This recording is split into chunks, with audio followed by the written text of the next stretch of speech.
Every day, the world produces noise, but only a few moments produce meaning. Information is everywhere. Understanding is rare. Because facts alone do not enlighten, context does, analysis does, perspective does. Welcome to Aneke TV, where news is not merely reported, it is examined. Where conversations are not merely held, they are elevated. Where stories are not merely told, they are understood. In governance, in business, in society, in the global arena, clarity is power, discernment is advantage, awareness is responsibility. This is broadcasting with purpose, journalism with depth, programming with intellect. Nigeria, the world, we are live. Aneke TV, broadcasting daily, informing minds, shaping perspective.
Across Nigeria's dynamic economy, enterprise is on the move. From the resilience of small businesses to the expanding reach of indigenous industries, commerce thrives on innovation, determination, and vision. Finance is evolving, powered by technology and driven by a new generation of entrepreneurs. In a rapidly changing world, digital transformation is redefining how we save, invest, and grow wealth. From energy to agriculture, manufacturing to tech, Nigeria's economic landscape continues to diversify. Policies shift, markets respond, and opportunities emerge. Every figure tells a story. Every trend shapes the future. The question is, where is the next opportunity? On Aneke TV, we bring you clarity beyond the numbers. This is Business Outlook on Aneke TV, tracking the markets, analyzing the trends, and spotlighting the drivers of economic growth. Aneke TV, informing enterprise, shaping perspective.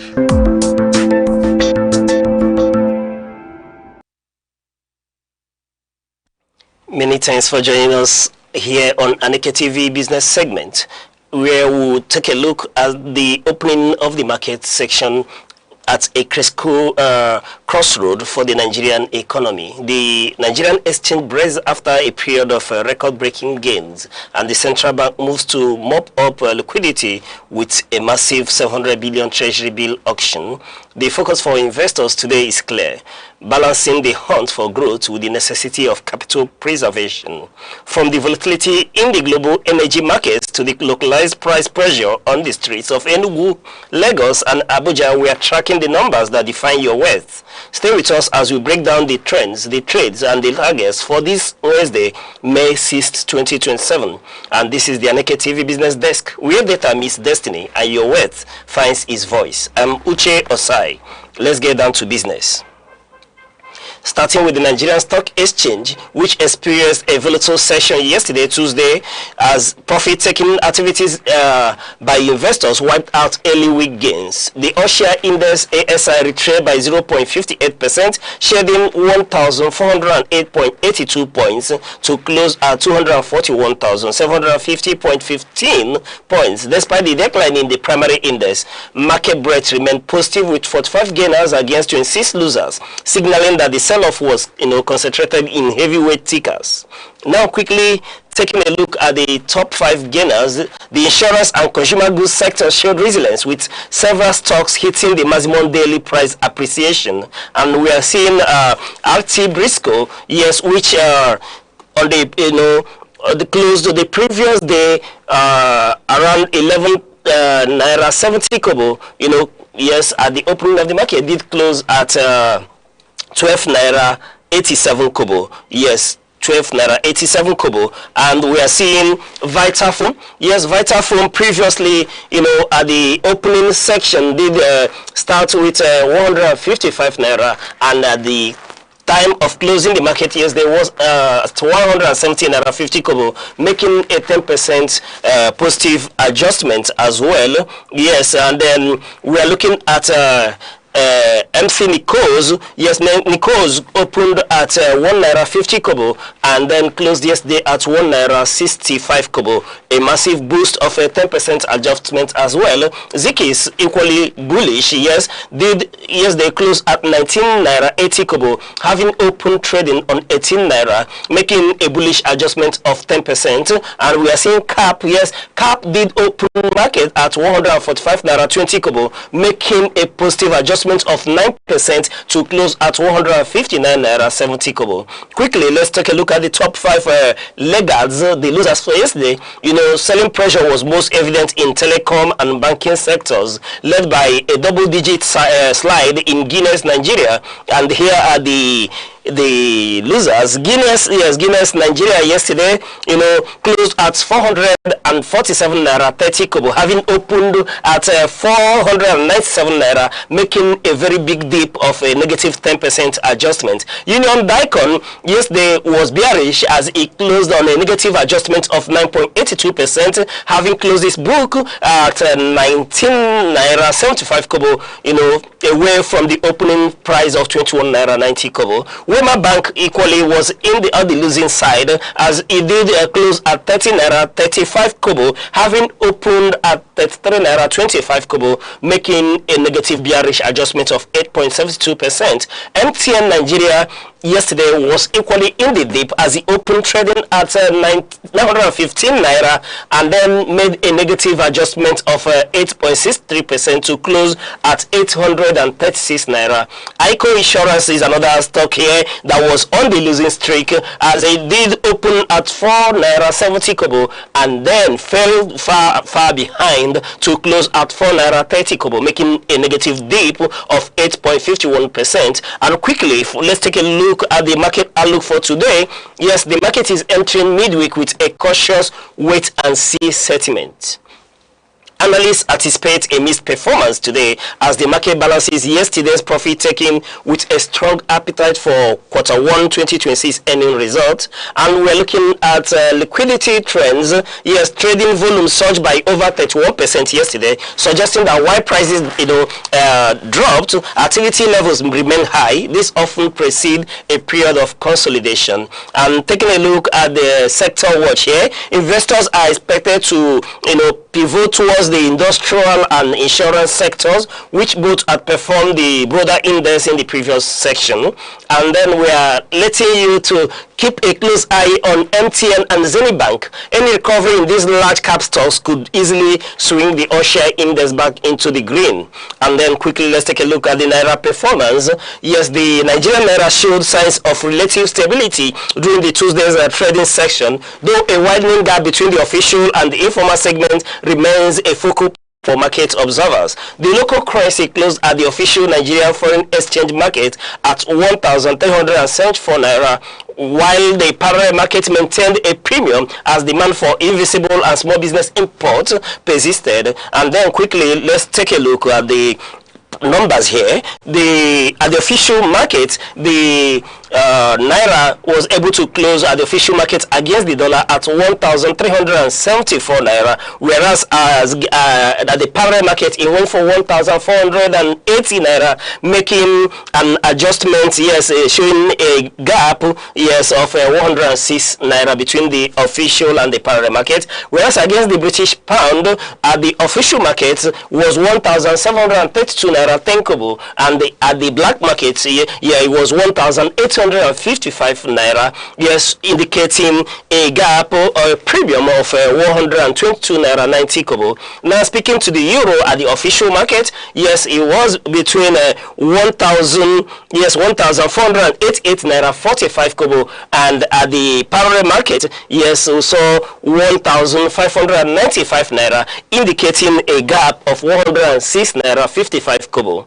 Yes, and the Naira performance was characterized by moderate volatility within the official window, trading between the intraday high of 1,362 naira and a low of 1,378 naira. And then here we're looking at liquidity boost, where forex turnover saw a significant uptick yesterday, largely driven by increased central bank interventions aimed at clearing the backlog of retail and demand. And quickly looking at the parallel market pressure here. Despite the stability in the formal sector, the parallel market saw a slight depreciation of approximately 0.4% as speculators reacted to a surge in demand for travel allowances and tuition payment. And now quickly, let's give you our outlook for today. Yes, for those of you who want to run into the market, here is our outlook. As we head into today's trading session, the focus shifts to the central bank's treasury bill auction, where the Apex Bank aims to mop up 700 billion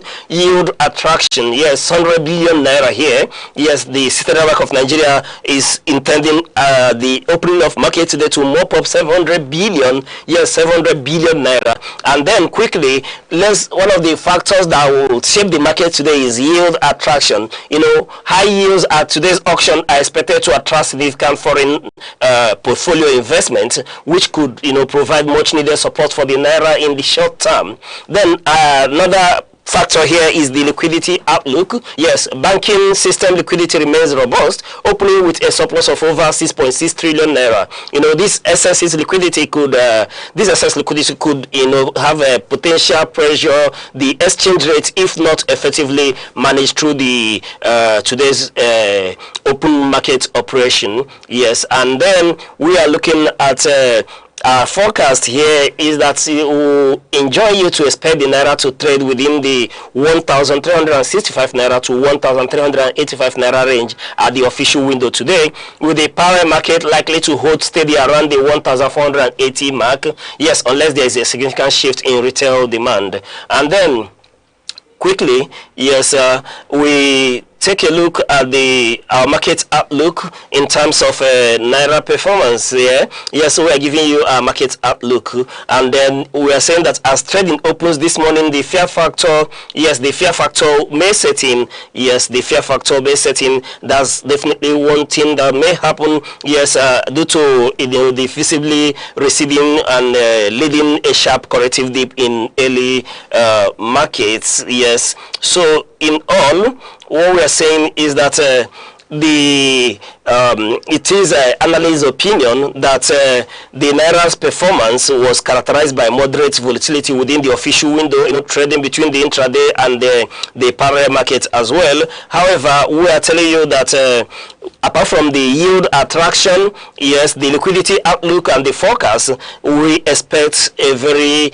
moderate and stable market if nothing untoward doesn't happen. And then going forward to the Brent crude, yes, looking at the Brent crude now, we take a look at the Brent crude here.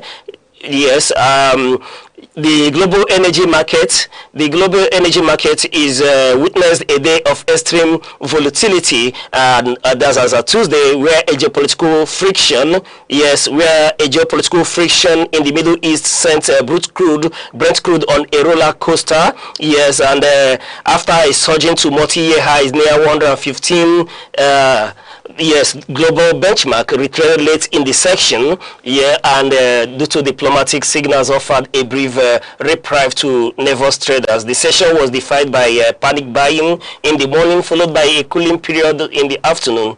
Yes, and we're looking at the opening benchmark here, where Brent crude, at the closing section, stood at $112.78. Yes, making a change of around positive 4.26%. Now quickly, let's take a look at the key market drivers for yesterday. One of the factors that drove the energy sector yesterday is the Strait of Hormuz tension. Prices spiked following reports of drone attacks on energy infrastructure in Fujairah and naval standoffs in the Strait of Hormuz. Another factor here is the Trump premium.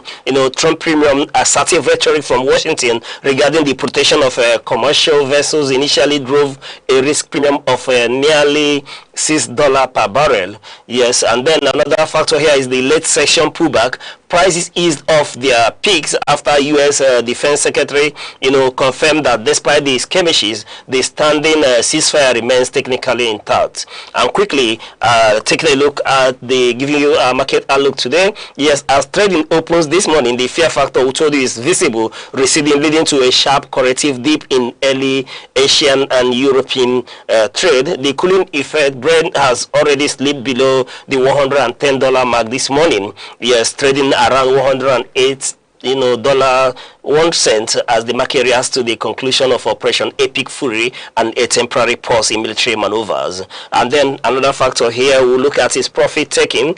After yesterday's massive rally, technical analysts expect significant profit taking. Yes, support is currently pegged at $105 level, with while resistance remain firm at $113. Yes, and then another factor here, the fundamentals, beyond the headlines, a soft economic data from China, US is beginning to weigh on the outlook. Traders are shifting focus from supply disruption to demand destruction, yes, caused by these sustained high prices.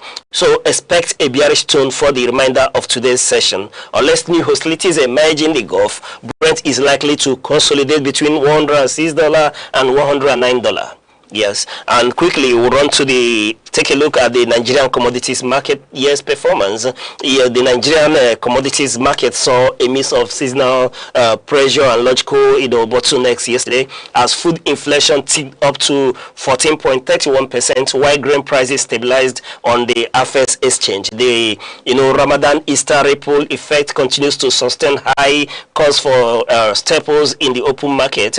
And quickly, let's take a look at the regional hubs prices here. Yes, speaking to prices ranging from Enugu and Abuja, Lagos. Yes, and we are looking at local rice. 50 kg bag of local rice is sold between in Enugu around 68,500 naira. Yes, whereas in Abuja is sold for 72,000 naira, and in Lagos is selling for 75,000 naira. The white gari, the 50 kg bag of it in Enugu, sells around 24,000 naira, whereas in Abuja they are getting it for 26,500 naira, whereas Lagos was buying for 28,000 naira. The brown beans, some people call it Oloyi, yeah, a pint of it is selling in around Enugu around 3,800 naira, and in Abuja for 3,200 naira. Lagos is paying a premium of 4,200 naira. And speaking to yam tubers, the large yam tuber, in around Enugu, yes, is selling for 4,500 naira.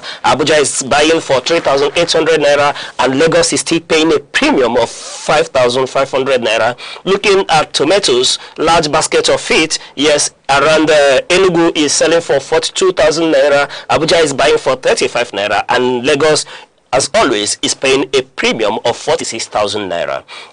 Now, quickly, let's give you the market analysis for yesterday. Southern premiums, looking at areas like Lagos. Yes, Lagos continue to, record the highest prices for grains and tubers, driven by a 12% rise in interstate haulage costs following recent fuel prices adjustment. And then taking a look at Enugu's resilience, the southeast remains the most competitive for gari and local rice, though yam prices have begun an upward climb as old stocks deplete before the new harvest. And then over to Abuja's advantage, the FCT remains the hub for cheaper, legumes and perishables due to its proximity to the northern production belt, with a pint of beans trading nearly 1,000 naira cheaper than in Lagos. Now, quickly, our market outlook for today, remains hawkish, with consumer demand expected to outpace supply in the short term. We are looking at logistics impacts. Expect a slight uptick in the prices of perishables, tomatoes and peppers in Enugu and Lagos today, as transport pass on higher diesel costs from the midweek supply runs. Then we are looking at institutional moppings, yes, with the FS indicators showing a dip in turnover. Private off-takers are, expected to increase bulk purchases of maize and shogun today, which could lead to a minor price hike in the open market by weekend. So the issue here is that the market will always react to trader sentiment. Yes, market unions in Lagos and Abuja are signaling a period of consolidation. Prices are likely to hold at current peak rather than retreat, at at least until the full impact of the recent wage increases begins to circulate in the economy. And quickly, for want of time, let's run to the international market. Yes, the global markets delivered a resilient performance on Tuesday as investors' appetite shifted from geopolitical anxiety back to corporate fundamentals. Now, quickly, let's take a look at the USA S&P 500. Yes, USA S&P 500 made a positive adjustment of 0.8%. You know, the key driver here is the tech-led rally and record-breaking corporate earnings. And quickly moving over to Europe. Yes, Europe does Germany made a positive 1.7% strong adjustments. You know, the key driver here shows a strong industrial rebound as energy prices cooled. And quickly looking at the Asian market, yes, Hang Seng is on the dip as he made a negative 0.8% adjustment. You know, team trading, regional holidays in Japan and China were a factor here. Then the United States, talking about Wall Street, soared to fresh all-time highs. Yes, we told you about the S&P 500 and Nasdaq, which made a plus 1.0%. We are propelled by a massive 14% jump in Intel and strong result from DuPont. Yes, the cooling point of Brent crude prices allowed investors to focus on the robust AI-driven profit cycle. And in Europe, sentiment was largely positive across the continent, with Germany's DAX jumping 1.7% and France CAC 40 rising by 1.1%. However, the UK FTSE E100 was a notable laggard, dropping 1.4% as banking stocks like HSBC were weighed down by Middle East related risk provisions. And then at the Asian markets here, you saw a mixed low-volume session while the Hang Seng slipped on a geopolitical jitters. Major hubs like Japan, Nikkei, South Korea, Kospi remained closed for public holidays, leaving the region without a clear directional lead.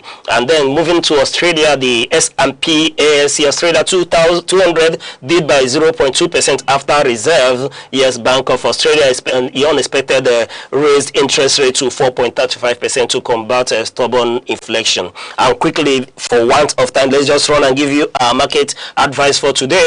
Yes, and we're telling you that the Nigerian exchange is currently one of the world's top performers. But yesterday's 0.58% pullback is a reminder that the market is breathing. Stay liquid, avoid emotional trading, and prioritize fundamentally sound stocks over speculative moonshoots. Yes, just avoid emotions at all. Just don't be speculative. Keep the liquidity.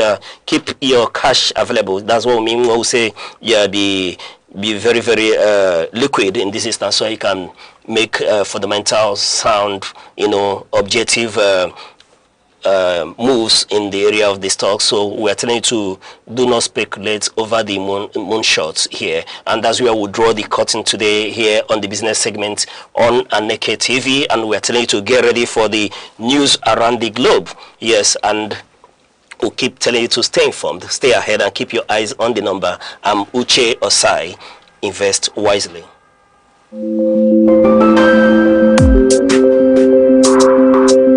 Across Nigeria's dynamic economy, enterprise is on the move. From the resilience of small businesses to the expanding reach of indigenous industries, commerce thrives on innovation, determination, and vision. Finance is evolving, powered by technology and driven by a new generation of entrepreneurs. In a rapidly changing world, digital transformation is redefining how we save, invest, and grow wealth. From energy to agriculture, manufacturing to tech, Nigeria's economic landscape continues to diversify. Policies shift, markets respond, and opportunities emerge. Every figure tells a story. Every trend shapes the future. The question is, where is the next opportunity? On Aneke TV, we bring you clarity beyond the numbers. This is Business Outlook on Aneke TV, tracking the markets, analyzing the trends, and spotlighting the drivers of economic growth. Aneke TV, informing enterprise, shaping perspective.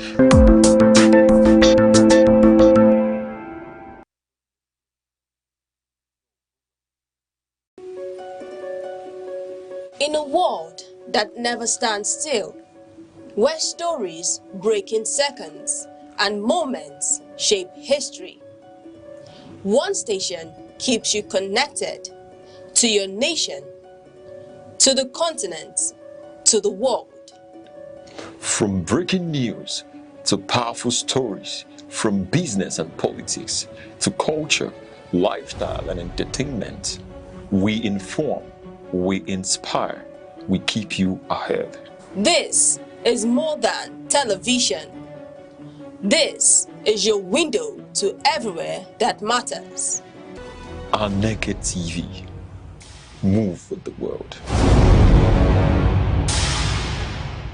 The eagles stand as a majestic symbol of strength, clarity, and vision. Its ability to soar above storms signifies resilience, while its shaped sight represents focus. This is why many nations, including Nigeria, use the eagle as an emblem of nation pride. Eagles do not fear challenges, they embrace them. They fly higher when the winds become strong, rising above obstacles rather than avoiding them. This teaches us that problems are not barriers, but stepping stones for those who dare. To live like an eagle is to stay focused, courageous, and disciplined. It is to see opportunities where others see only difficulties. The sky is not your limit, it is your launch.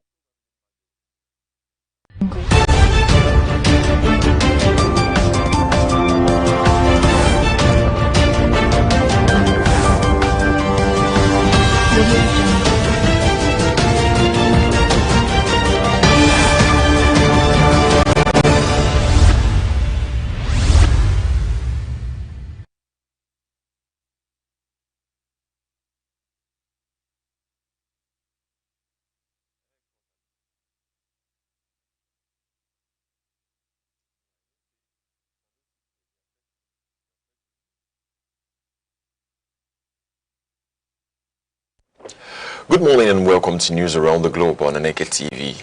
I'm Good Hope Chukuma.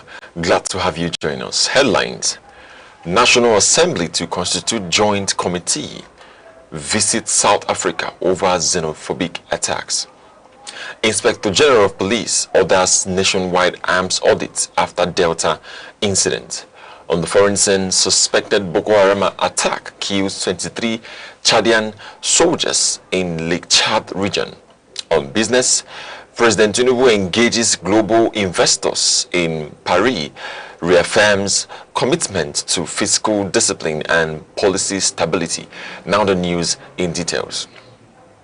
The Senate has resolved to constitute a joint and ad hoc committee with the House of Representative to address rising xenophobic attacks against Nigerians in South Africa. The committee, to be led by the leadership of the National Assembly, will undertake a fact-finding and diplomatic visit to engage relevant South African authorities. As part of its mandate, the delegation will visit the South African Parliament and formally convey Nigeria's concerns over the reported attacks. Lawmakers also resolved to communicate directly with the Speaker of the South African Parliament on the matter. The Senate further directed the Minister of Foreign Affairs to brief the Chamber on steps taken so far and the outcome of diplomatic engagements between both countries. In addition, the Senate upheld a motion by Senator Simon Lalong calling for a review of agreements reached during the 2019 Nigeria-South Africa bilateral meeting to ensure full implementation. A proposal by Senator Adams Oshomole to revoke licenses of South African firms in Nigeria was, however, declined on procedural grounds.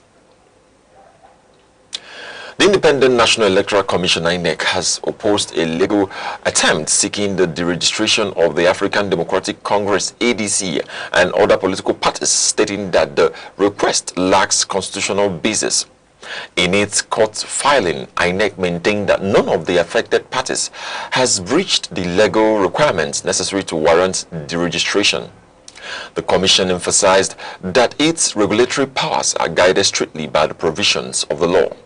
The case, which also targets parties such as the Accord Party and Zenith Labour Party, is supported by the Attorney General of the Federation, Mr. Lateef Fagbemi, who argued that non-performing parties burden the electoral system. However, INEC's position has been widely interpreted as a defense of Nigeria's multi-party democracy. The Inspector General of Police, Mr. Tunji Disu, has ordered a nationwide audit of arms and ammunition across all state commands following a viral video showing the shooting of a handcuffed suspect in Delta State. The police chief described the incident as a grave violation of human rights and confirmed the dismissal of the officers involved, led by Assistant Superintendent of Police Nuhu Usman. He added that the officers would face prosecution. Mr. Disu directed commissioners of police to submit comprehensive reports on all weapons within their commands within a specified time frame. He said the audit is aimed at preventing misuse and ensuring accountability. The police boss also announced the dissolution of Special Weapons and Tactics Unit to be replaced by a new Violent Crime Response Unit focused on intelligence-led operations and adherence to human rights standards. Troops of the Joint Task Force Operation Aneke have recorded further operational gains in the northeast with the arrest of suspected terrorists and collaborators. The Media Information Officer, Lieutenant Colonel Sani Uba, said troops arrested two suspects, Haruna Adamu and Ibrahim Adamu, in Ngamdu, Yobe State during ongoing operations. Recovered items include communication devices and other personal effects.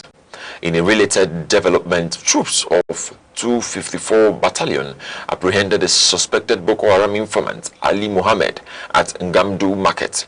He was found with cash, identification materials, and contacts linked to suspected terrorist elements. Troops also arrested suspected drug peddlers in Adamawa State and responded to a kidnapping incident in Magadali local government area, where efforts are ongoing to secure the release of victims. A violent clash among security operatives at the Chukwuemeka Odomewu Ojukwu University Teaching Hospital, Amaku Oka, yesterday left one person dead and another injured. The incident reportedly began over a dispute involving a mobile phone allegedly stolen by one of the operatives. The disagreement escalated after the money was reportedly collected without returning the device. Eyewitnesses said one of the operatives opened fire during the altercation, resulting in the death of a colleague, while another sustained serious injuries and is receiving treatment. The suspects reportedly fled the scene in a vehicle belonging to a supervisor, taking firearms with them. Police have commenced investigations while the deceased has been deposited in the mortuary. The Independent Corrupt Practices and Other Related Offences Commission, ICPC, has proposed a fresh bail application filed by former Kaduna State Governor Malam Nasir El-Rufai before the Kaduna State High Court. Defense Counsel Mr. Ubong Abang informed the court that a new application had been submitted, citing his client's constitutional right to liberty. However, ICPC counsel Mr. Ibrahim Mukhtar requested time to respond to additional documents. Presiding Judge Justice D.H. Kobo adjourned the matter to May 13, 2026 for hearing of the application. The court had earlier denied bail, citing concerns over flight risk, possible interference with investigations, and failure to provide sufficient evidence to support health-related claims. Governor Alex Oti of Abia State has commenced a community engagement tour aimed at obtaining direct feedback from residents on government policies and programs. Represented by his Chief of Staff, Pastor Caleb Ajaba, the governor launched the initiative at Aburuke Community Primary School in Isialangwa North Local Government Area. Residents and community leaders used the opportunity to highlight the impact of ongoing projects, while the government encouraged citizens to participate actively in governance and civic responsibilities. The visit also witnessed an endorsement of Governor Oti for a second term by community leaders, who cited visible development and improved governance as reasons for their support. Women from Umuenwelum Anam in Anambra State staged a protest over the death of a 26-year-old woman, Antonia Okafor, who died shortly after childbirth in Lagos. The protesters expressed concern over alleged mutilations observed on the body upon its return to the community and demanded a thorough investigation into the circumstances surrounding her death. Led by community women leaders, the group rejected traditional oath-taking processes carried out without their involvement, insisting on transparency and accountability. Civil society organizations have also called on relevant authorities, including the Federal Ministry of Women Affairs, to intervene and ensure justice is served. The University of Nigeria, Nsukka, has commenced the demolition of illegal structures within and around its campus as part of efforts to restore its master plan. Chairman of the Vice Chancellor's Committee on Restoration of the Master Plan, Dr. K. Welem, said affected occupants had been given prior notice and deadlines to vacate. He explained that the exercise is aimed at improving environmental order, restoring green areas, and aligning the institution with global standards. The university management also advised business owners to relocate to designated commercial areas approved by the institution. News around the globe is coming to you live from Aneke TV. Remember, you can stay connected with us on all social media platforms, Facebook and YouTube at Aneke TV. Now, a quick recap of the major stories making the news. National Assembly to set up Joint Committee on Xenophobic Attacks. Plans to visit South Africa.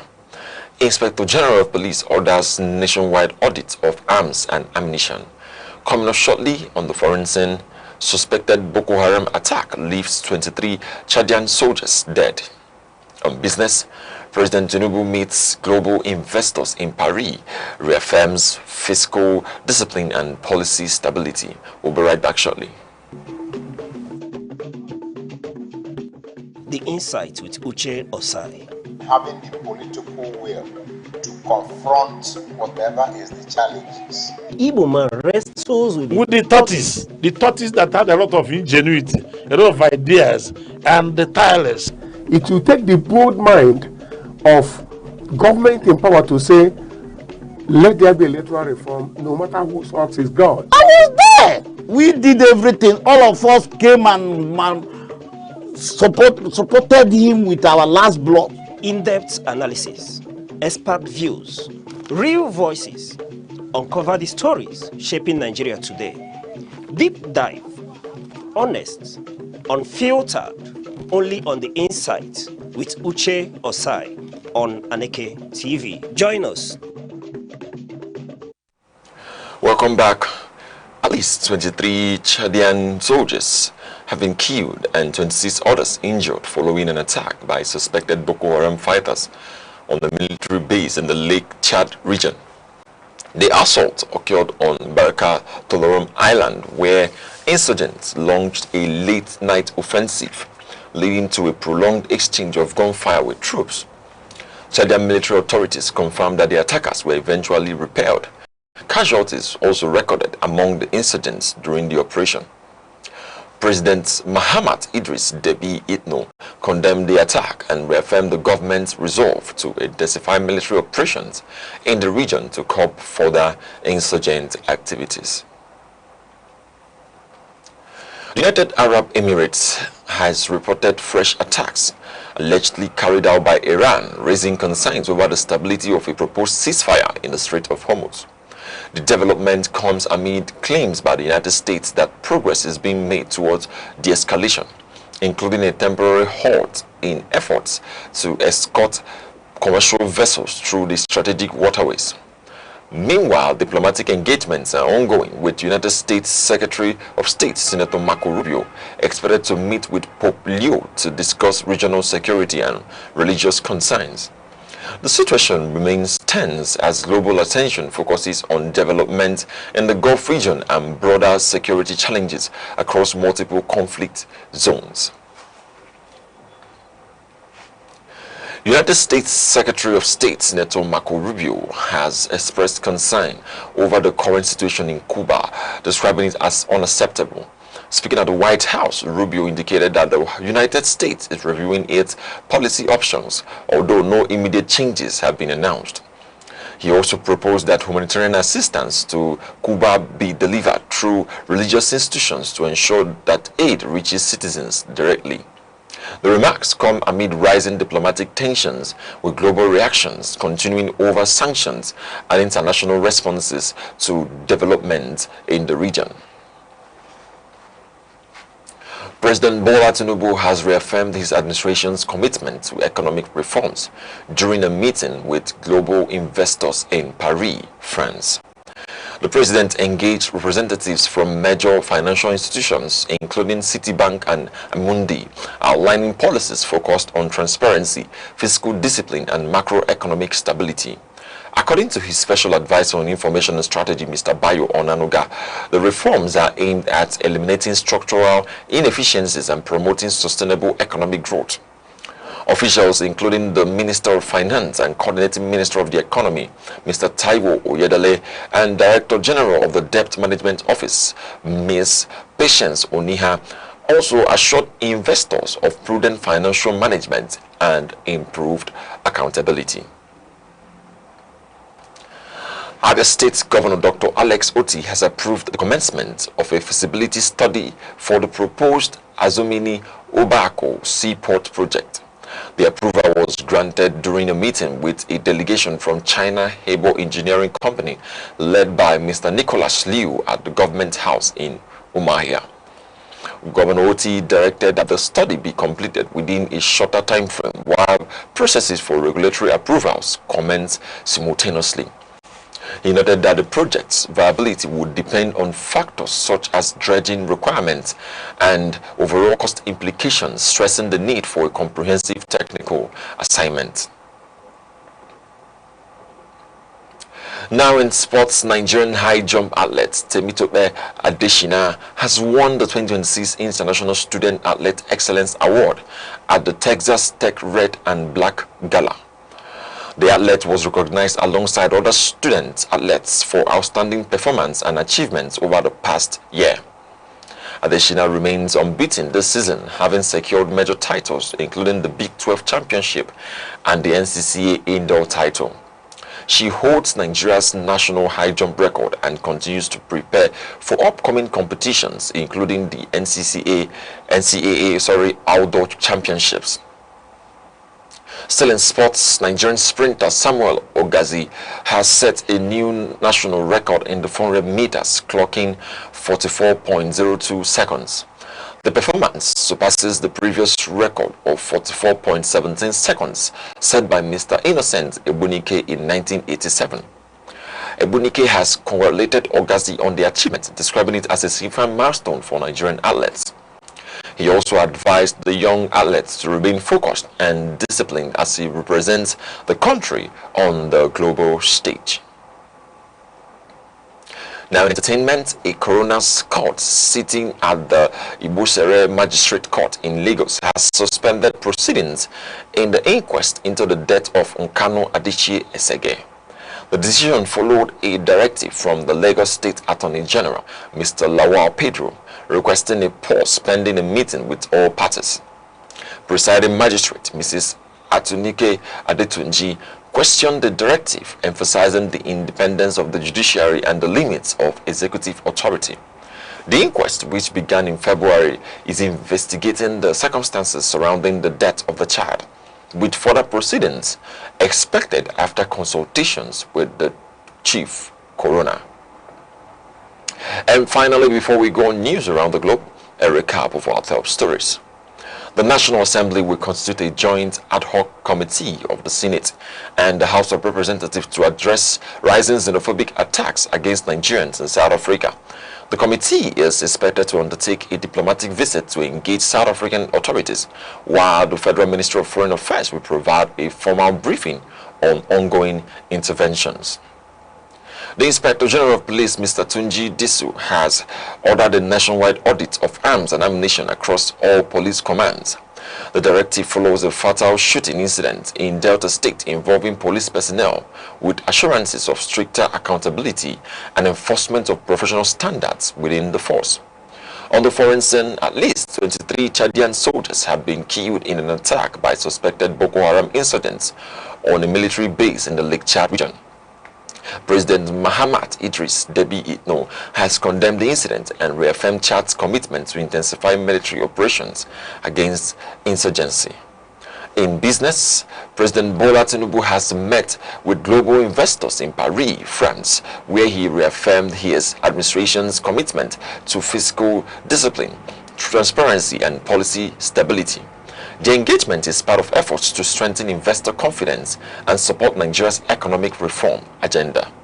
That concludes news around the globe on Aneke TV. For more news, updates, and breaking stories, follow us on all our social media platforms, Facebook and YouTube at Aneke TV. I'm Good Hope Chukuma, thanking you for watching. Enjoy the rest of your day.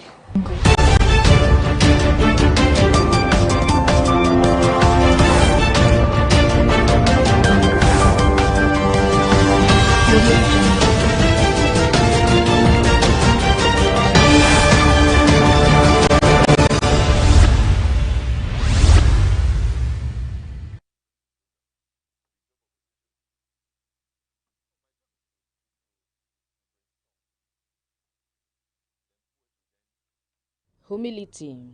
Humility is not thinking less of yourself. It is thinking of yourself less.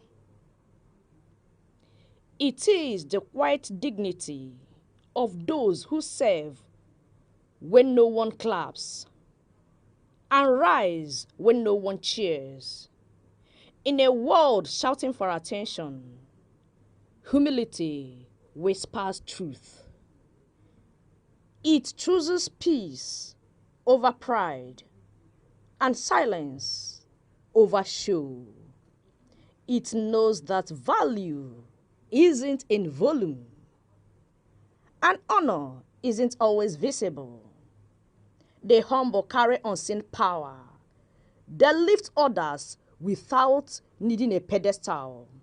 And in doing so, they rise higher than ego ever could. Time, the silent witness to human courage, the keeper of memory, the archivist of greatness.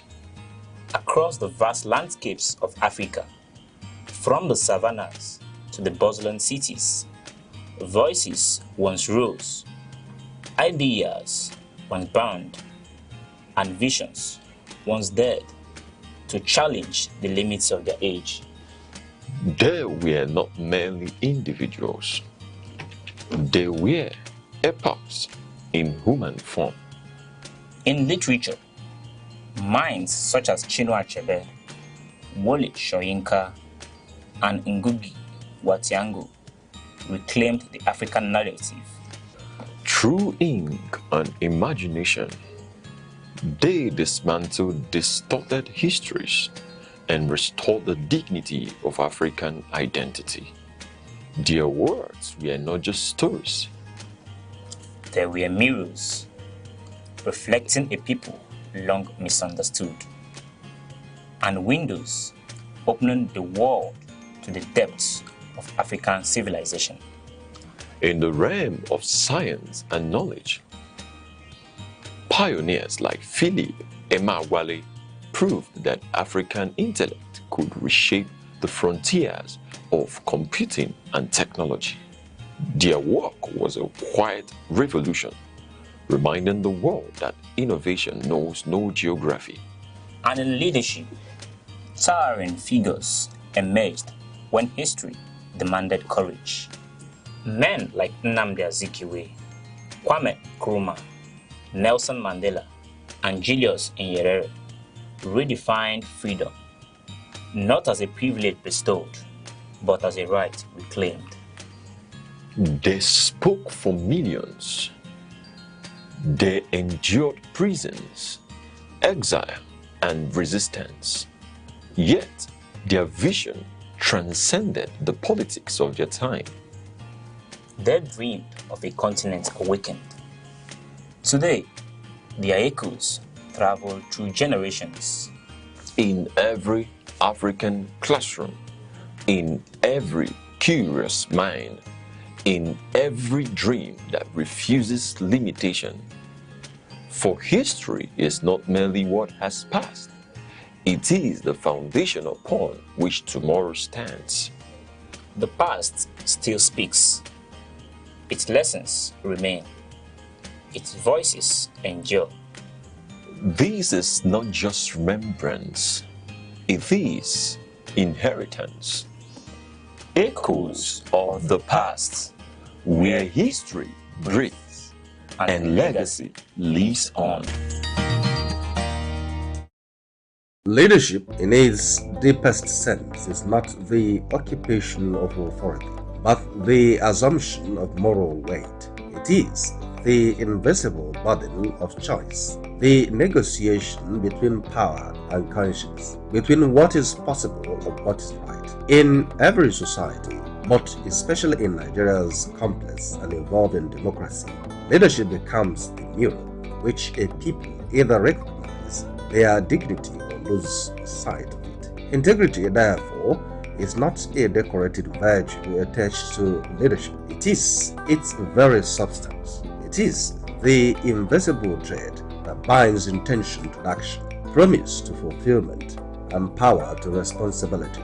Without integrity, leadership becomes performance. With it, leadership becomes philosophy in motion. To speak of an egalitarian society is to speak of a moral imagination, a society where human worth is not negotiated by birth, geography, tribe, or privilege, but recognized as an inherent truth.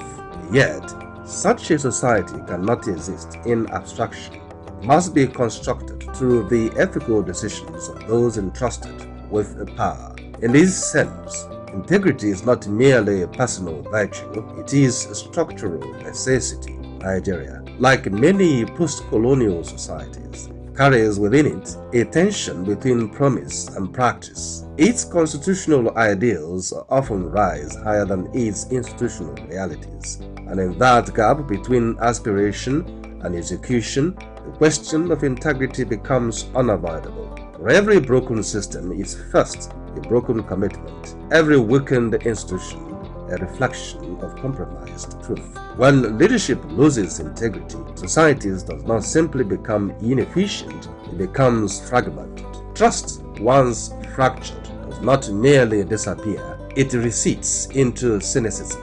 Citizens begin to expect failure as normality, and governance becomes a theater where hope is repeatedly rehearsed but rarely fulfilled. Yet, integrity in its truest philosophical sense is not merely the absence of corruption, it is the presence of coherence. It is the alignment of inner conviction with outer action. A leader of integrity does not simply avoid wrongdoing, they embody consistency in a world that constantly rewards compromise. In such coherence lies the foundation of equity, for inequality is not sustained only by economic imbalance, but by moral inconsistency, where rules apply differently depending on proximity to power. An egalitarian society demands more than equal laws, it demands equal moral application of those laws. This is only possible where integrity governs leadership. To build a society, institutions must outlive individuals, and principles must outweigh personalities. Yet, even institutions are also as strong as the moral will that animates them. Integrity, therefore, is not an abstract ideal suspended above realities. It is the force that determines whether systems remain hollow structures or become living instruments of justice. There is also a deeper philosophical truth. Societies do not collapse suddenly. They erode gradually through repeated exceptions to integrity. Each compromised decision becomes a precedent. Each silence in the face of wrongdoing becomes permission. Over time, what was once deviation becomes culture. And yet, integrity is never beyond recovery. It is continuously available as choice. It is the possibility of return. In leadership, it is the decision to be accountable even when no one is watching, to prioritize the public good even when private gain is easier, and to recognize that power is not ownership but stewardship. An egalitarian society, then, is not a distinction but a moral discipline. It is sustained not by slogans of unity, but by the daily ethical labor of those who govern and those who are governed. It requires a shared consciousness that justice is not automatic, it is maintained. In the end, integrity is the quiet architecture of trust, and trust is the foundation upon which societies either stand or collapse. Nigeria's future, and that of any nation, will not be determined solely by the abundance of its resources, but by the depth of its moral seriousness. For leadership, stripped to its essence, is not the exercise of power over others, but the faithful responsibility of power for others. And in that responsibility lies the possibility of a society where equity is not merely proclaimed, but lived silently, consistently, and justly. Every second, the world changes, markets rise, leaders speak, stories unfold. To keep up, you don't just need news. You need clarity. You need speed. You need perspective. That's why Aneke TV brings you the global pulse. Accurate, reliable, right when it matters most. Aneke TV. Move with the world.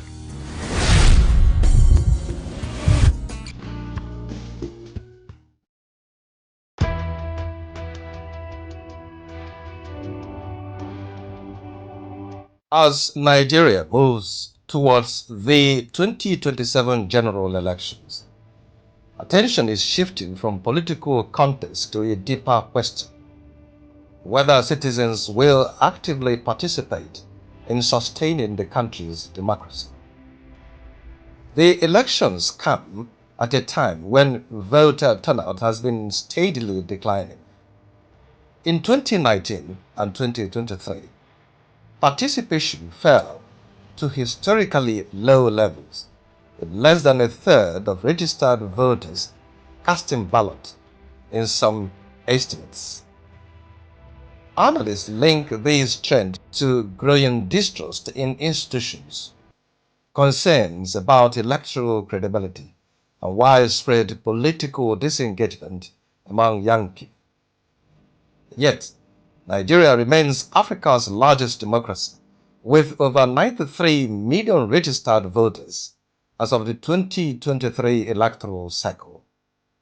The challenge for 2027 is not only logistical, it is civic. Civic duty in an electoral contest goes beyond voting on election day. It includes registering to vote, collecting permanent voters card (PVCs), participating in voter education, and holding leaders accountable after elections. It also involves rejecting practices that undermine democracy, particularly vote buying, electoral violence, and misinformation. These issues have repeatedly affected Nigeria's elections, especially in rural and economically vulnerable areas where financial inducement can distort voter choice. Civil society organizations argue that civic responsibility is the missing link in Nigeria's democratic consolidation.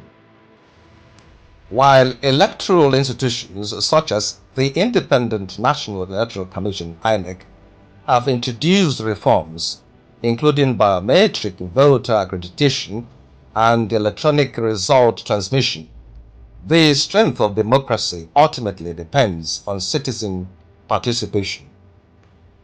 The 2023 general election marked a significant technological shift in Nigeria's electoral process. The introduction of the Biomodal Voter Accreditation System (BVAS) was designed to reduce identity fraud and improve transparency. However, the election also exposed persistent challenges: delays in result transmission, logistical failures in some polling units, and disputes over collection processes raised questions about credibility. While INEC maintained that it conducted one of its most technologically advanced elections, opposition parties and civil society groups raised concerns about implementation gaps. Earlier elections, including those in 2019, were similarly affected by low turnout and electoral violence in certain regions. These recurring issues have shaped public perception and contributed to voter apathy. Ahead of 2027, electoral authorities have intensified voter education campaigns, particularly targeting young Nigerians, who make up a significant proportion of the population. Nigeria's median age is under 19, meaning Nigerians of first-time voters will be eligible by the next election cycle. INEC has expanded civic education programs and introduced new training materials aimed at improving voter awareness and reducing misinformation. However, experts warn that institutional efforts alone are insufficient. Citizens are expected to play an active role in understanding candidates and party manifestos rather than voting based on ethnicity or sentiment. Participating peacefully in elections, reporting irregularities through legal and civic channels, resisting vote buying and political coercion, engaging in governance beyond election cycles. Despite reforms, Nigeria's electoral environment still faces structural challenges. Voter apathy remains one of the most significant concerns. Many citizens expressed skepticism about whether their votes influence outcomes. This perception has been reinforced by past electoral disputes and post-election litigation. Logistical difficulties also persist, particularly in rural and hard-to-reach areas where late arrival of voting materials has previously disrupted participation. Security concerns in some regions add another layer of complexity, with past elections witnessing incidents of intimidation and violence. The 2027 elections are expected to build on legal and institutional reforms introduced in recent years, including improvements to the Electoral Act and greater emphasis on early planning by INEC. Authorities have pledged stronger transparency mechanisms, improved technology deployment, and enhanced stakeholder coordination. However, electoral observers widely agree that the credibility of the process will depend less on technology and more on trust. Trust between institutions and citizens, and trust among citizens themselves. Experts several urgent priorities ahead of 2027 election.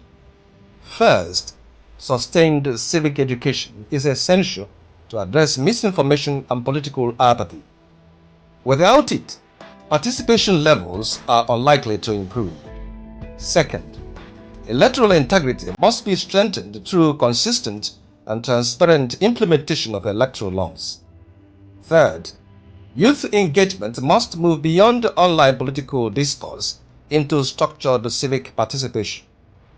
Finally, there is a growing call for post-election accountability, ensuring that governance does not end at the ballot box. Nigeria's 2027 general elections will not only test its electoral institutions, but also the civic maturity of its citizens. While reforms and technology play an important role, democracy ultimately depends on participation. The central question remains whether Nigerians will see voting not as a periodic obligation, but as a continuous responsibility in shaping the country's future.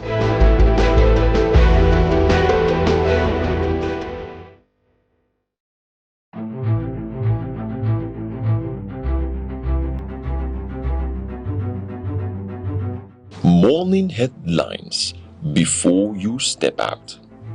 Midday updates while you walk. Evening analysis when the day winds down. Wherever life takes you, Aneke TV keeps you informed, connected, and ahead. Aneke TV. Move with the world.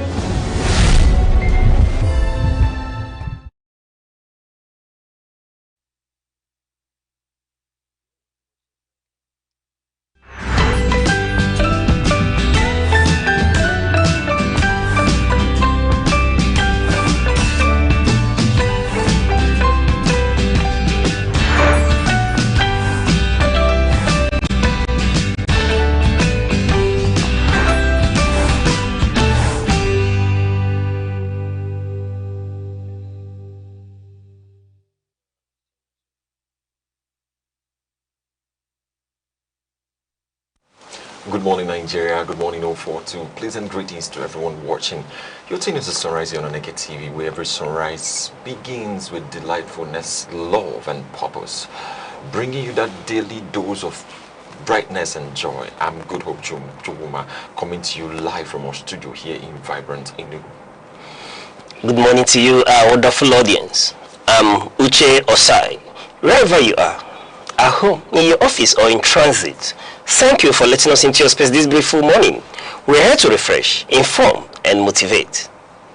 It's Wednesday, 6th of May, 2026, so it's another new and wonderful edition of Sunrise. It's a power-packed morning with the latest news, weather, business, talk update, hot topics, and that Sunrise spark to help you on the day. So, relax, grab that cup of coffee or tea, enjoy the ride, because the sunrise is here. Coming up shortly, we kick things off with our quote of the day, something thoughtful and to shift your perspective and help you stay well driven or focused. Then, it's straight into the day's top headlines. All the key news update that you need to remain informed will be shared, hot, thirsty, and of course, the debates. We'll also give you a full weather forecast for cities across southeast and beyond, so you know what to expect before stepping out. And later, we may step aside and unleash the man of many parts, the sports oracle and worldwide, to take you a tour of the happenings around the sports world and leave you smiling. We go over to the quote of the day on this edition of Sunrise on Aneke TV. The quote says, "I am only one, but still I am one. I cannot do everything, but still I can do something. And because I can do everything, I will not refuse to do something that I can do." This is a quote from Edward Everett Halley. He says, "I am only one, but still I am one. I cannot do everything, but still I can do something. And because I cannot do everything, I will not refuse to do something that I can do." So he is just explaining or telling us this morning that you cannot be everywhere, you cannot do everything, but the little you can do to bring the change is vital and necessary. The little you can do to inspire the people, the little you can do to change people's life is important. The little you can do to ensure that things are moving well wherever you are is very important. So you may not be able to contribute everything, but you have your part to play in the success of in the success of the lives of people, and also in the success of your own life. So what it means is that that little you can bring today can constitute a lot tomorrow.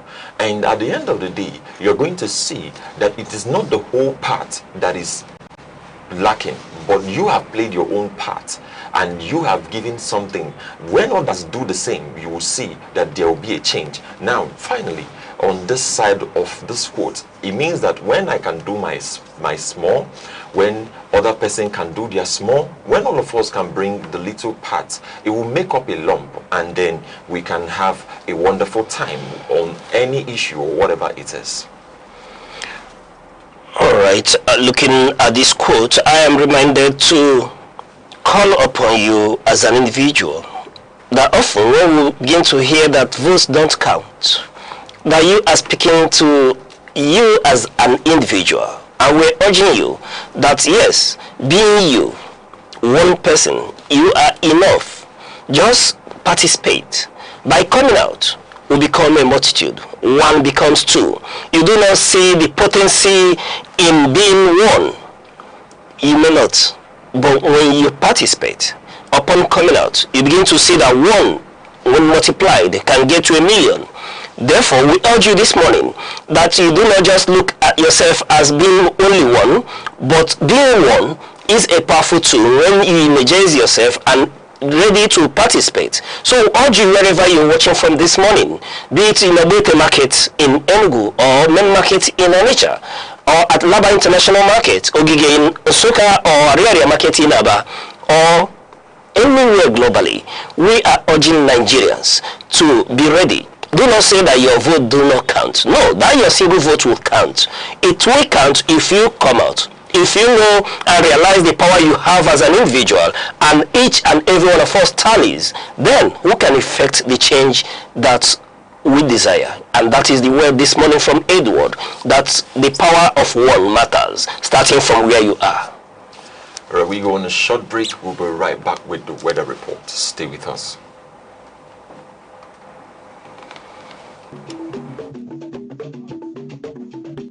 The Insight with Uche Osai. Having the political will to confront whatever is the challenges. Igbo man wrestles with the tortoise that had a lot of ingenuity, a lot of ideas, and the tireless. It will take the broad mind of government in power to say, let there be electoral reform, no matter whose ox is God. I was there. We did everything. All of us came and supported him with our last blood. In-depth analysis, expert views, real voices, uncover the stories shaping Nigeria today. Deep dive, honest, unfiltered, only on the Insight with Uche Osai on Aneke TV. Join us.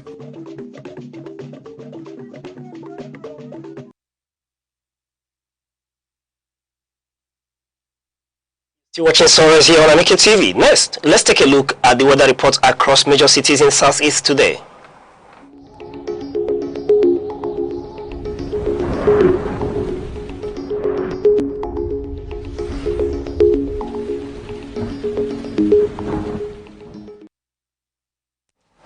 Good morning, Oka, Anambra State.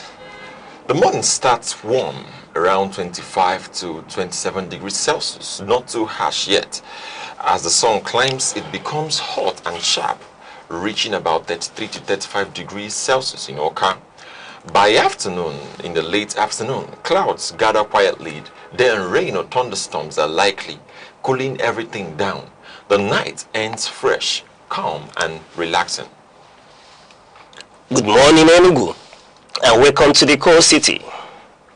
Enugu wakes up to a cool and calm start around 24 to 26 degrees Celsius. By afternoon, things warms up to about 30 to 32 degrees Celsius. Rain is expected earlier here, and even is ensured to be cool. Good morning, Abakaliki. The morning starts cool, around 24 to 26 degrees Celsius. This place will heat up faster today.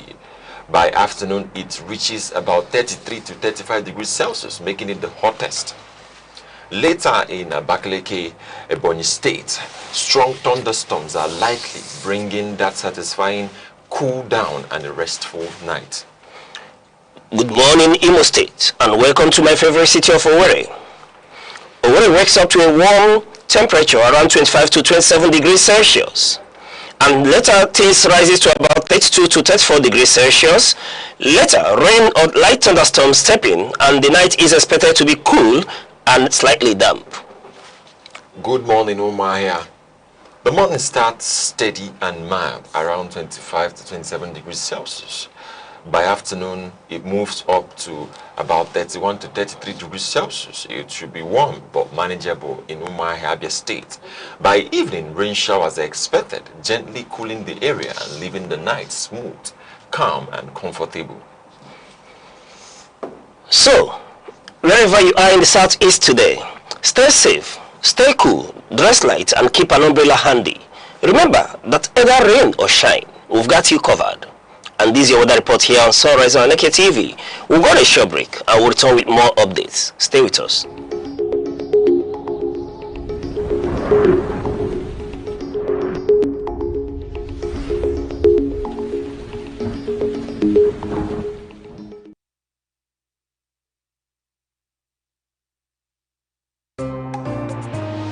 Join us on Arena, Aneke TV's premium current affairs program, where politics, development and governance come live. Every Monday, Wednesday and Friday, we host top professionals and thought leaders who speak their minds on issues shaping Nigeria and the world. It's inclusive, enriching and absolutely captivating. The roadmap is, let's have our environment secured so that investors can come. If you don't know what economic security is, kidnapping will tell you what it is. You kidnap your ransom. Customers are going to get these meters, and like we said, it's at no cost. There are things that dialogue can handle. But when you leave it, you want to use a kinetic approach alone. You cannot. For discussions that promise insight and deliver truth, stay tuned, stay informed, and keep watching Arena, only on Aneke TV.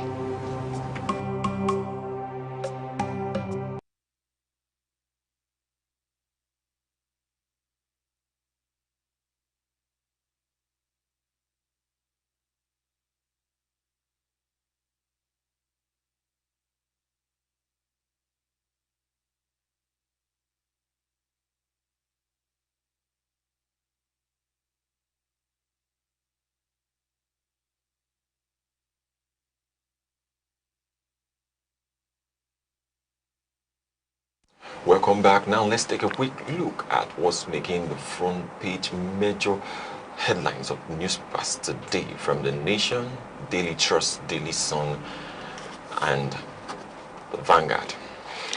And joining us this morning is Aneke TV's in-house analyst to help us digest and dissect these issues, Mr. Res Arum. Mr. Res, it's a pleasure to have you on Sunrise. Thank you, Mr. Tuche, for having me once more. All right, and how is Nigeria treating you, Mr. Res? Well, Nigeria has been the way it is. It's only that they are trying to be a little more transparent and accountable with the presentation they made to the international community in Paris. All right, with the presentation they made in Paris, I know that when you talk about Nigeria being same, that Mr. President and the members of the ruling party would want to disagree with you in that instance. They say there has been tremendous changes upon which they are consolidating. However, Mr. Res, it's always a pleasure to have you on Sunrise. Thank you very much. We start with the Punch headline, which says mass exodus. Obi Kwankwaso exit rocks ADC. 18 lawmakers join NDC. On The Nation, we have Nigeria recorded 11.2% GDP growth in dollar terms last year. On the Vanguard headline, we have 2027 citing crisis, 19 members defect to NDC. Now on the Daily Trust, we have bandits kill 24 in Castina. And on the Daily Sun, we have 2027 17 ADC reps defect to NDC in fresh realignment. Now on The Nation, we have Nigeria recorded 11.2% GDP growth in dollar terms last year. Nigeria is reported to have achieved 11.2% growth in GDP when measured in dollar terms, suggesting an expansion of the economy possibly driven by improved foreign exchange conditions, increased exports, or stronger economic activity. All right, Mr. Res, let's start with your opinion on this issue. Mr. President in France is speaking to a GDP performance of around 11.2% in dollar terms. Let's get your perspective. Yeah, you see, Nigeria has been very good in making all these rhetoric statements about improved situation in Nigeria. But when we talk about improved situation, we want to see improved situation in the lives of Nigerians. It's not about what you record on paper. When you begin to write on paper that improvement has been done, then we have to just let it trickle down to begin to have effects on the livelihood of Nigerians, so that Nigerians will feel the impact of what has been done by the government policies that are meant to, elevate the economy and put it on the path of growth. So if such things are done, let us see it. I've always said it, that Nigeria tends to defy these policies and principles, economic principles, that sometimes when you say it is this way, you see a different thing happening at the grassroots. We're talking about the government nearest to the people, the localites, where the biggest percentage of the population of Nigeria reside. That is where we want to see the impact. Well, there's no doubt about the fact that they're coming up with policies. It is seen in the stability of naira to dollar. There's no gainsaying, there's no improvement. But I'm saying that the improvement has to go further so that it will be reflected in the way Nigerians feel about the activities of government and the way they feel about their livelihood. Having access to the basic necessities of life, where you'll be sure of food, clothing, shelter, you'll be sure of good health management, you'll be sure of education for your children. That is exactly when you begin to say that Nigerians are good for it. When people send their children to school without actually, going beyond what they ought to have. When the Nigerian populace have access to health care, without, that is when you now begin to see the effects of these reforms. The effects of the reforms is not there, since Nigerians are still struggling to have 2 square meals. I'm not talking about 3. You find out that even when we have the school meal program, it is not everywhere, and it is not effectively implemented, and so on. So food is very, very important to Nigerians. A lot of Nigerians are not living well.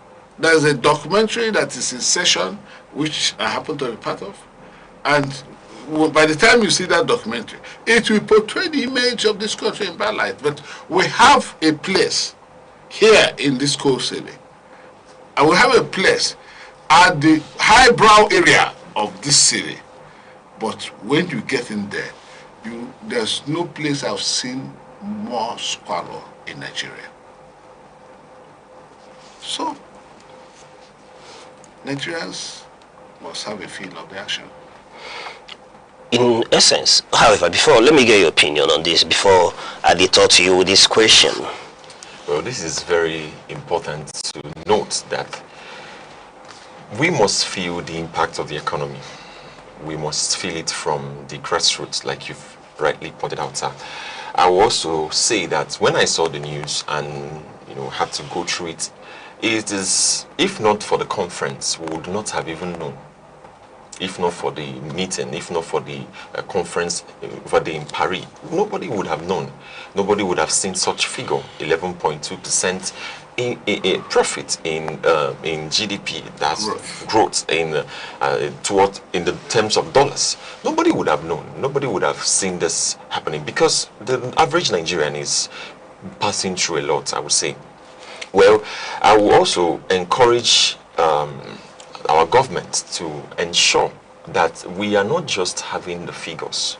We are having the figures, that's us, and other people, their lives changing and the impact being felt. If we have this growth, nobody needs to go to Paris and announce it.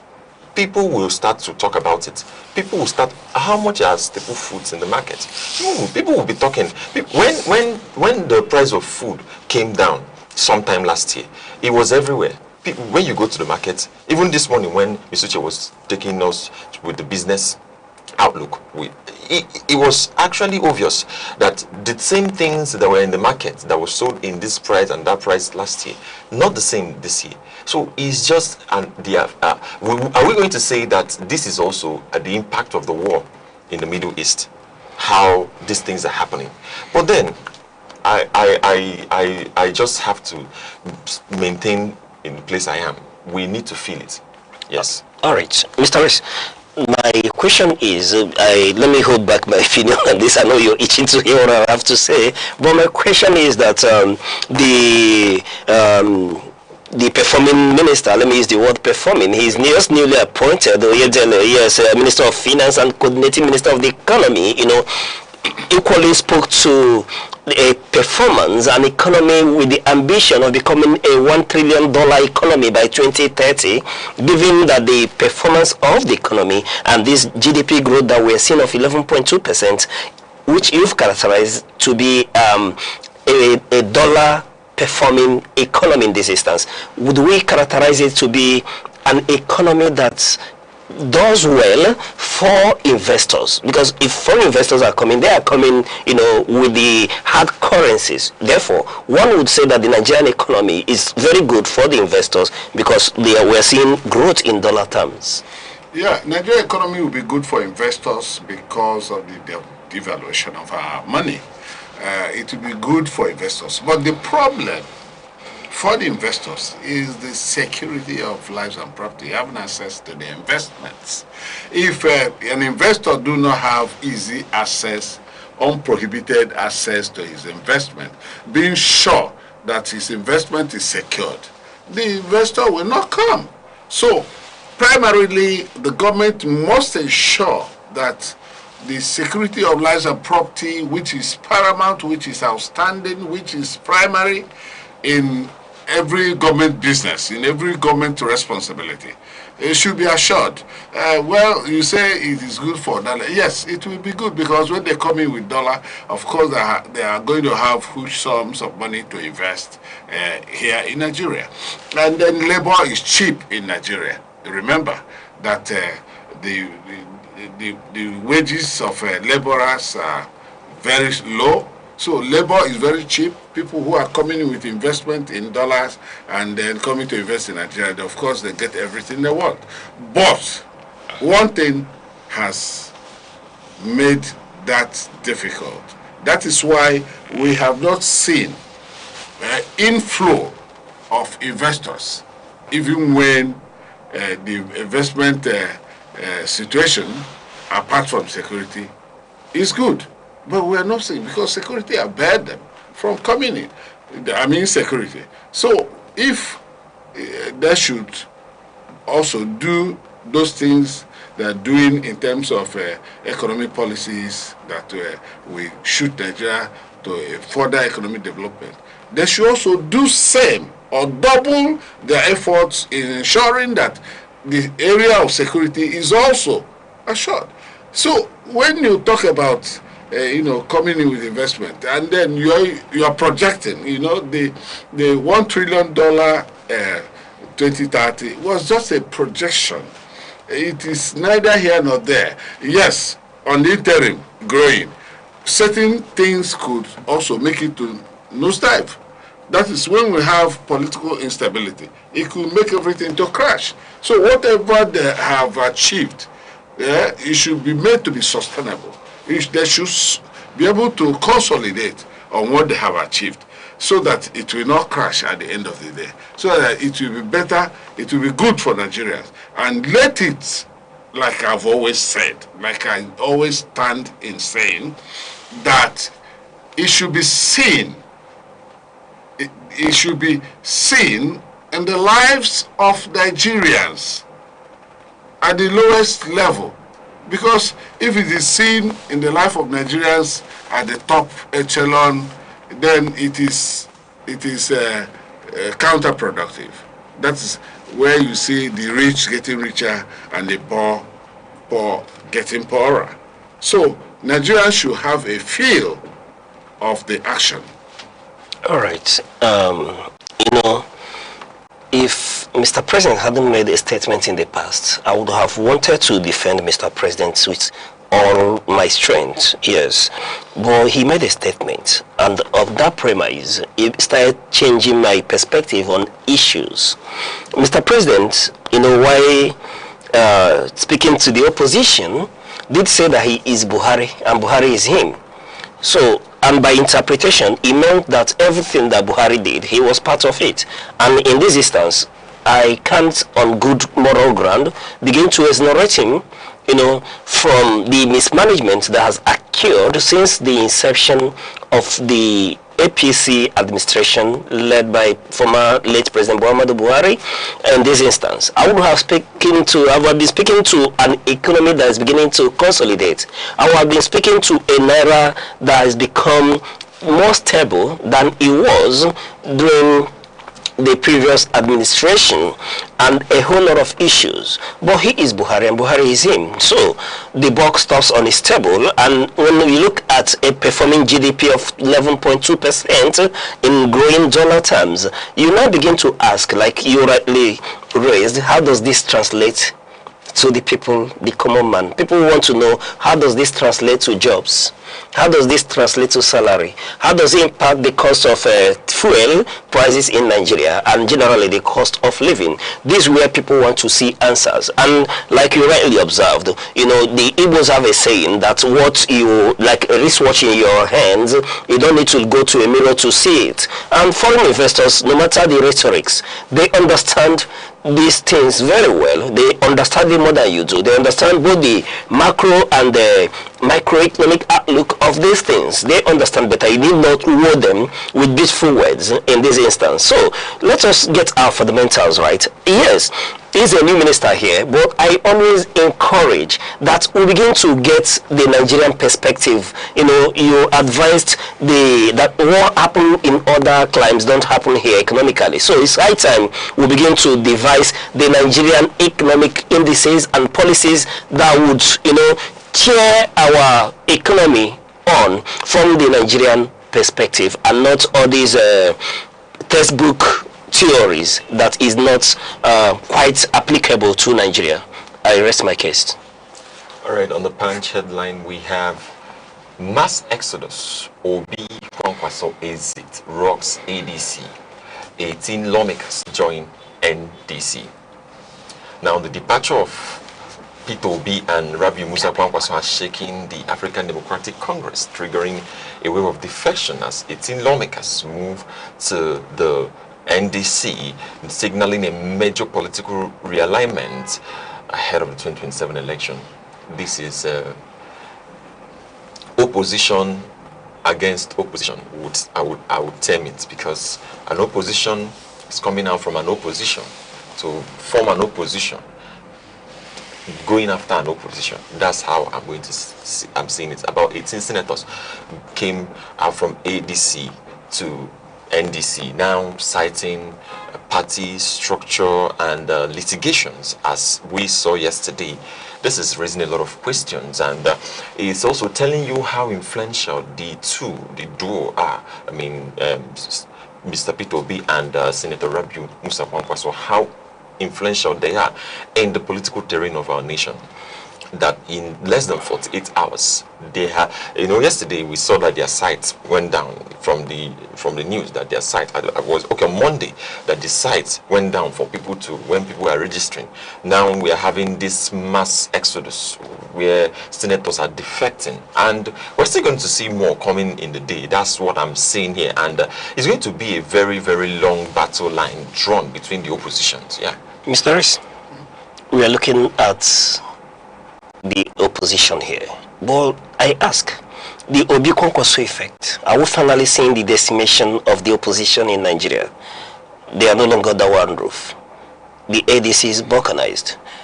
Obi Kwankwaso has moved to the NDC. What are we witnessing here? We have always had about 20 political, or more than 20 political parties in Nigeria. So, yes. And one is the incumbent, the one in power, and the others are members of the opposition. So they will always survive as opposition. I cannot say that they have been decimated, because how have they been decimated? You have seen that one party recorded registration of new members in 24 hours of about 10 million Nigerians. So you now see the level of people going into the Nigerian Democratic Congress. So you see, because of the two, people believe in them. People have confidence that they hold the answer to the Nigerian question. They hold the answer to poverty. They hold the answer to transparency, accountability. They hold the answer to reviving Nigeria's economy. That is why people are going. People are not going there because that one is called peterobi. He is not the most handsome man in Nigeria. Kwankwaso is not the most handsome man in Nigeria or in the north.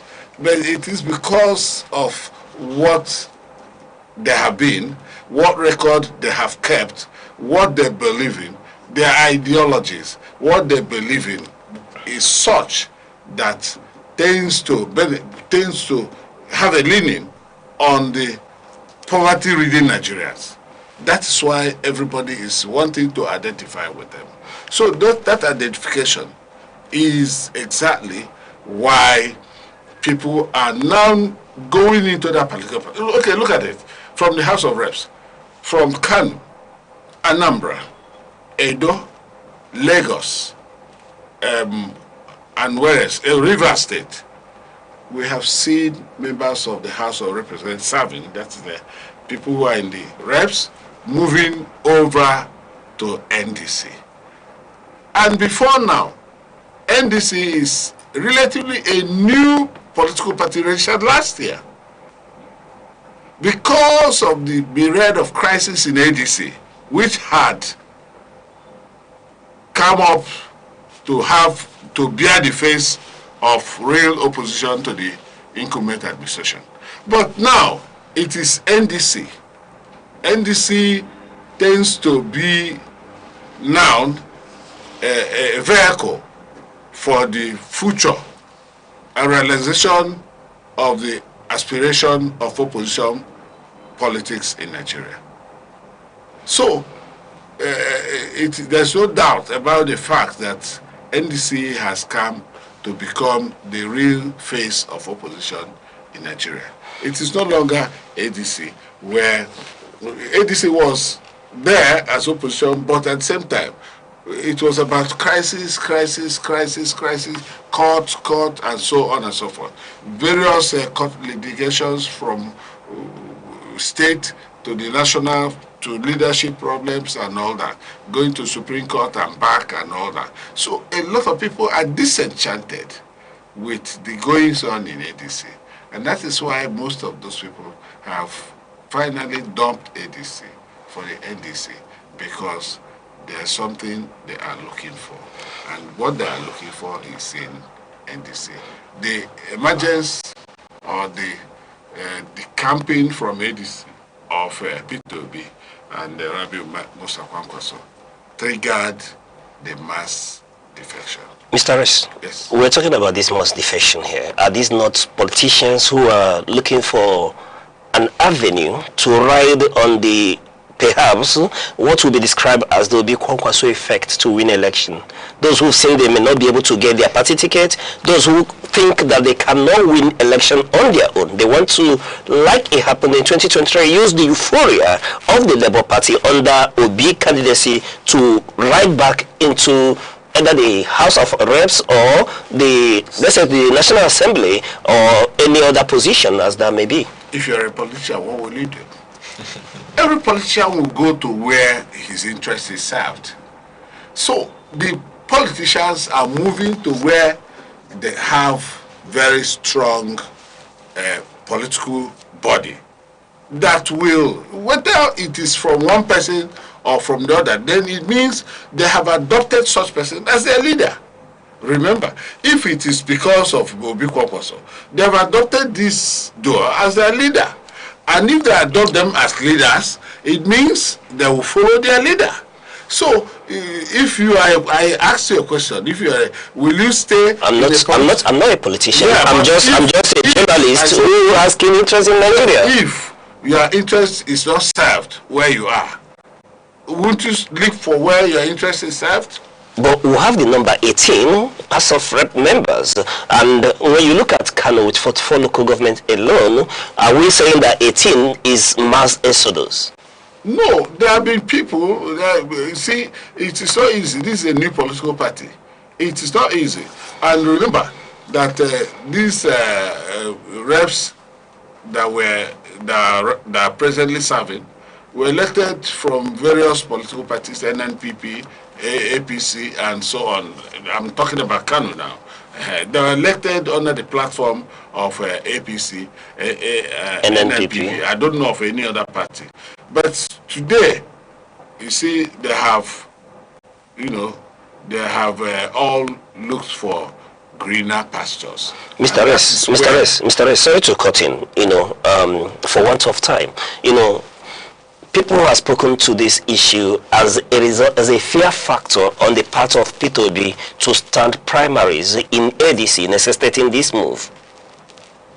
When you talk about fear factor, he doesn't want to stand primaries. He doesn't want to compete against Atiku Abubakar and the likes. No, he cannot compete against Atiku Abubakar because they want to dole out money and buy the position. He wants to serve Nigerians. People are saying, Mr. S, people are saying that usually he avoids primaries. He goes to where he will be handed a ticket. Because he doesn't have the money to dole out to buy the tickets. But he has money for campaigns in the general election. Of course, naturally, you have money for campaign. People are contributing money from here and there. Even in America, when you ask Clinton, you asked one of the American presidents, what are the 3 primary things you need in elections or politics?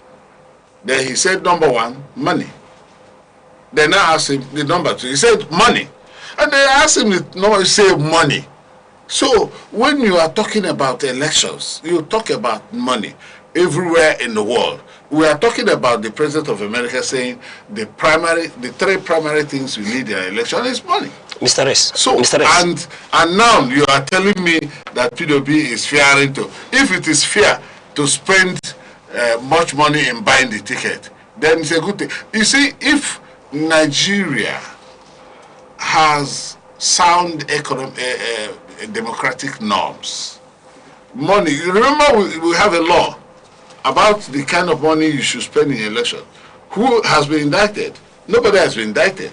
And people go for even the convention. That is even why they now made the law for direct primaries and consensus. So much money will not be used in doing that. And people go about doing things they oughtn't do just to get the ticket. Mr. S, for want of time, looking at the issue why Mr. peterobi had to leave ADC, are you telling us that is not fear and refusing to compete with the likes of Atiku Abubakar, having been given positions in the party, is allowed? I listened to Babichela, speak to these issues, and they are citing that Mr. peterobi was given everything he needed to feel among and belonging to the ADC, but not wanting to undergo primaries in the party is one of the factors that made him go to NDC. How can you say one of the factors is about fear of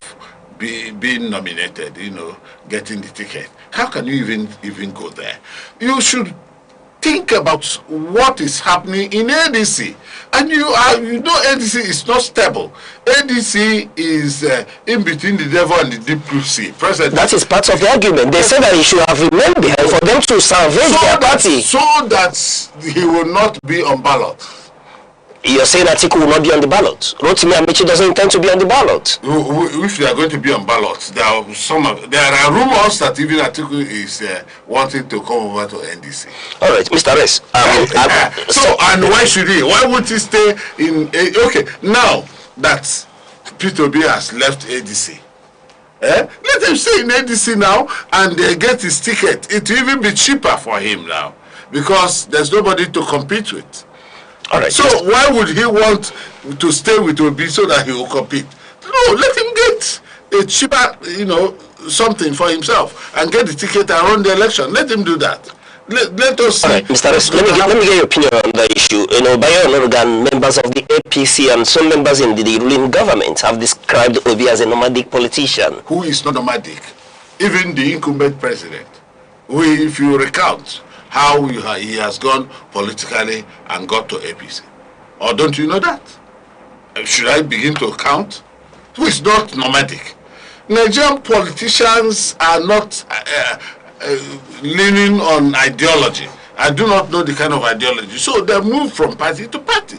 So when you say nomadic, they are only, it is part of it, part of the propaganda that is needed in politics. So wherever you are doing politics, there must be a propaganda unit where you come out with various propagandas so as to mad image of some of the aspirants that are threats to either your principal or any. All right, Obi Kwankwaso, are we finally witnessing the handshake across the Niger? Is that the handshake across the Niger we've been waiting for?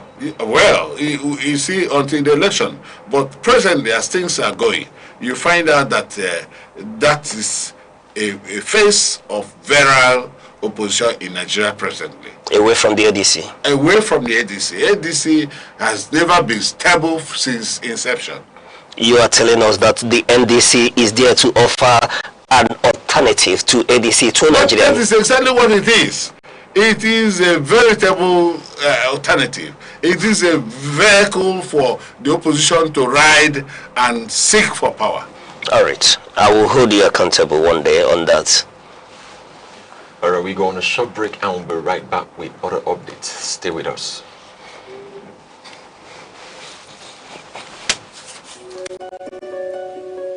In a world that never stands still, where stories break in seconds and moments shape history, one station keeps you connected to your nation, to the continent, to the world. From breaking news to powerful stories, from business and politics to culture, lifestyle and entertainment, we inform, we inspire, we keep you ahead. This is more than television. This is your window to everywhere that matters. Aneke TV. Move with the world. Welcome back. Now let's take a look at the Daily Trust headline, which says bandits kill 24 in Katsina. Bandits kill 24 in Katsina. At least 24 people have been killed in an attack by bandits in Katsina State, underscoring the persistent security challenges and rising concerns over safety in affected communities. Still talking about insecurity here and how these issues are emanating daily.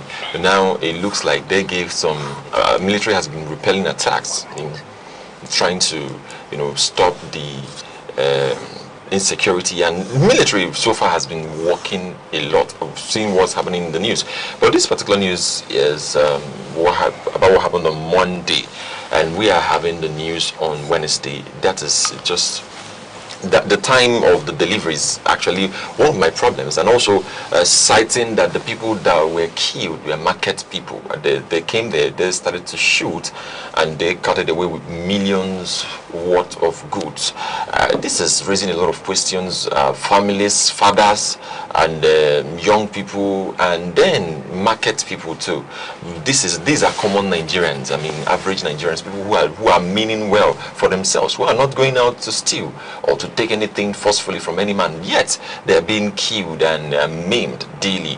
This is an issue that we have been facing for a while, and it is now drawing close to having to be a dissonance issue in the state. Yeah.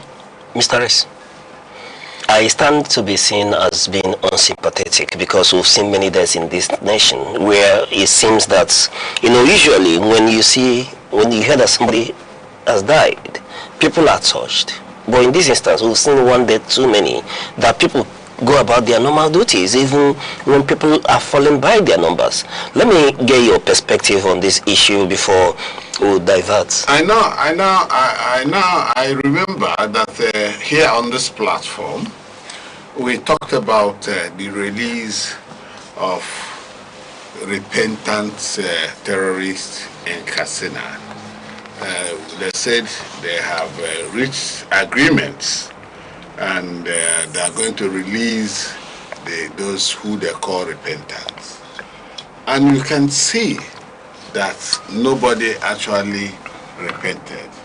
That people are just there making that to release these terrorists so that they'll come back to the society. And look at what is happening in Katsina. So you see what is happening in Katsina.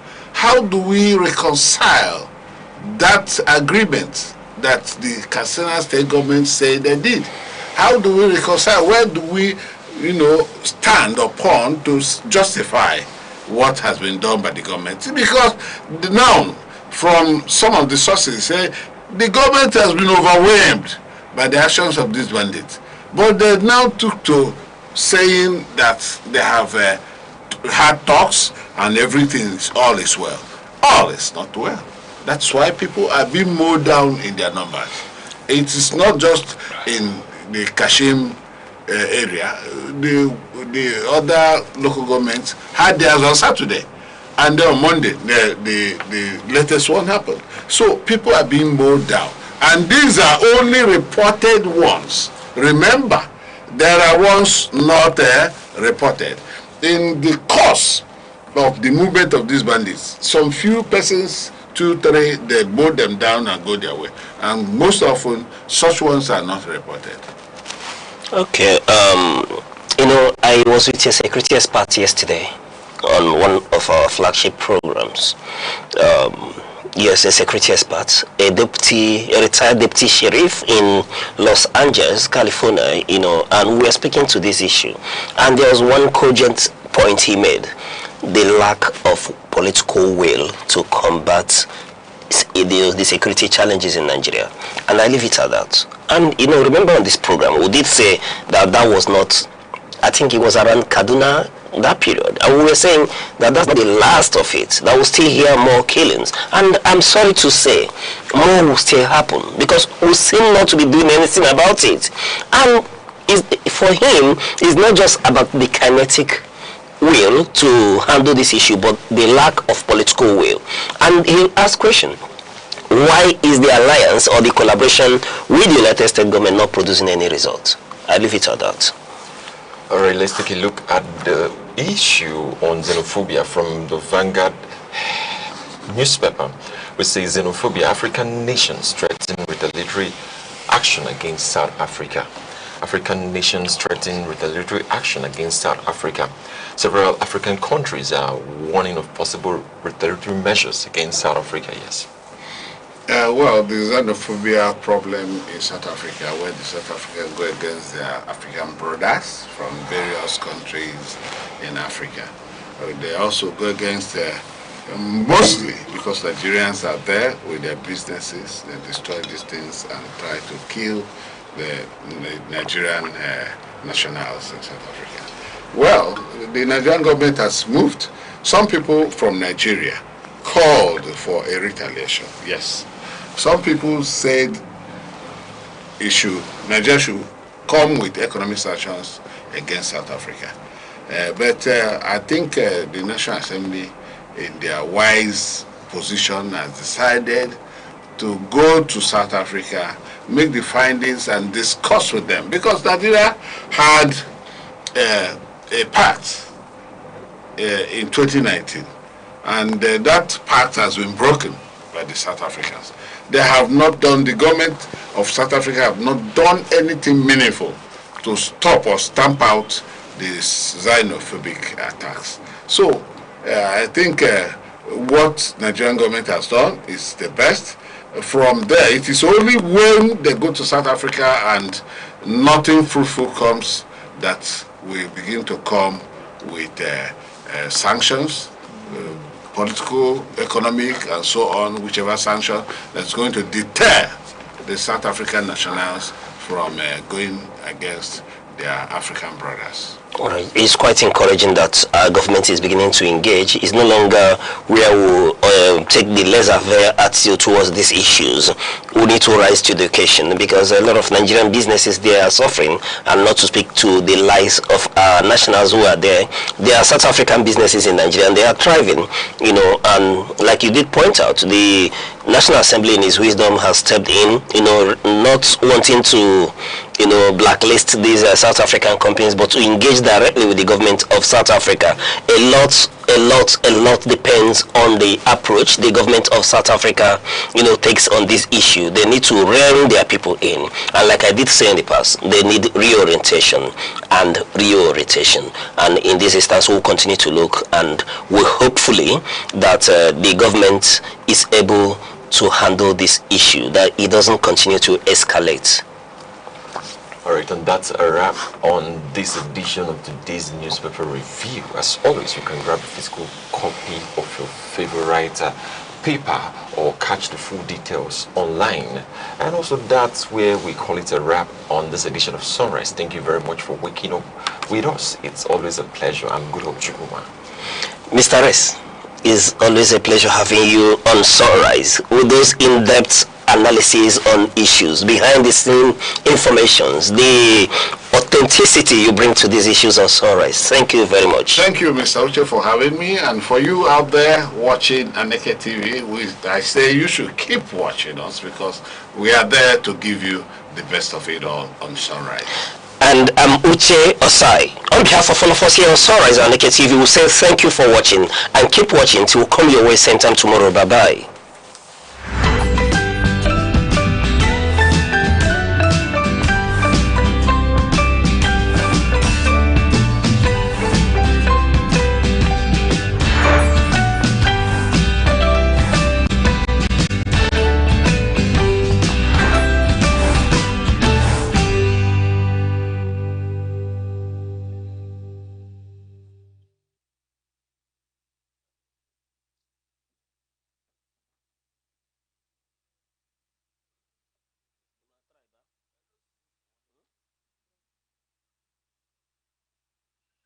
The soul is part of us that survives every storm.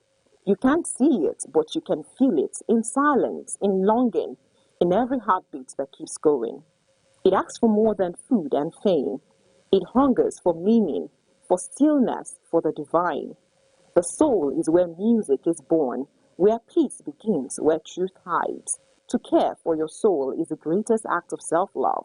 For in the end, what we were fades, but what we are at our core remains.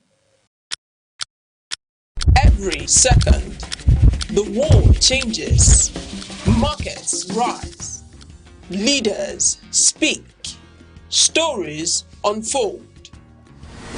To keep up, you don't just need news, you need clarity, you need speed, you need perspective. That's why Aneke TV brings you the global pulse. Accurate, reliable, right when it matters most. Aneke TV. Move with the world.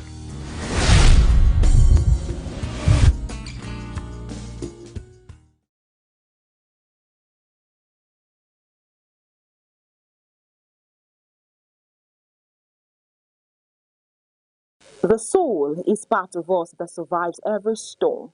You can't see it, but you can feel it in silence, in longing, in every heartbeat that keeps going. It asks for more than food and fame. It hungers for meaning, for stillness, for the divine. The soul is where music is born, where peace begins, where truth hides. To care for your soul is the greatest act of self-love. For in the end, what we were fades, but what we are at our core remains. Every second, The world changes, markets rise, leaders speak, stories unfold. To keep up, you don't just need news. You need clarity. You need speed. You need perspective. That's why Aneke TV brings you the global pulse. Accurate, reliable, right when it matters most. Aneke TV. Move with the world.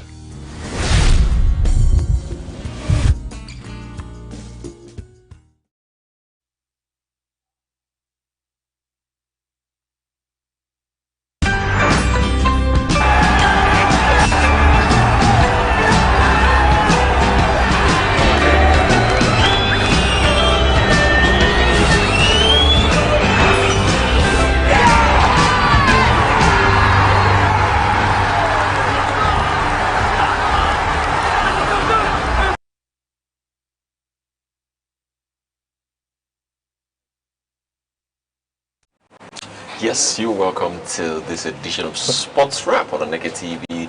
Let me tell you something. There's this great stuff that has happened last night. You know, news of last night is what we actually bring. And then the news of the future, because there's going to be a lot of things that will happen today in the world of sports. But before I continue dishing out and bringing out what it is and how it's going to be, I want to introduce to you Wisdom Worldwide. Worldwide, I called you by your name. Yeah. Because when all around the world, we only find few wise people. That's wisdom. Instead of kingdom, you are wisdom. No, I prefer wisdom. Because wisdom will strive to make the kingdom at the end of the day. Thank you. How you doing, sir? I'm great. Yeah. You saw last night? Well, we predicted last night, so it is what it is. There's no... I saw what I was expecting. So I won't say there's any much that was different. 44 minutes ago, that was the end of the match. That was the end of everybody. That was the only excitement we had. We just had to celebrate at that minute, and the second half was just more of play what you have to play. Let me play what I have to. Let's just take a look at Punch Sports Extra. Yeah. Let's just see the headlines, because we're having a lot of wonderful stuff's going on there. That's the Punch Sports Extra. Seeing that glory in sight, Saka sends Arsenal into first UCL final in 20 years. Saka sends Arsenal into first UCL UEFA Champions League final in 20 years. 20 years. Wow. 20 good years. Arsenal has not seen a final in Champions League. It's not their fault. That was the last time I remember, that was against Barcelona, where they claimed they were robbed, and they lost. Arsenal, they used to rob them every time. But I don't know why they keep on with that narrative that they were robbed. Everybody watched the final, and Barcelona won, and you come out to say you were robbed. They gave you an undeserved red card, this and that. But it's football, something like that will always happen. Let's take a look at the sponsor. Punch Sports Extra. Yeah. There's a lot of wonderful stuff I'm seeing there right now, and we need to just stay with it. We have ends Lukman's dream. That's Saka ends Lukman's dream. Yeah, anyway, look. I don't know who is dreaming, but both of them are dreaming. Saka was dreaming also for the final. Lukman was dreaming. Anyway, we are Nigerians, so we wanted to see Lukman at the end of the day. That was why most people were supporting Atletico Madrid. Not that Arsenal did us any wrong, but at the end of the day, we are happy that, or Arsenal fans are happy, not me. I don't have anything against Arsenal. What's my business with Arsenal? But if Lukman was there, I would have been happy as a Nigerian. Yeah, as a Nigerian. Yeah, that's all. Now let's take a look at this story, and we're having a lot of wonderful stuff here. Yeah. I'm seeing Portable challenges Davido Zlatan on that boxing. He's just looking for a headline. That one is just looking for a headline. No, Portable said that he was, the boxing, there was an issue, so he's demanding 200 million naira compensation. Please you arrest him. Yes, you should arrest him. Yeah, demanding for what? They should arrest Portable. Well, let's see. Wake Forest induct Wakama in Hall of Fame. Now we have OKZ ready for African Championship. Now we have by the side Foden agrees new long-term City contract. All of a sudden this guy disappeared. Yeah, it was happening. It was injury, not that he disappeared. Because I didn't see. He was having injury. I thought he was a talisman. No, he was having. There was a time he was in fact in a perfect form, But later, I think mid-season. I can't forget that goal he scored against Manchester United, but let's leave it at you that. You always remember something about. Now let's go. We have Pedro apologizes for Forest defeat. This is Pedro. He is apologizing when they lost to his team for to Liverpool. Sorry, to Chelsea. To Chelsea, for Forest defeat. How can Nottingham Forest defeat you? Anyway. Well, let's keep it aside. Then we have Devils keen on Fernandes. This is Manchester United keen on the West Ham Mistral. That's Fernandes, the midfield Mistral. Then we also have Yamal returns to training. I thought this guy they said he's out for World Cup. Why is he coming back? No, he's not out for World Cup. He's out for the season. That's for Barcelona. Okay, for they Barcelona. Were expecting him for the World Cup. Okay, that's awesome for him. Congratulations to Barcelona. Now we have Mbappe's attitude causes tension at Real Madrid. I said it. Mbappe has attitude. He has attitude problem. No. Let's talk about this. No, Mbappe has attitude problem. Even right from PSG. You know when you talk about stars, like that's why football. If we don't deal with ego, we will have teams that keep failing when they should not fall. That's what Madrid is suffering from. Many of their players have ego because they feel like they are bigger than. Yes, that's the problem. Abeloa. That's why they need somebody like. Even apart from Abeloa, even during Ancelotti time, they still had that differences. If it's me, I don't know why they always feel like that. And we bench you. And the problem is that their president always cites the players. It's the president. The always cite. He will cite Vinicius. He will cite Mbappe. So that's what is causing players and coach rift. At the end of the day, what can Abeloa do when the president is by the side of the players? There's nothing he can do now. Yeah, let's just take a look at what's going on again. Now we have Unity Cup. We have Unity Cup is coming, and this Unity Cup is from Chile rates 3SC midfielder Ayobami. That's a Unity Cup that is going to play this month. We're going to play this month. We're going to use Wembley. Nigeria and Malawi and just a few other countries. Zimbabwe too. Yes. So we have Hakimi out as Bayern disrupt PSG's plan. I said that's a blow for PSG, because a star player, in fact, an important player like Hakimi, going out. That's going to take a twist today. Okay, so we're still talking about this. We have Awoni gets EPL Player of the Week nod. This guy, he scored 2 against Chelsea and caused the penalty itself that they scored the third one. Yes, of course. Awesome. Now we have EPL clubs battle for Dele Bashiru. Then the Sofas Cup defeat in Turkey. Galatasaray insists on 150 million for Osimhen. I've been saying this. That's the price tag. Not coming to 75. What's 75? What's 80 million? They should just leave it at this price. Whoever is coming to buy should be able to pay this price. Barcelona, Manchester United, Liverpool, all of them can afford this price. Not coming to down price our own very good striker to 75 million for what? Yeah. Now, before we go into all this, really the long kind of what we have today, let's take a look at the Nigerian Professional Football League table. Okay. At how it is, where we have Enugu Rangers are topping the league with Rivers United and Shooting Stars coming behind them. Bendel Insurance and Ikorodu City are also coming behind. Now, talking about Enugu Rangers, this is, for me, they came from 6th. And they are shooting for the trophy. That's going to be a wonderful thing if eventually they win this trophy.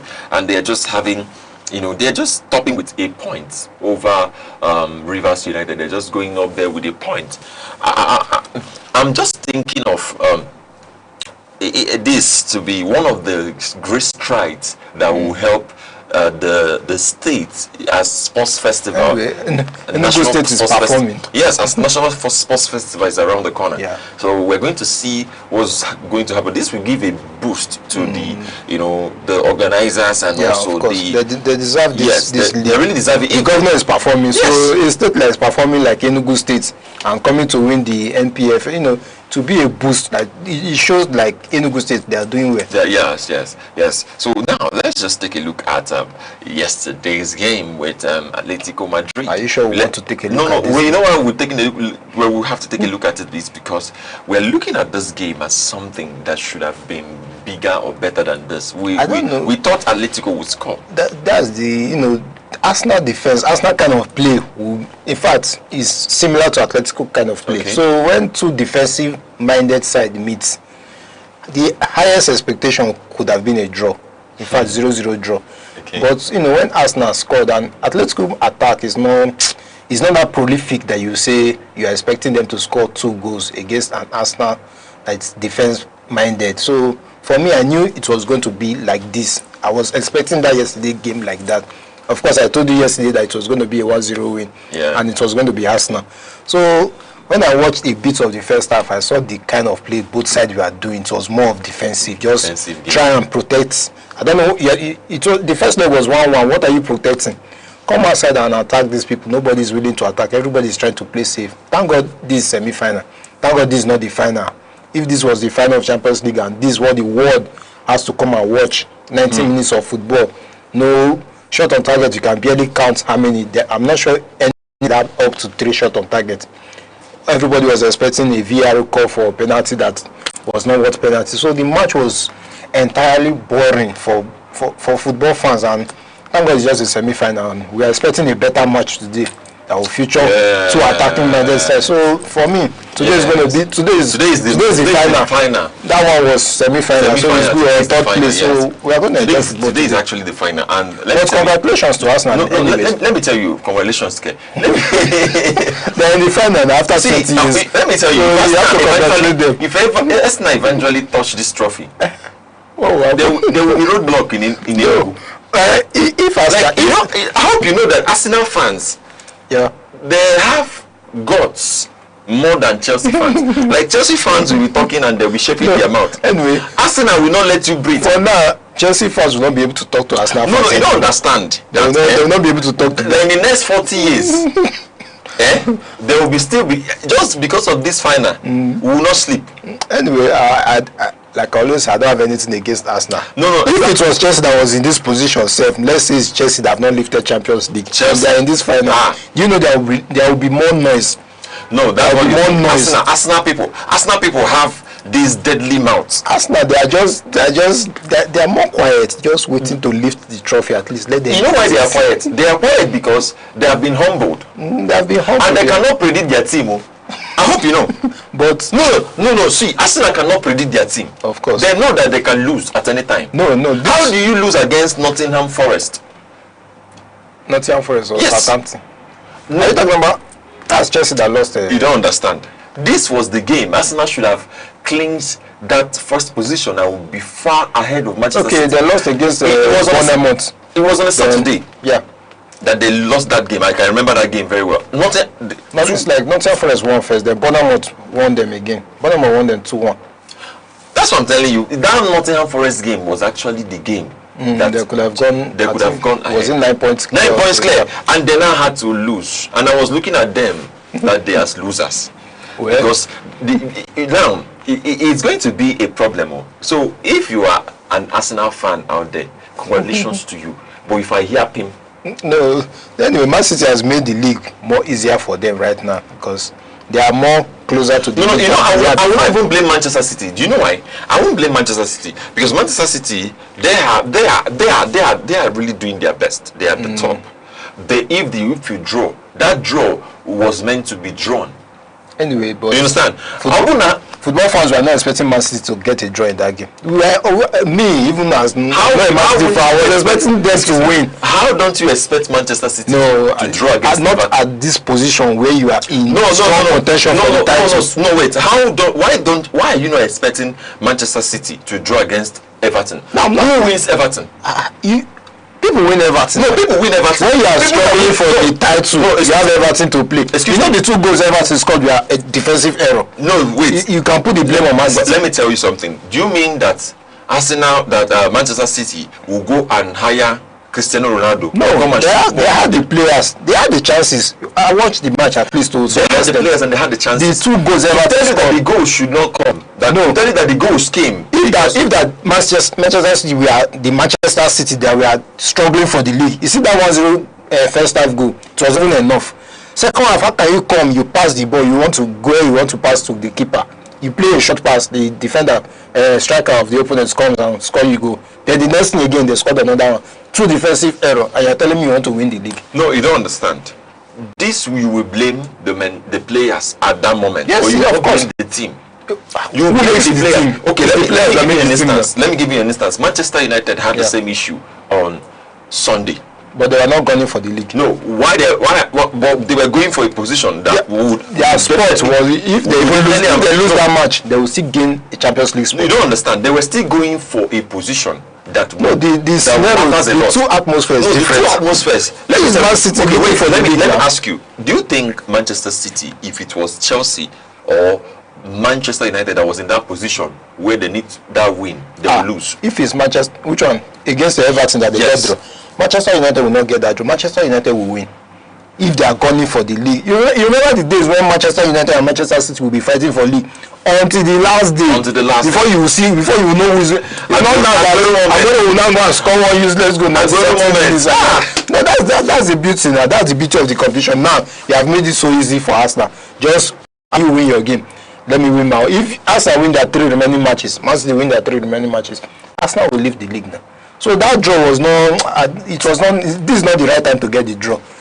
Win the league match so that you have 3 points behind. At least you still have a standing match. You win the next match, both of you are on the same point. So the league will keep being interesting till the last day. The last day. Now that last day. That last day will be like judgment day. The last day will be judgment day. Arsenal is playing their own to get a win. Are playing their own to get a win. At the end of the day, the difference might just be goal difference. Now, what's left? Well, I think we're going to really understand something very cardinal. That in this league, especially in the Premier League, there is no writing off. No, you don't write off anybody. Now, secondly, look at Tottenham in relegation. Are they not 17th now? West Ham now. This Tottenham that we almost wrote to ourselves that they are going. You know. Let me tell you. You know why? We know the mentality or the psychology behind Tottenham coming back. I hope you know it's the Zebi. Yeah, of course, the coach was part of it. Coach was part of it. The players also were determined. No, the time, you remember, when players, sacking coaches and then replacing them used to affect the team psychologically. Like Chelsea. Okay, continue. Stop calling losers now. Stop calling losers. No, like you can see the psychology, both the players and the coaches. Okay, see what happened now. They are, you know, let me tell you why they will not hire anybody just in Chelsea is not going to hire anybody. Chelsea is not going to hire anybody for now because do you know how much they paid? No, they have made wrong investment. Rosemary, right? Their investment in coaches now have been wrong. Now, what they are looking out for is to go and find a young coach that they will destroy the career again. No, right now they cannot even hire anybody because what are you hiring somebody for now? To come and put you in the Champions League spot or Europa League? Wait now, you have nothing to lose. Right now, Chelsea has nothing to lose. So let them just end up where they are. So let him just continue. If he loses the remaining 3 matches, there's no problem. Okay. So that means that when you check it from the Tottenham side, you will see that they actually at advantage. Of course. Because they signed Zebi when they were almost ruined. In fact, they are psychology. Okay, I want to play myself out. I want this coach to really show, I want to show this guy that I am actually world class. Imagine Tottenham having a team like Solanke. They have great players. They have Solanke. They have Matisse. Colomwani is there. They have Colomwani. Not for injury now. Xavi Simons is there. Yes, now they have Richarlison. No, they have good players. They have players. I don't know why they should be in this position. That's what I'm telling you, that it looks like when the coaches are the problem. Lack of decision, making the right decision. For Tottenham, I can blame it on the coaches. Because for Chelsea, I don't have any problem with the coaches. The players, you see, Chelsea players, many of them should not be playing football. Can I tell you something? You know, I told you that Chelsea is not a big team. Of course, I'm starting to agree with you. Because what I'm telling Chelsea is not a big team. You can't make some statements and remain in the team. Silly statements. For instance, look at what Manchester. I'm still saying what Manchester United did to the basketballer Garnacho. Or the content creator. Is not a basketballer. No, content creator Garnacho. He's the content creator. Let me tell you, having mental issues now. Let me tell you what happened. Let me tell you what happened last year. When last 2 years, when Manchester United won FA Cup, Garnacho brought in I show speed to the dressing room. Okay. That's for content, yes. It's for content now. So he's a content creator. She just go and meet her. And it's also a dancer. They should continue. They should continue. He will make more money. Yes, he will make more money from streaming. I think he will make more. So what I'm saying is that when you make certain, even your brother, like the way big teams work is that even your brother is at risk of making you lose your job. Yeah, of course. See what happened. It was not even Garnacho. Garnacho did not even rant a lot. Who ranted? Who wore Aston Villa jersey was Garnacho's brother. Yeah. That wore Jadon Sancho. Okay, where is Sancho? But who posted it? It was Garnacho. No, what I'm saying is, okay, wait. Now, what I'm saying is actually that looking at the situation, you will see something very clear. That when you make certain statements against a big team, you go in for it. Of course, now you cannot be a player of maybe playing for Manchester or playing for Chelsea, and your brother wears an Aston Villa jersey and you are posting it. Why are you posting it? Do you get that's a statement, and you are trying to make some statement. Yeah, so that's actually the thing. Now let's just see how today's match is going to be, because there are few injuries, just few injuries from here and from there. Like Hakimi is out, like we are seeing. That's a big blow for that's a big PSG. blow. Then we're gonna. What do you think? What's the score prediction for today? I might not get this one right, but believe it's going to be an avalanche of goals. I believe that maybe we will not get to 5-4 of the first leg, but at least I'm expecting both sides to score. And no, Bayern Munich. I'm giving it to Bayern Munich. Giving it Bayern Munich. So Arsenal will now suffer in the final. I think we have to give it up to Bayern Munich, because not because I hate Arsenal, just because I really want them to understand what football is. As the sportsman, I have PSG and Bayern. Anyone Arsenal meets, I'm not going to give it to Arsenal. Anyone that is going to meet Arsenal will collect. And you know PSG is the defending champion. So they are not going to let that trophy slip out of them. Arsenal is in trouble. Yes. So this is where we are rounding it up. Thank you very much, Worldwide, for doing Thank you for having me. And yes, you heard it right. Arsenal is going to see whatever they see in the final, if either Bayern or PSG meets them in the final. This is what it is on today's edition of Sports Wrap on Aneke TV. I am your one and only Sports Oracle. You can get me two. You can only get me one. Catch up with you same time, same station tomorrow as we delve into the world of sports and see what's happening here. For now, have a wonderful day. Bye.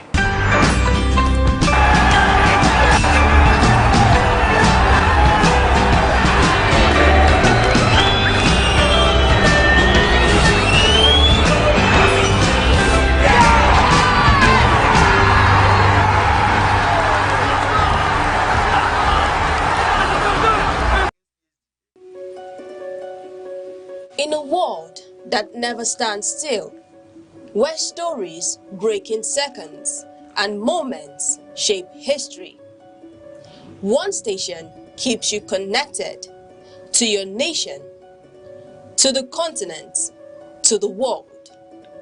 From breaking news to powerful stories, from business and politics to culture, lifestyle and entertainment, we inform, we inspire, we keep you ahead.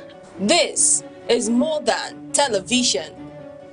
This is your window to everywhere that matters. Aneke TV. Move with the world. In every age of human organization, there exists a question older than modern management itself. What makes a system endure? Not merely to grow, not merely to succeed, but to remain strong, coherent, and alive under pressure. The answer, again and again, returns to one principle: teamwork. But not teamwork as slogan, teamwork as structure, teamwork as philosophy, teamwork as the hidden architecture of what we call a virile organization. To describe an organization as virile is to speak beyond growth metrics. It is to speak of resilience, the capacity to absorb shock without collapse, to innovate without disintegration, to expand without losing identity. A virile organization does not merely function, it endures intelligently. And within that endurance lies a paradox. No single mind, however brilliant, can sustain it alone. In Japan, the philosophy of continuous improvement finds expression in Toyota. Here, strength is not concentrated at the top. It is distributed across every worker who is empowered to halt production in the pursuit of quality. A system where even the smallest voice can protect the integrity of the whole. In the United States, Google operates through a different but related logic, cross-functional collaboration, where engineers, designers, and researchers converge not as isolated experts but an interconnected problem solvers. The philosophical implication is profound. Intelligence, when shared, becomes structural power. A virile organization is tested not in comfort but in disruption. At Amazon, small autonomous teams, often described as two pizza teams, operate like cells within a living organism. Each unit carries responsibility, yet none carries the entire burden of collapse. When crises arise, the system bends but does not break. This is not efficiency alone, it is distributed survival. At Apple, innovation is not chaotic eruption, it is disciplined convergence. Hardware, software, and design teams move like instruments in a single symphony. It is in such coordination, creativity is not reduced, it is refined. Across emerging markets, Flutterwave demonstrates a similar principle. Its expansion across complex financial landscapes is sustained not by individual brilliance alone, but by coordinated teams navigating engineering, regulation, and partnerships as a unified system. Here, teamwork becomes something more subtle, the acts of controlled ambition. A virile organization is not held together by structure alone, but by belief. At Microsoft, a cultural shift towards collaboration redefined its internal logic. Competition was replaced with shared problem solving. Silos gave way to systems. And in that transformation, performance returned not as pressure, but as consequence of alignment. Even in smaller ecosystems, newsrooms, startups, and digital collectives in cities like Lagos and Port Harcourt, teamwork determines whether creativity becomes fragmented noise or coordinated impact. Culture, then, is not soft, it is infrastructure made invisible. Complex decisions demand more than intelligence, they demand perspectives. From global consulting systems to public health coordination frameworks, such as Nigeria's epidemic response structures, teamwork reduces error, not by eliminating disagreement, but by organizing it. Here, disagreement becomes data and dialogue becomes precision. A virile organization is not defined by how loudly it rises, but how long it remains coherent under pressure. Teamwork in its highest form is not coordination, it is coexistence structured towards purpose. It transforms individuals into systems, systems into resilience, and resilience into continuity. And in that transformation lies a quiet truth. No organization becomes strong alone, it becomes stronger together. Every second, the world changes. Markets rise, leaders speak, stories unfold. To keep up, you don't just need news, you need clarity, you need speed, you need perspective.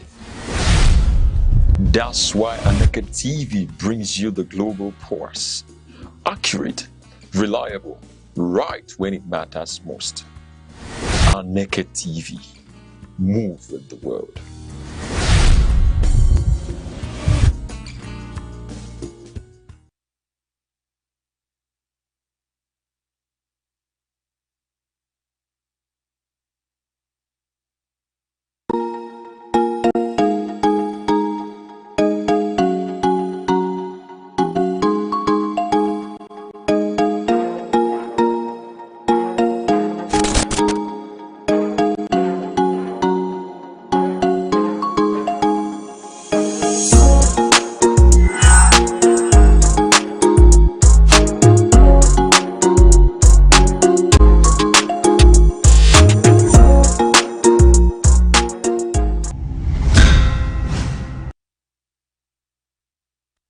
Many thanks for joining us on The Insight. Remember, The Insight is that program where we bring to you habits of issues, policies, politics, power, personalities shaping our nation. I am Uche Osai. They say in politics, there are no permanent friends or permanent enemies, only permanent interest. But in the last 72 hours, the Nigerian political chessboard hasn't just seen a move. It has undergone a seismic shift that threatens the tilt, the very axis of 2027. The headlines are unmistakable. Peterobi and Senator Rabiu Kwankwaso have officially walked away from the ADC-led mega alliance, citing a clog of legal traps and internal suspicion to pitch their tent with a new platform, the Nigeria Democratic Congress, NDC. To some, this is a masterstroke, a South-North handshake designed to pass the traditional gatekeepers and unify the two most potent grassroots movements in modern Nigerian history, the Obedience and the Kwankwasia. To others, however, this looks like the great fragmentation, a move that risks cannibalizing the opposition vote and handing a clear path to the incumbency. Today, we peel back the layers of this realignment. Is this a strategic retreat to a clean slate, or is it the final nail in the coffin of opposition unity? Are we witnessing the birth of a formidable third force, or a repeat of the fractured meat that defined 2023 polls? Joining us to dissect the implications, the optics, and the raw political arithmetic of this move is Dr. Gosin Eze, a seasoned public affairs analyst. Doc, it's a pleasure to have you on the Insights. Thank you very much for having me. Doc, let's just dig deep into this issue. But before we get to this matter, let me ask, do you have a crystal ball somewhere that you used to forecast and predict the next political move in Nigeria? I'm a public affairs analyst. Okay. I would say I'm ubiquitous. I'm always present everywhere. Whenever I say something, I mean it I'm a realist. I'm not an idealist. Most people are idealists. They believe that things should be the way they think about it, without thinking it critically and then making sure it is a realistic decision they want to take. So to me, the Nigerian political atmosphere now, I don't even look at it as charged. You don't look at it as charged? Yes, I don't. Because one, who is the opposition against the present ruling party? Who is the opposition? Is it Atiku? Or is it Tubi, or Kwankwaso, or Amechi? I know in history, as a student of history, there's no place in the world that realignment works or worked. Political, no place in history. What works is merging. The opposition today in Nigeria, I can't really fix it, but they got it wrong from the beginning. If they had gone out to register another political party, but the question now, who are merging? Atiku is in PDP. Amechi is in APC. Peterobi is in Labour Party. And then Kwankwaso, NNPP. Did all these political parties, were they controlling the parties in such a way that they can suppress their identity in order to get another political party as opposition? If you can remember, before Buhari came into power, there was a merger of political parties, not individuals. NNPP suppressed its identity. CPC, led by Buhari, suppressed its identity. ACN, led by Tinubu, suppressed its identity. Rocha Sokolocha in Afghan suppressed its identity. Then, with the suppression of these identities, they dovetailed into what is known today as APC. And as they were doing that, there was an arrowhead. They know that Buhari controls 12 million votes in the north, no matter how you put it. So they were looking at him as an arrowhead. So because they suppressed their identity and they've dovetailed to APC, it was easy for them to dislodge the incumbent. But what are these? Sometimes I imagine if they are reasonable enough. You say alliance or alignment. Which party are they coming from? What are they bringing to the board? Take for instance, Peterobi. If we look at his trajectory politically, he was the governor of Anambra State under the platform of APGA. He moved from APGA immediately after his tenure ended to PDP. There he contested the presidency with Atiku. They lost. When there was to be another primary in PDP, he saw that he would not get the ticket. He jumped to Labour Party. And when a leader is known, like they said, a good mariner is identified during a turbulent sea. A leader should be able to solve problems, current and emerging problems. All the places Peterobi went, there were crises. And as a leader, you should stand and resolve the problem, call them together. But he never did that. Rather, he's migrating from one party to another. So the issue of alignment does not arise in this case. That's why I said there's no position. Okay, who is going to be the presidential candidate? Now, the so-called opposition, ADC, has split. And then people are touting Obi Kwankwaso. What is the political base of Kwankwaso for now? The Kwankwasia in Kano, where he was holding sway under NPP. Sorry, NNPP. As it is today in Kano, does he hold sway? His political ally, the governor, is no longer with him. Then what is the base of Peterobi? Which state does he have sway? Forget about the imaginary so-called obedient. Doc, let me cut in a bit. We'll talk about the imaginary. You are talking about individuals who were in the race in 2023.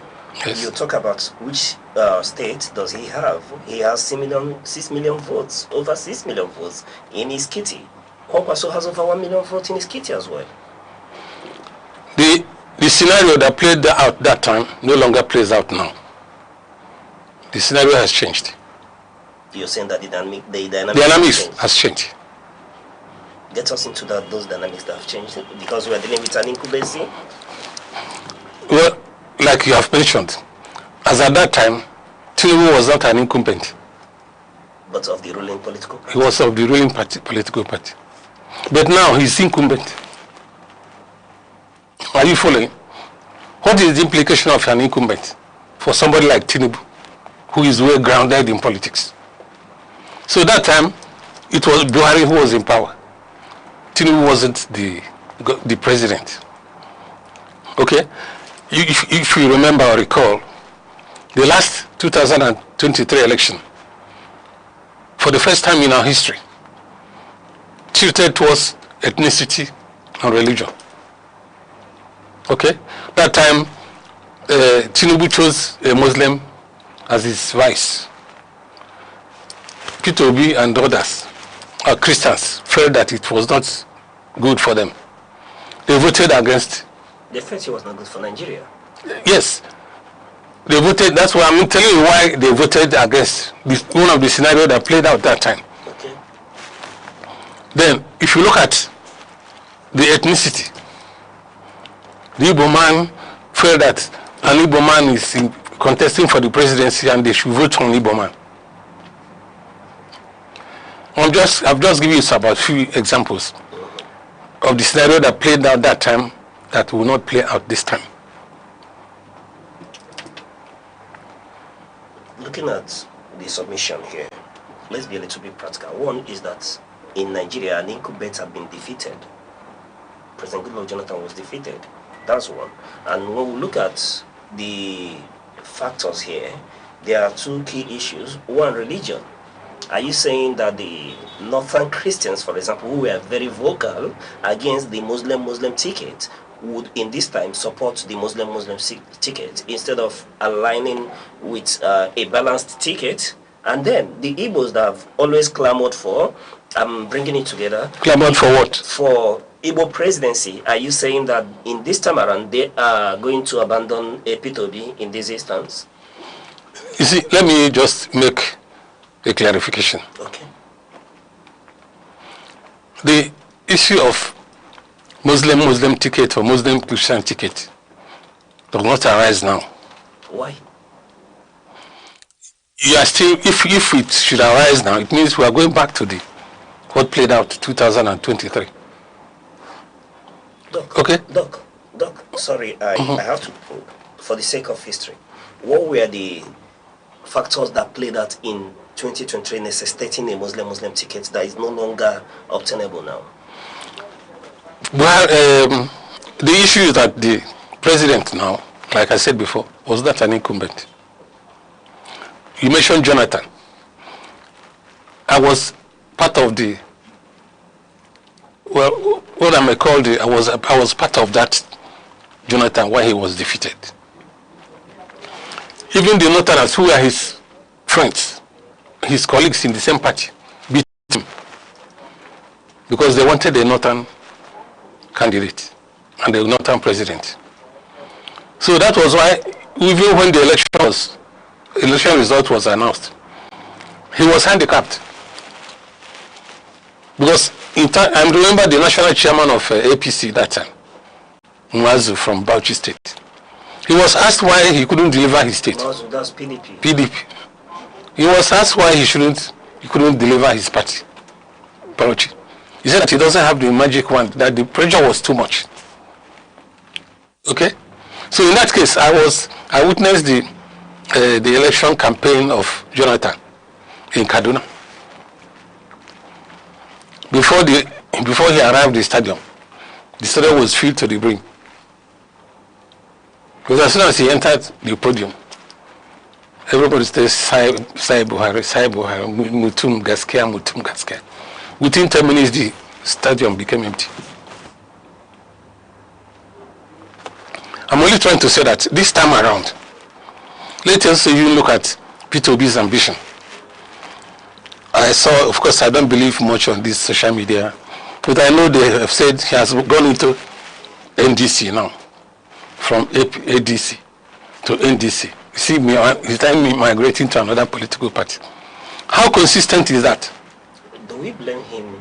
No. You blame him for what? We blame him when, according to him, and obviously the information available is that the state has a hand in destabilizing opposition in Nigeria. Which state? The ruling government. That's why I told you that the scenario at that time is not the same thing. Now, Tinubu is the incumbent. So, and if like Muhammad Ali said it, any opponent that stands in the ring before you don't have anything you can do to knock him out. So we're looking at a state-controlled political environment that doesn't want a fair play and opposition that will challenge it. That's nothing. I told you earlier that the opposition has not put its acts in order. They have not done anything to show that the opposition.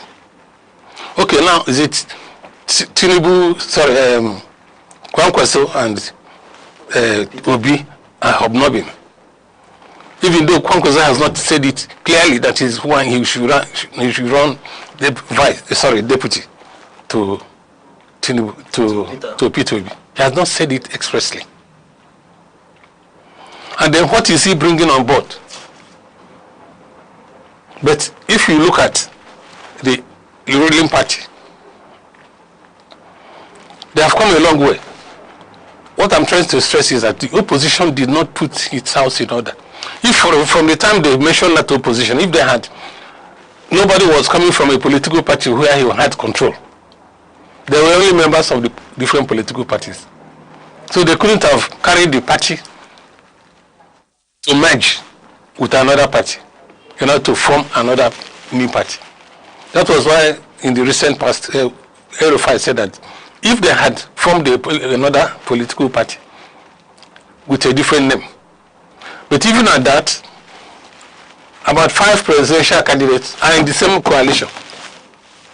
How do you sort it out? That was why I said sometime that it would collapse. Indeed, you did say that it will collapse. Doc, who do we blame for the crisis we are having with the opposition political party? They didn't put their house in order. That's cited as one of the reasons why he had to leave the ADC. Now, he's a migrant politician. I've been moving from one party to another. So it's a common attribute to him. In fairness to him, I listened to Buba Galadima, and part of the things he said is that the incumbent president has equally moved from one party to the other. Which transition from AD to AD to AC, from AC to ACN, then until he got to APC. It's not true. It's not true. No, Doc. APC, we were aware that Bola Tinubu was in AD and left AD. But moved to AD. During that time, he was not thinking of merging or a coalition with another political party. He was moving as an individual. But when he wanted to dislodge the incumbent, he had to go into merger with other political parties. He was holding sway in ACN, from the southwest. Buhari was holding sway in the north. The late Owoneon was ANPP in the east. The same thing with Rochas Okorocha, APGA. They subsumed their identity and came up with another name. And that was the only, if you remember, I remember Mrs. Clinton, that was the day he visited Nigeria. He told them the only way you can dislodge incumbent is to form a merger. If you say all these gladiators now, if you want them to come, which party is peterobi going to say he's bringing on board? Which party is Amechi bringing on board? Which party is Atiku bringing on board? Which party is Kwankwaso bringing on board? They are members of political parties. They are not in control of the party where they can merge and then think about dislodging an incumbent. That's why I feel that there's no opposition, because they are not organized. They are not organized. Or do we say that the state is not allowing them to organize? It's how? How? From at the initial, they didn't put their house in order. And they're blaming him. If they, after the election, if they lose, they say they rigged it. Where were you when they were rigging it? They will tell you. That is the perception of so many people. Though, like you rightly submitted, that the times have changed. A lot of people, and I've spoken to many political analysts like you as well, who are equally of the view that the changing time is one that people are no longer dependent on the old platforms, the old structures, old political structures in this instance, that the structure has moved into the hands of the people. And when you look at it, peterobi commands an army of obedience, youths in Nigeria. Where is the office? You look at Kwankwaso as well. He commands a multitude as well. Where? Where? From the north. Kwankwaso? Yes. He won only Kano. Mark you. Kwankwaso. He won only Kano State. And the Kano State, as we speak now, the governor has defected to APC. So many senators have also defected to APC. What is he going to say about it? That's why I told you the scenario at that time is different from what it is now. But they are citing that these are movements and not party men. This is the movement. What is movement? What is movement? When the time comes, the incumbent will come out with all resources it has. With all resources? Yes. At his disposal. Doc, you know, I'm just a journalist who is looking keenly on this issue and observing and documenting history.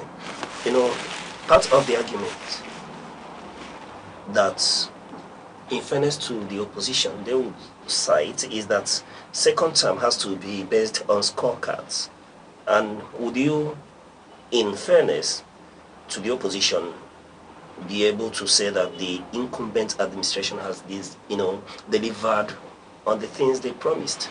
Let me go by what peterobi has promised.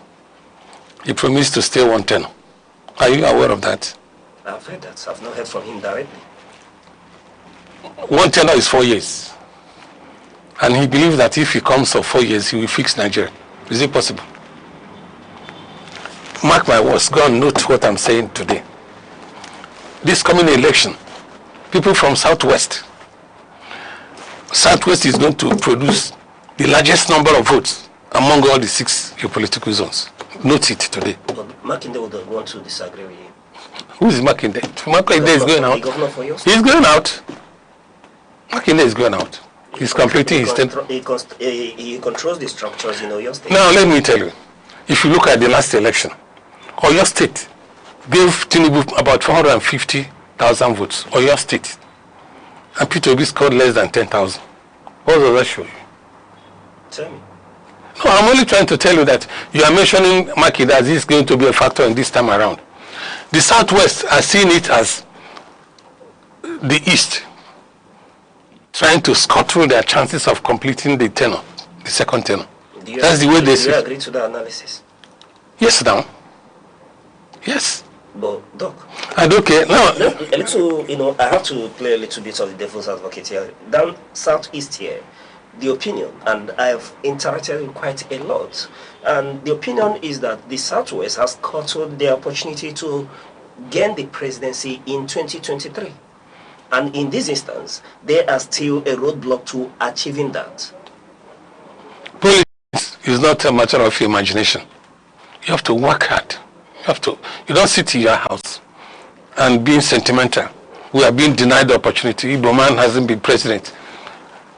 How are you trying to? East-South is a block. Which other can only Southeast deliver anybody as a president? And the answer is no. You have to go into alliance with other blocks. As I speak to you, recently the Commissioner for Information and Strategy, Edo State, Kasima Febua, he was formerly the PA to Babangida. He was on air. He said that the North would not like somebody who will come and have the opportunity of staying for 8 years. That it's better they have somebody whom they know will stay 4 years and go away. These are some of the things that will influence the voting pattern. Note my words. I remember in Enugu State when Ugwai was going for election for the second term. Ayoge came and was contesting with him. Ayoge had influence. He had the popularity. But when he went to Khan, he told them that after me, it is your turn. Are you bringing somebody who will stay 8 years and you have to wait for 12 years? It penetrated. Do you understand me? So it's not a matter of, the calculation must be realistic. You see, the Igbo man has become so sentimental about this country. If you have history on your side, Zik and Oparadem, they had always gone into alliance with others. They were not doing it alone. It was because of NPP, NPN Accord that produced Edwin Umezoke as the Speaker of House of Rep that time. You must go into alliance with others. If it is this thing we are doing here, it can never work. What do we hold against peterobi this time around? He's speaking to alliance. He has gone into alliance. A handshake across the Niger. I'm telling you that alliance is not working. With Kwankwaso here. If you do not, I will see Kwankwaso as a betrayer. In what as way? I speak. In what way? I just don't know, but I know they are not looking at him with a good eye. He wants to, anyway, until peterobi announces him as his deputy. All right, Doc. Let's backtrack. Let's get to go back to the opposition. Who do we blame for the, the fragmentation we're witnessing with the opposition, especially as it has to do with the ADC? I blame them for not putting their house in order. Who are we blaming in particular here? Do we blame an article that all the gladiators, Atiku, Obi, Amechi, Kwankwaso. Let's share the blame. All of them, they equally have the same share. Okay, how can 4 presidential candidates, aspirants rather, go into alliance? Who steps down for who? That is why they have split now into 2. One group is still remaining with ADC. Another group have gone into NDC. For how long will you? If you don't put your house in order, that's why I said the mistake the opposition made from the beginning was that they would have talked about merging. But even when you are merging, it means you are coming. There's a political party you are not a political party you belong to, but a political party you are in control.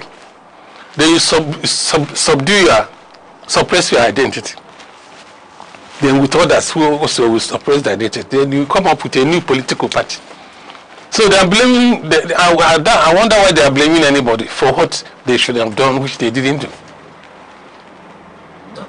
You know, looking at this whole situation here, we are calling for the APC, not because there's any notable changes they've brought about. When you talk with ordinary Nigerians who are looking at the prices of food, jobs, insecurity in Nigeria, these are what matters to the people, and these are the issues the opposition will campaign with against the incumbent and the ruling party in the next election. I think at your level, you should be able to know the achievements of this present administration. When this administration came on board, the nation was almost rotten. The insecurity was there. The food price was high. Did you notice any fall in food price in the recent past? The insecurity was there before. It's not this administration. So the common man will look at food on your table, and you ask yourself, you are here as a journalist. You are contributing to the economy of this country, in one way or the other, as an individual. How many of our youths are busy, are self-engaged, not self-employed? There's a difference between engagement and employment. Engagement is where you do something for yourself and earn your living. Employment is where you work for somebody and the person pays you. When people talk about unemployment, I continue to wonder, when you went to school, your parents sent you to school. It's not government. Is it an obligation of the government to give you a job? But you are going to school to acquire knowledge that can help you solve life problems. The so-called job is no longer there. The job is scarce. But there are so many graduates who are doing something for themselves. Even if you call them to give them a job, they say no. They are making it on their own. So there's no question of unemployment. They will always say something. And if they come in the next 4 years, they will fix Nigeria. It's not possible. Opposition will always say something that will make people feel sad. But if you look at it on the ground, I don't need to catalogue all the achievements of the present administration. You know, when we look at these issues, what we'll see is a president that has said, I am Buhari and Buhari is me. Meaning that he's been part of the system. He's APC government since 2015. Of course. So we can't separate the two. Of course. Buhari offered him vice president. He said no. He chose Osibanjo. He's not somebody that has voting ambition. He was patient. My concern is that El-Rufai told us to the contrary, that he wanted to be the vice president, but they were afraid that the Muslim ticket would not sell at that point in time. Now, when Tinubu chose a Muslim ticket, did he fail the election? Regardless of all the who's and cry by opposition that Muslim. It's even here that we talk about Muslim ticket. In Kaduna State, during the time of El-Rufai, his deputy governor was a Muslim. We're talking about somebody who will perform. It's here that opposition continue to fan the embers of disunity by mentioning Muslim. Okay, in Enugu State, for instance, or other states, are the deputy governors either Muslim or Christian? So the opposition will always come up with frivolous reasons to make people feel bad. There's no government that will do everything for everybody. But you do your bit, you go away. in this instance, what we're saying is that there is no opposition in Nigeria that can challenge the APC. There's no organized opposition. There's no organized opposition. That we understand you clearly. When you talk about organized opposition, what do you really mean? The method they're applying. Opposition must come up with an idea, a clear idea. Must opposition be under one roof? Okay, if you say if they are not under one roof, it means the opposition is split. Like as it is now. Peterobi and the Kwankwaso is opposition. Atiku is opposition. And they are all going for election to challenge an incumbent. What do you expect? Opposition must come with must speak with one voice, so that it can make meaning, like APC did during the Buhari administration. If you are not organized and you are blaming your problems on the government, it doesn't make sense. All right, Doc, we'll go on a short break. When we return, we'll continue to probe this issue. Please stay with us. You're welcome.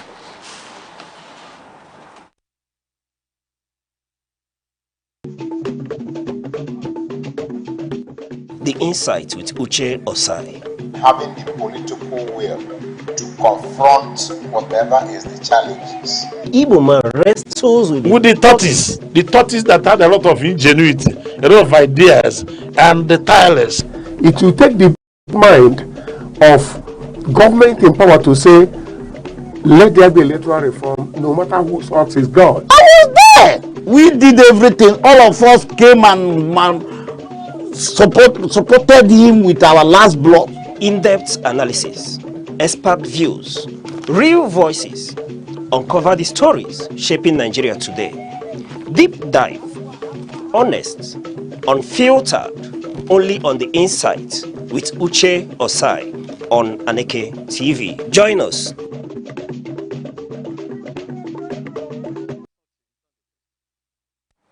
Many thanks for staying with us. And if you're just joining us, we are looking at Nigeria security, Nigeria major opposition realignment, the Obi Kwankwaso move. And with us in the studio discussing and dissecting this issue is Dr. Gosson Eze, a public affairs analyst. And Doc, let's get back to this conversation. Let's tilt towards the ADC, for example, looking at the former Vice President Atiku Abubakar in this instance. One will look at the fragmented opposition and the fact that he has come out strongly to say that he must be on the ballot in 2027. Shouldn't we lay the blame on his doorsteps for wanting to run one more time in this election season? You are thinking as an Igbo man. How many of the opposition members have gone through primaries to emerge as a candidate? How many of them have gone through primaries? Atiku has gone through primary. Peterobi has never gone through any primary to emerge as a presidential candidate. Why I asked that question? The same thing with Kwankwaso. You know why I asked that question, Doc? A number of times we'll talk about the unwritten agreement between the South and the North. And Atiku is one person who has run all through. In fact, in the recent history, since the return to democracy, Atiku has been on the ballot. Bar 1999, when he ran as vice president to Obasanjo, he's always been in the ballot. He contested against his principal, Obasanjo, and has always been in the ballot. In every primaries, he's been there. And in this instance, people were expecting that he would have played the tinubu role in the ADC this time around. He is the person that formed this. He was the person who mooted the idea of going into ADC. For his own intention? Of course. All right, Doc, we'll go on a short break, and when we return, we'll go back to this issue. Please stay with us.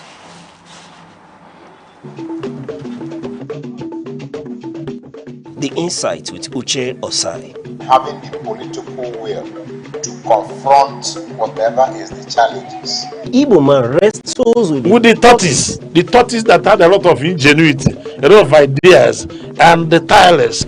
It will take the bold mind of government in power to say, let there be electoral reform, no matter whose ox is God. I was there. We did everything. All of us came and supported him with our last blood.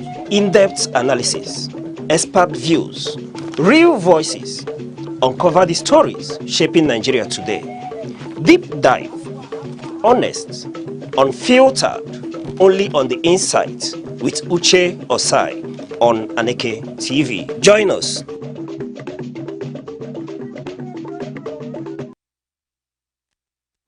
Many thanks for staying with us.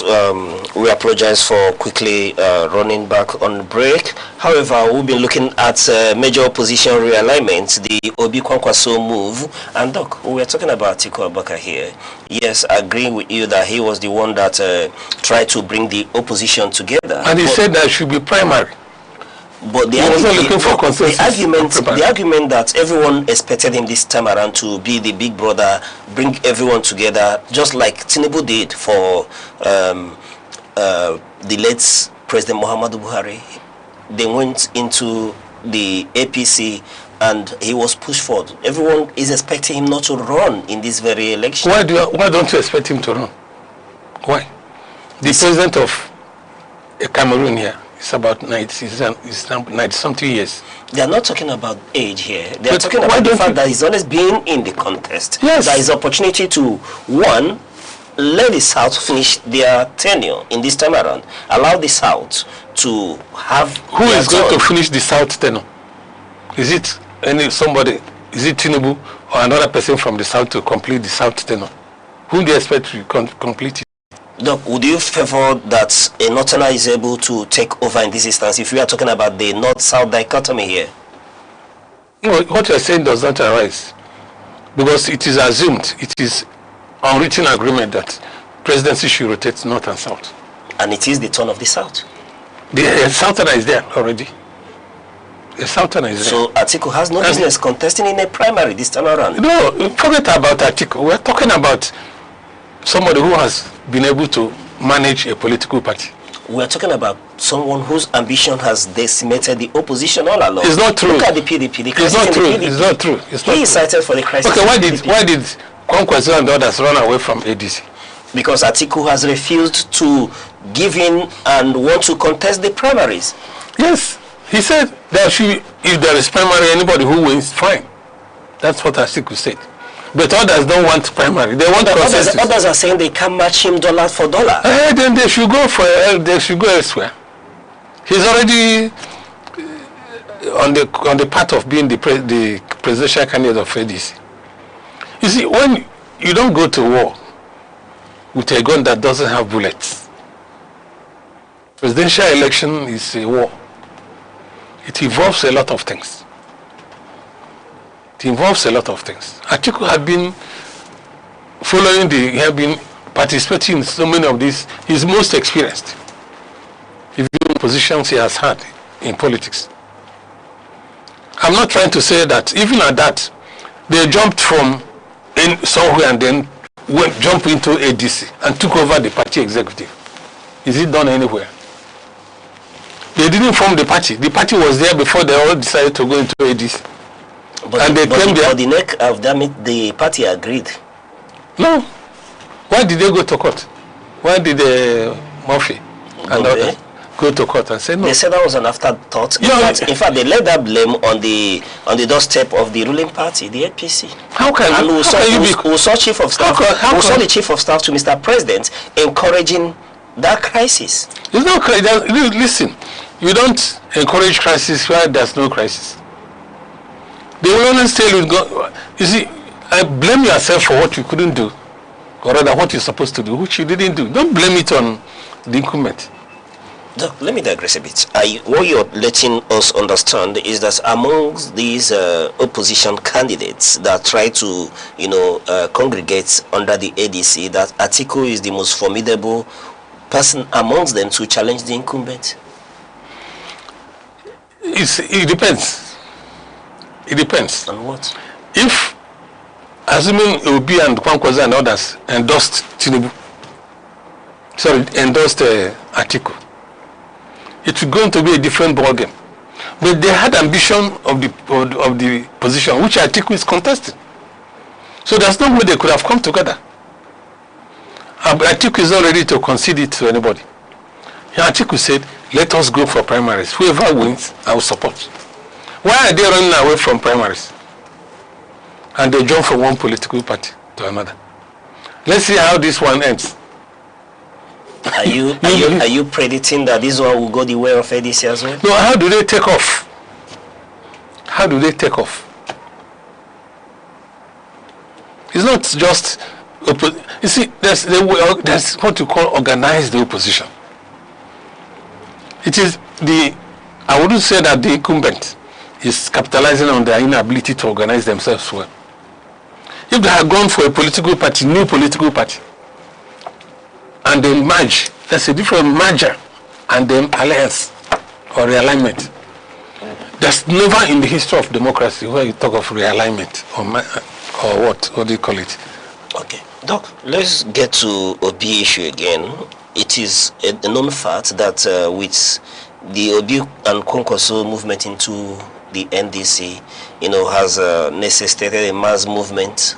We have 18 House of Rep members who have defected from the ADC to NDC. These are people who have lost the primaries, the choice of representing their people again. Most states, APC states, they organize their nomination of candidates for the election. None of them lost. And they lost because the government feels that if you have stayed 2 tenure in an office, you should give way. Okay? It's not a vendetta. And then because they still want to, people like, what is the man from Abia State? Engineer Baribe. He has been in Senate for so many years. What is he looking for? And these are the people, of course, he has defected from ADC to Labour now. Not even NDC. And others. So they are not going there because they want to go, it's because they have no option.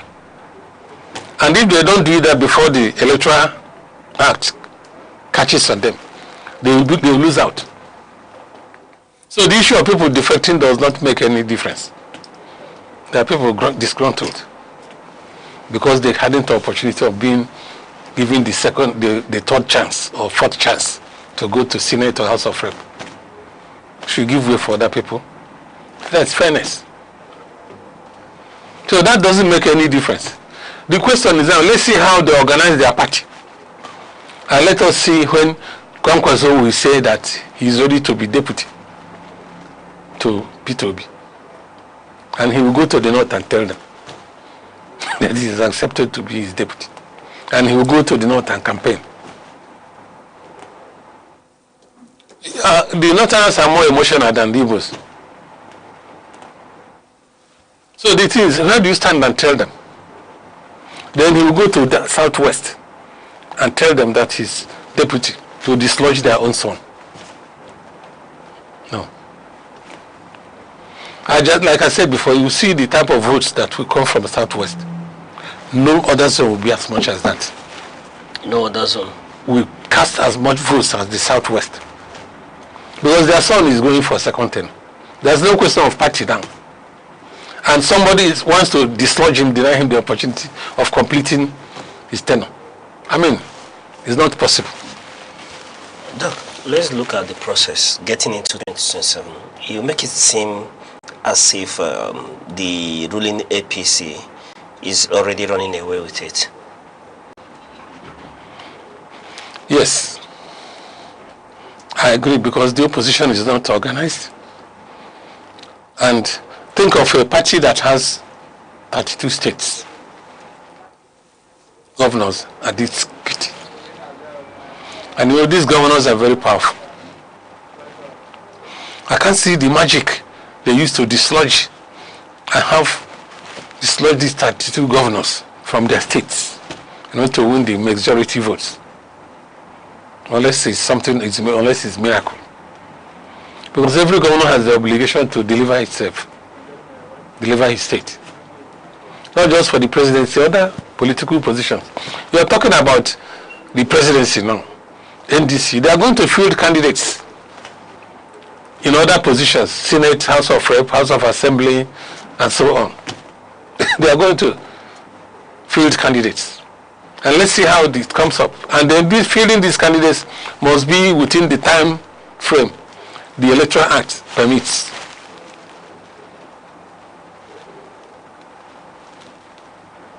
So it's not being sentimental. That's why I said I'm a realist. I say things the way they are. I don't pretend or embellish it with unrealistic thinking. Doc, let me ask, what are the chances of the NDC going forward in this instance? Because we can speak about the ADC is most likely, from what our conversation in the past, most likely they may not be in the ballot. ADC may not be on the ballot. So I'm asking, what's the future for NDC from your country? Mark you that this NDC was recently registered political party. It had not been in the ballot before. It's a new political party registered. That makes it about 21 registered political parties in Nigeria. Since 2017? Yes. No, this one is not up to even 1 year. They registered 3 more political parties, including this NDC. Let's see how they are going to mobilize and cut across the nation with their votes and their campaigns. I foresee another crack within them. Another crack? Yes. I foresee another crack. You see, when your intention is being driven by inordinate ambition, most time it does not work. The Igbo man should sit down and say, who, during the time of Zik, the Northerners and the Easterners had always been working. That was why Shagari chose Ekweme as the vice president. There had always been political alliance between North and East. But now the North has shifted to South-South. Combined votes of Southwest and Northwest can deliver anybody for presidency. How many registered voters do we have here? South is the lowest. Doc, let's a little bit away, because you've spoken about the Igbos. What will it be the chance of the Igbos, and what do they need to do for them to take turn? They need to go into political understanding. What sort of with other areas? That's what Obi is doing. With who? We've seen Kwankwaso, we've seen other individual. El-Rufai was more favorably disposed to the alliance with peterobi before his incarceration. We've seen the efforts of the Northerners in ADC to have Obi be amongst them. I listened to Babichelawa. They allowed Obi to the choice of choosing the party secretary. All these people we are mentioning at the grassroots, they are nobody. The way they talk is the way they think. You're talking about the former governor of Kaduna State? Yes.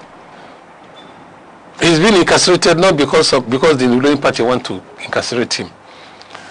Even the House of Assembly moved a motion indicting him of more than 400 billion naira. Not everybody. You see, forget about all these things people say.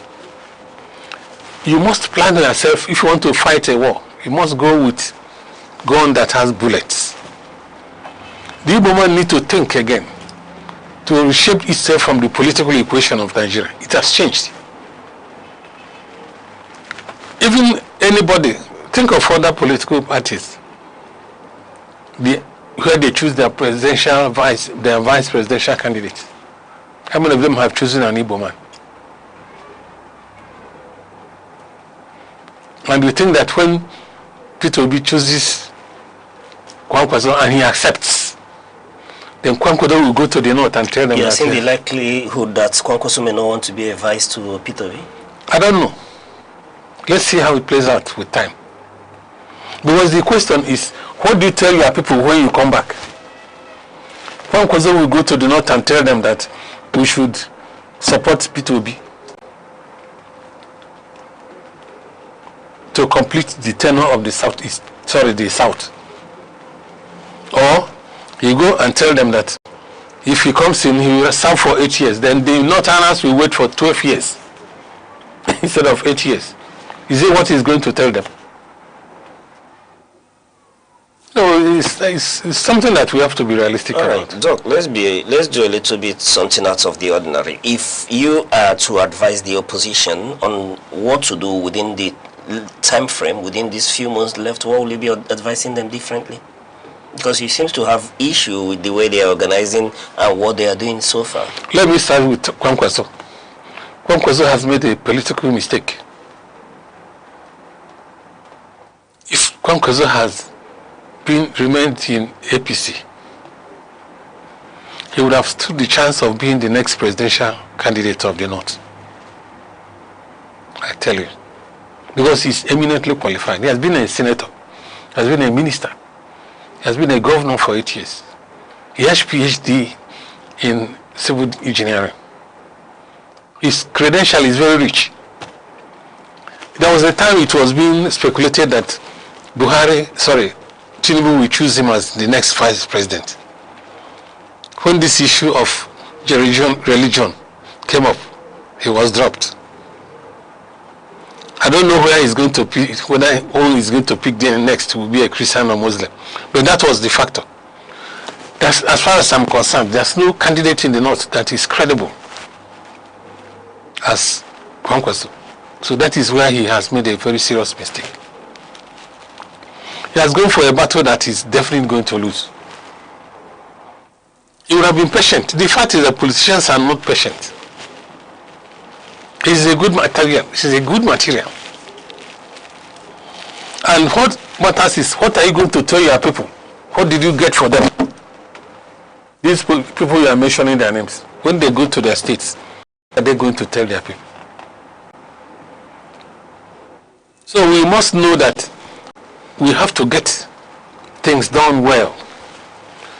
We can be. The thing is that some of these politicians are running against time. So they are desperately, after taking their turn between now and 2031. So that is their problem. They want to get there before maybe you start counting them as octogenarians. So I think the Igbo man should rethink and reorganize itself to suit the present political equation of Nigeria. All right, Doc, that's the much we can take today on the insights. I've gotten the signal.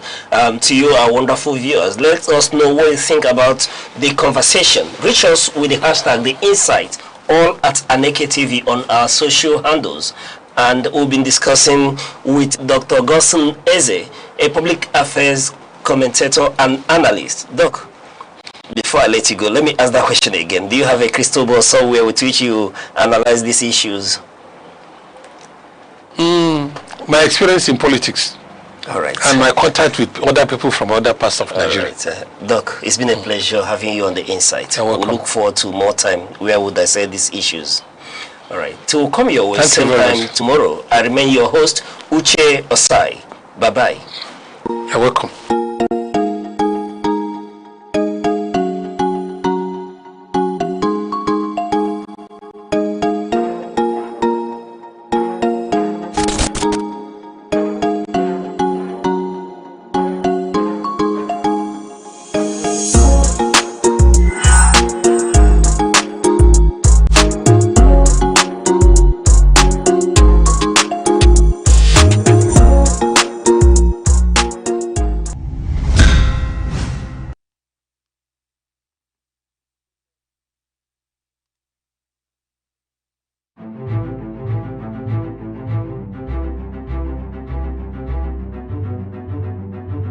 Morning headlines before you step out.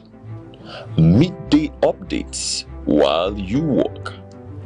Evening analysis when the day winds down.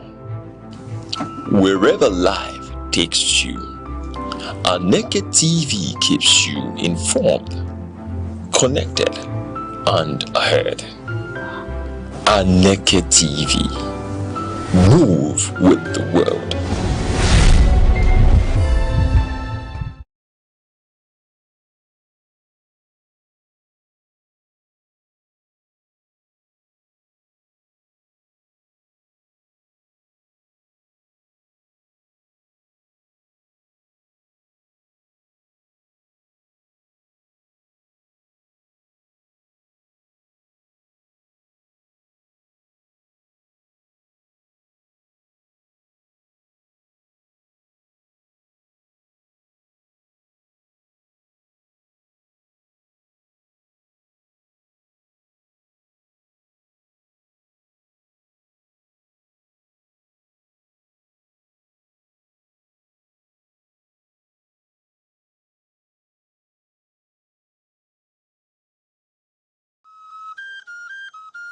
Chinua Achebe taught the world that African stories matter. Through Things Fall Apart, gave voice to the colonized and challenged stereotypes. His legacy is proof that the pen can shape perception and preserve identity.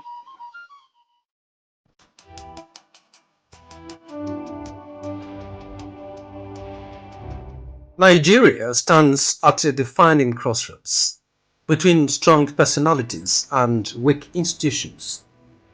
The question is simple but profound.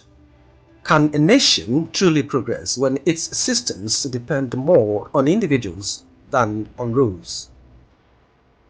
In the life of nations, strength is not measured by individuals but by the resilience of institutions. Where rules are weak, personalities become powerful. Where institutions are strong, leadership becomes secondary to order. This is the enduring dilemma of governance in many developing states. Douglas North defines institutions as the rule of the game. When those rules are informal or inconsistently applied, development becomes unstable. Max Weber's theory of charismatic authority warns that leadership rooted in personality may inspire change, but cannot endure without institutionalization. Samuel Huntington adds, the most important distinction among countries is not their form of government, but their degree of government. Where institutions are weak, governance becomes personality-driven rather than system-driven. History provides cautionary examples. In Mobutu Sese Seko Zaire and Idi Amin's Uganda, institutions were replaced by loyalty networks and personal rule. The outcome was not strength, but collapse. When systems are subordinated to individuals, the state becomes fragile. Chinua Achebe taught the world that African stories matter. Through Things Fall Apart, gave voice to the colonized and challenged stereotypes. His legacy is proof that the pen can shape perception and preserve identity.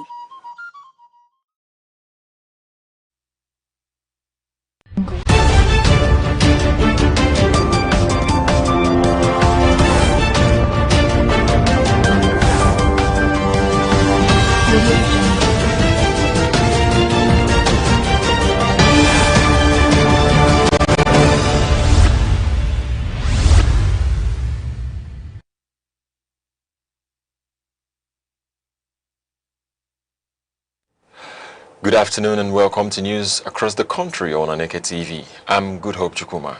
Headlines. SANU and NASU move to suspend nationwide strike. Nigerian Army emphasizes integrity in 2026 promotion examinations. Details of the news. Nigeria's public universities are set to resume full academic and administrative activities following the suspension of the ongoing nationwide strike by non-academic staff unions. The Senior Staff Association of Nigerian Universities and the Non-Academic Staff Union directed their branches to begin the suspension process effective Monday, May 11, 2026. The decision follows a series of negotiations with the federal government's expanded renegotiation committee, which reportedly committed to conclude all outstanding issues within 2 weeks of resumption. Central to the agreement is a review of the 2009 Federal Government Unions Pact covering welfare, working conditions and salary structures under consolidated tertiary institutions, salary structure, including a proposed 30% wage adjustment. Although the industry action involved non-teaching staff, its impact disrupted key university operations nationwide, including student registration, hostel administration, and record processing, effectively paralyzing campus activities for days. Union leaders say the suspension is a gesture of good faith based on government assurances, while branches are currently holding congresses to ratify the directive ahead of full resumption of duties. Academic stakeholders have welcomed the development, describing it as a step toward restoring stability in the tertiary education sector. Medical services at the Delta State University Teaching Hospital, OARA, have been shut down following an indefinite strike by resident doctors over the alleged assault of one of their colleagues, Dr. Adja Harrison. The Association of Resident Doctors says Dr. Harrison was attacked during a community blockade of hospital access roads, where he was allegedly assaulted while attempting to ensure free passage for movement. Medical reports confirmed the sustained ear trauma, including bleeding and damage to the eardrum. The doctors' union described the incident as part of rising pattern of insecurity affecting health workers in the facility, forcing several staff to commute from cities such as Benin and Warri due to safety concerns. The union has demanded a formal apology from the host community, identification and prosecution of the attackers, and full compensation for the injured doctor, alongside urgent security reforms within the hospital environment. Until these conditions are met, the union insists that all clinical services remain suspended, warning that members will not return to duty without guaranteed safety. The Independent National Electoral Commission, INEC, has announced the resumption of the continuous voter registration exercise for its third and final phase ahead of 2027 general elections. The exercise is scheduled to commence on Monday, May 11, 2026 and will run until July 10, 2026, providing eligible Nigerians who have attained 18 years or missed previous registration opportunities a final chance to enroll in the National Voters Register. INEC also stated that registered voters will be able to update their records, including transfer of polling units, correction of personal details, and replacement of lost or damaged permanent voter cards through its online portal and physical offices nationwide. Following the exercise, the Commission will conduct a statutory public display of the register from July 23rd to July 29th, 2026 for verification and objection processes to ensure credibility of the final voter database. INEC's Information and Voter Education Committee, chaired by Mohammed Haruna, urged citizens to participate early, noting that voter registration remains critical to strengthening Nigeria's democratic process. The Senate has amended its standing rules to restrict first-time and non-consecutive lawmakers from occupying principal leadership positions within the chamber. The decision followed a closed-door session in which orders 4 and 5 were revised to introduce a structured hierarchy for leadership selection, prioritizing legislative experience within the Senate. Under the new arrangement, former Senate presidents, deputy Senate presidents, and principal officers are given top consideration, followed by lawmakers with at least one full 4-year term in office. First-time senators may only be considered if no qualified senior members are available. The amended rules also require at least 2 consecutive terms in the National Assembly for eligibility for top leadership positions in future assemblies, a move widely interpreted as an effort to preserve institutional stability. Development comes amid anticipated political transitions in 2027, as several outgoing state governors are expected to contest Senate seats, including reports linking some serving governors to senatorial ambitions. The Abia State government has received the report of the 7-man administrative panel of inquiry into the violent crisis in Okonako community in Ohafia local government area. The panel, chaired by retired Justice Kenneth Wosu, was constituted to investigate the killing of youth leader Igwe Akuma and subsequent destruction of property linked to the unrest. It reviewed over 50 memoranda and multiple exhibits during its sittings. According to the findings, the crisis stemmed from long-standing communal disputes, including succession tussles over traditional leadership titles, rivalry between local family groups, and conflicts over the management of the Ere farm settlement.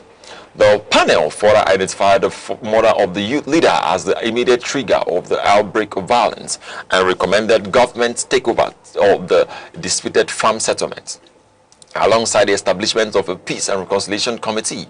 Receiving the report on behalf of Governor Alex Oti, Commissioner for Information, Uzo Machuku, assured that the findings will be reviewed for a white paper aimed at restoring lasting peace and prosecuting those responsible for the violence. You are watching Aneke TV news across the country. Remember, you can follow us on Facebook and YouTube at Aneke TV. Now, a quick reminder of major developments in the news. SANU and NASU set to suspend nationwide strike following federal government agreement. Coming up shortly, Nigerian Army reaffirms commitment to integrity in 2026 promotional examinations. We'll be right back shortly.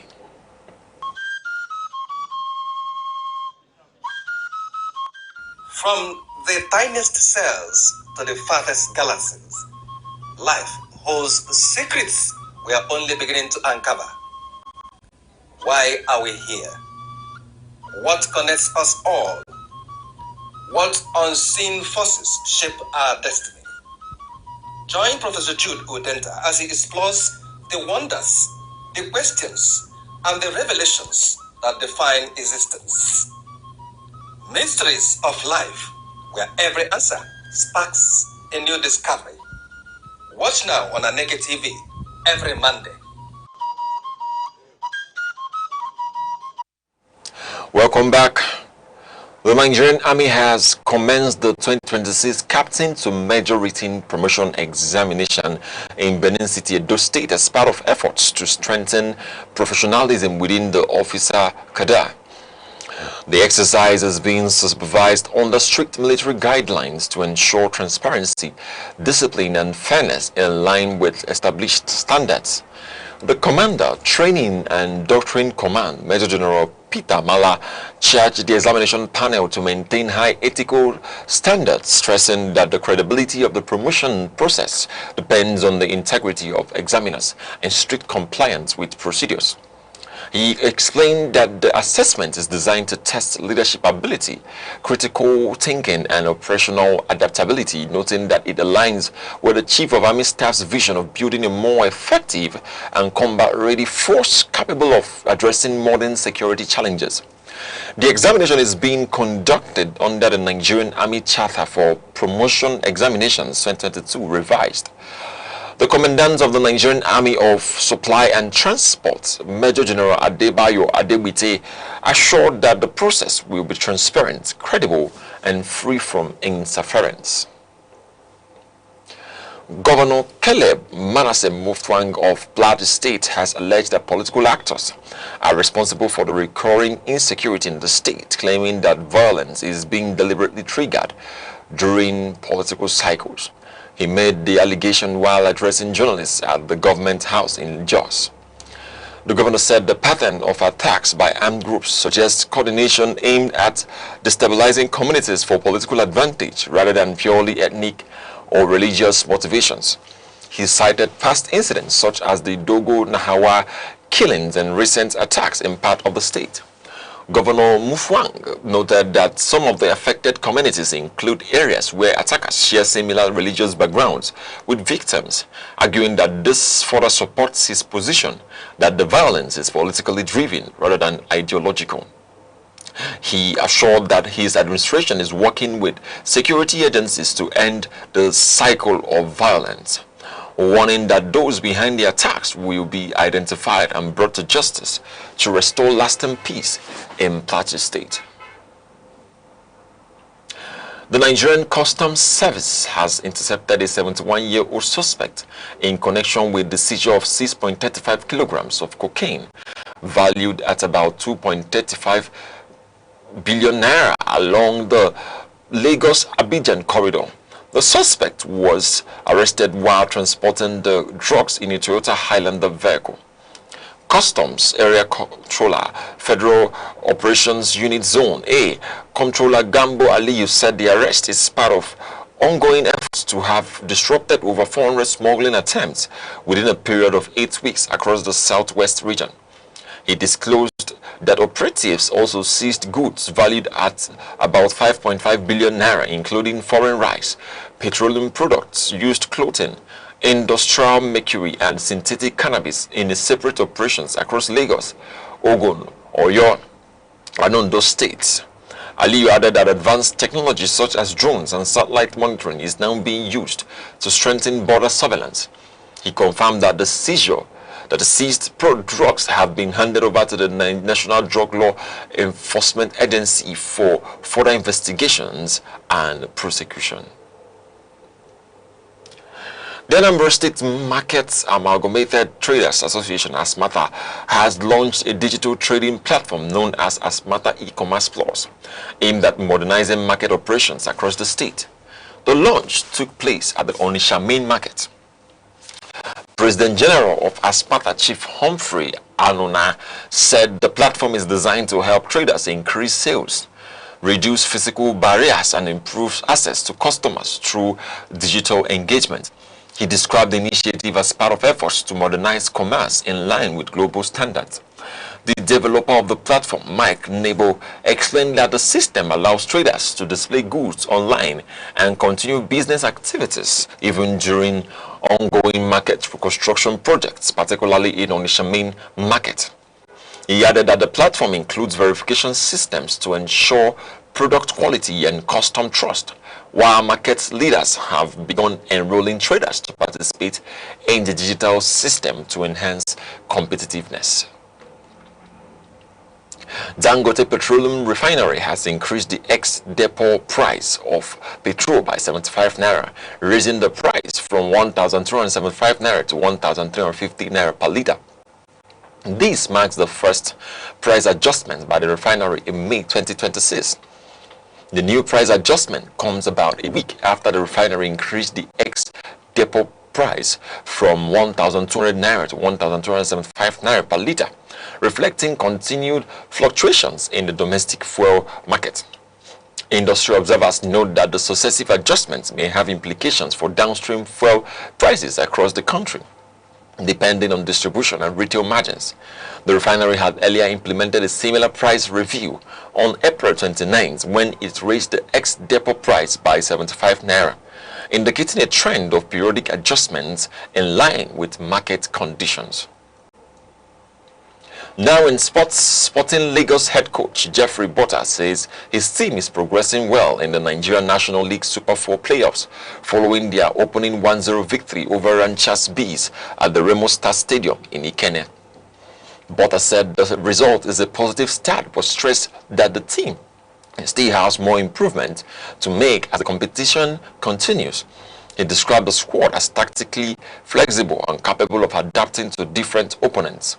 The coach explained that their victory was based on detailed analysis and a careful executed game plan, adding that each match is approached differently depending on the opponent's strengths and weaknesses.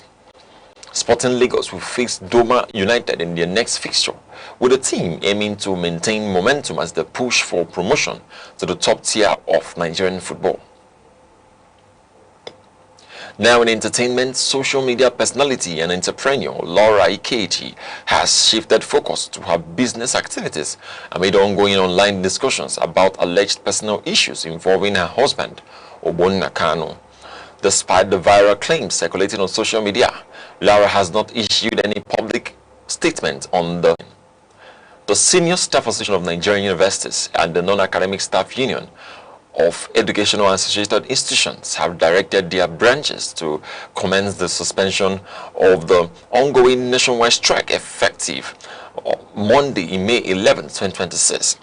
The decision follows successful negotiations with the federal government's expanded renegotiation committee, which assured the completion of outstanding issues, including the review of the 2009 agreement covering welfare, working conditions, and salary structure under the Consolidated Tertiary Institution salary structure. The Nigerian Army has reaffirmed its commitment to discipline, transparency, and professionalism as it conducts the 2026 Captain to Major Written Promotion Examination in Benin City, Edo State.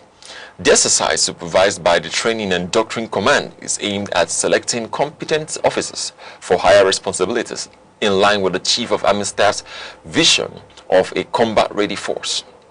That's news across the country at noon. For breaking news and eyewitness reports, please call 070-3043-710 or follow us on Facebook and YouTube at Aneke TV. On behalf of the producer Chidi Masogwa and the entire news team, I am Good Hope Chukuma, thanking you for watching. Enjoy the rest of your day.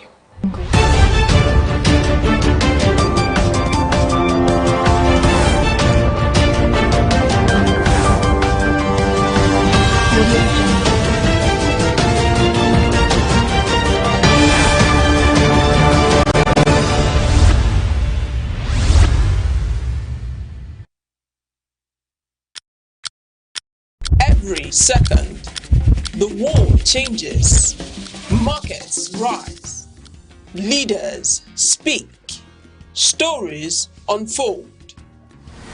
To keep up, you don't just need news, you need clarity, you need speed, you need perspective. That's why Aneke TV brings you the global pulse.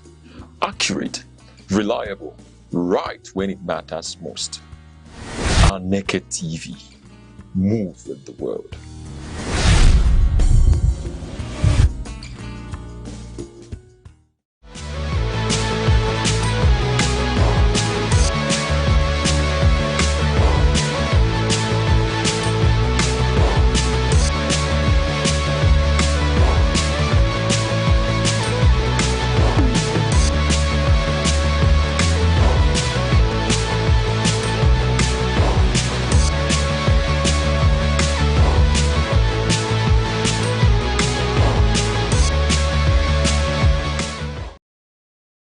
A nation does not fail in a single moment. It declines gradually through small acts of neglect, tolerated disorder, and the erosion of responsibility. In Nigeria, the conversation about governance is often loud, and the conversation about citizenship is often silent. Yet between these two lies the fate of the republic. Civic duty is not a slogan, it is a discipline. It is the conscious decision of citizens to act in ways that sustain the collective good, even when no one is watching, even when the system appears imperfect, even when personal sacrifice is required. For Nigeria, this is not philosophical, it is urgently practical. Consider something as ordinary as public infrastructure. A newly constructed road is inaugurated. Within months, it begins to deteriorate not only because of poor construction, but because of overloaded trucks, illegal drainage blockages, and the absence of communal ownership. The question then arises, who destroyed the road? The government that built it poorly, or the citizens who used it irresponsibly? The honest answer is both. Civic duty begins where blame ends. It demands that citizens recognize that public property is not government property. It is shared property. And what is shared must be protected collectively, or it will be destroyed collectively. Take another example, taxation. Across many parts of Nigeria, there is resistance to paying taxes, often justified by the argument that government has failed in its responsibilities.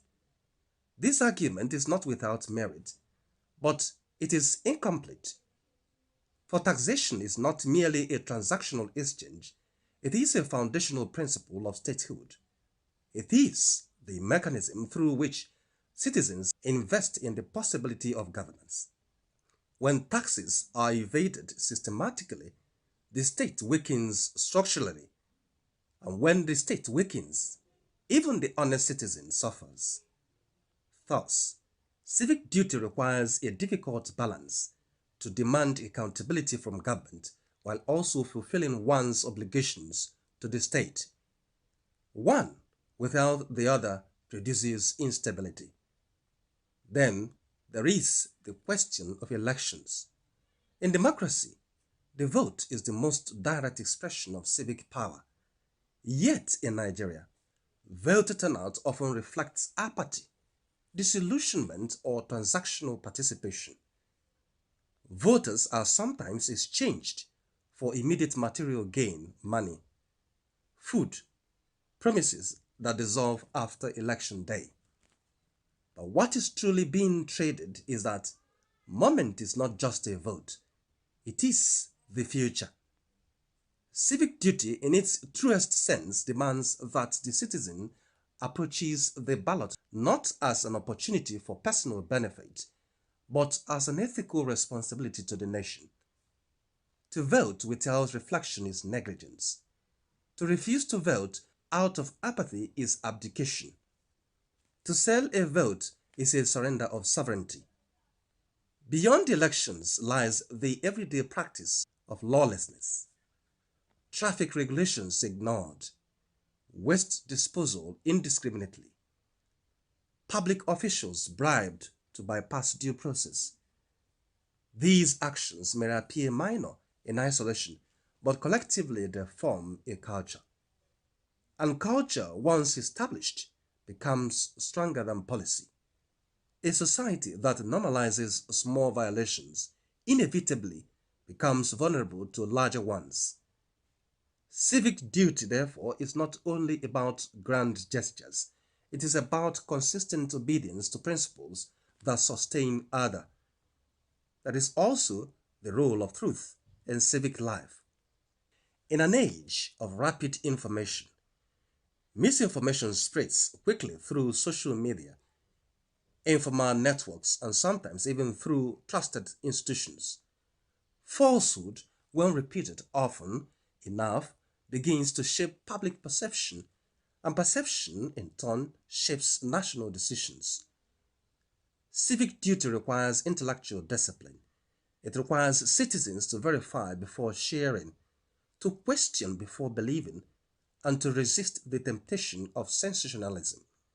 For a nation that cannot protect truth, cannot sustain justice. Nigeria's diversity adds another layer of responsibility. Ethnicity, religion, and regional identity are powerful forces. They can enrich a nation, but they can also divide it. Civic duty demands that citizens rise above narrow loyalties when they conflict with national interests. It demands that competence is valued above tribe, justice above sentiment, and unity above suspicion. This is not a denial of identity, it is the elevation of responsibility. At its best level, civic duty is moral before it is political.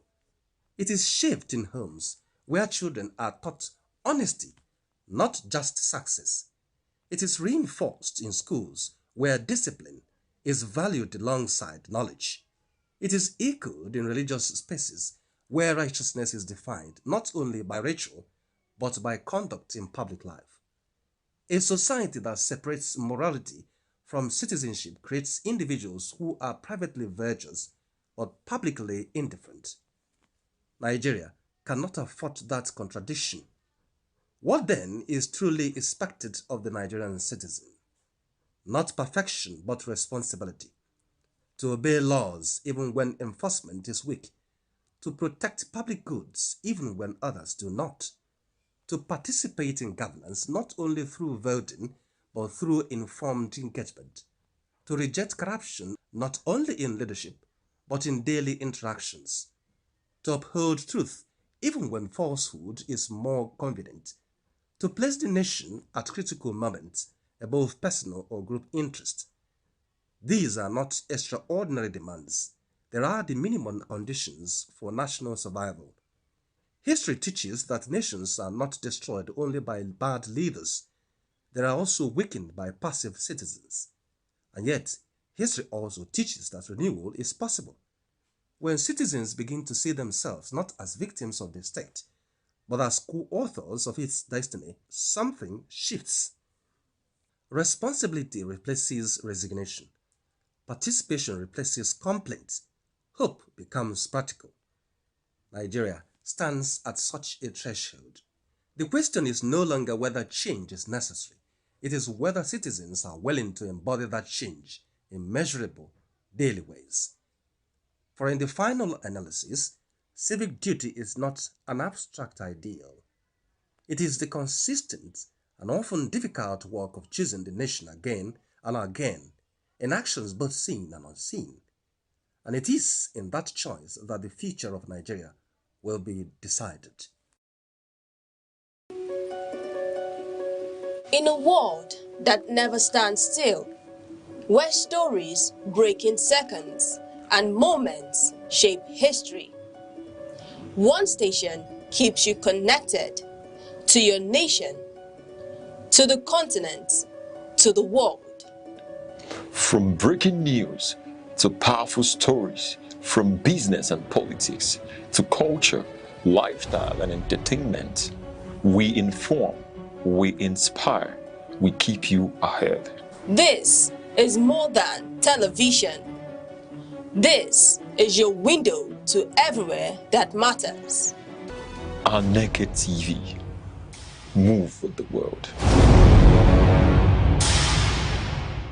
From the ancient seat of the Caliphate in the modern Nigerian state, balancing tradition and development, Sokoto tells a story of history, faith, commerce, and resilience. Located in Nigeria's northwestern frontier, Sokoto State is a gateway between Nigeria and the Sahel region. Sokoto is the spiritual heart of the historic Sokoto Caliphate. Founded in the early 19th century, the Sultan of Sokoto remains one of the most influential traditional leaders in West Africa. Trade remains the lifeblood of Sokoto's economy, with vibrant markets connecting rural farmers and regional traders. Beyond tradition, Sokoto is investing in education and infrastructure to shape its future. The people of Sokoto preserve a deep cultural identity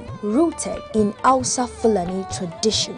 Like many regions, Sokoto faces development challenges, but reforms and investments continue to reshape its future.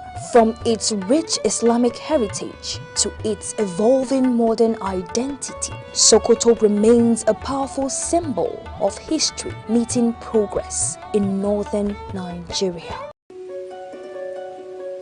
In a world that never stands still, where stories break in seconds and moments shape history, one station keeps you connected to your nation, to the continent, to the world.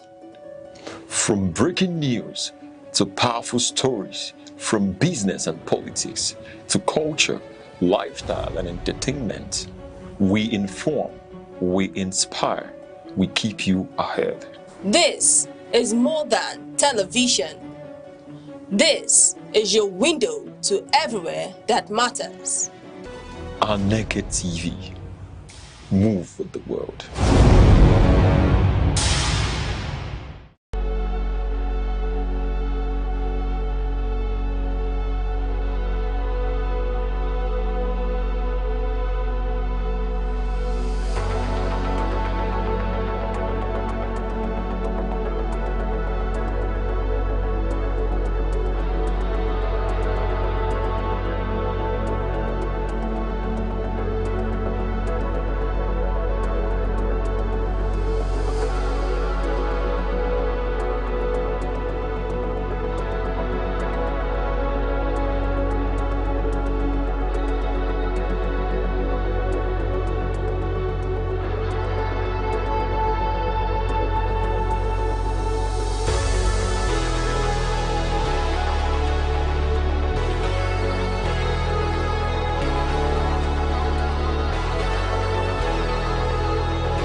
Every second, the world changes, markets rise, leaders speak, stories unfold.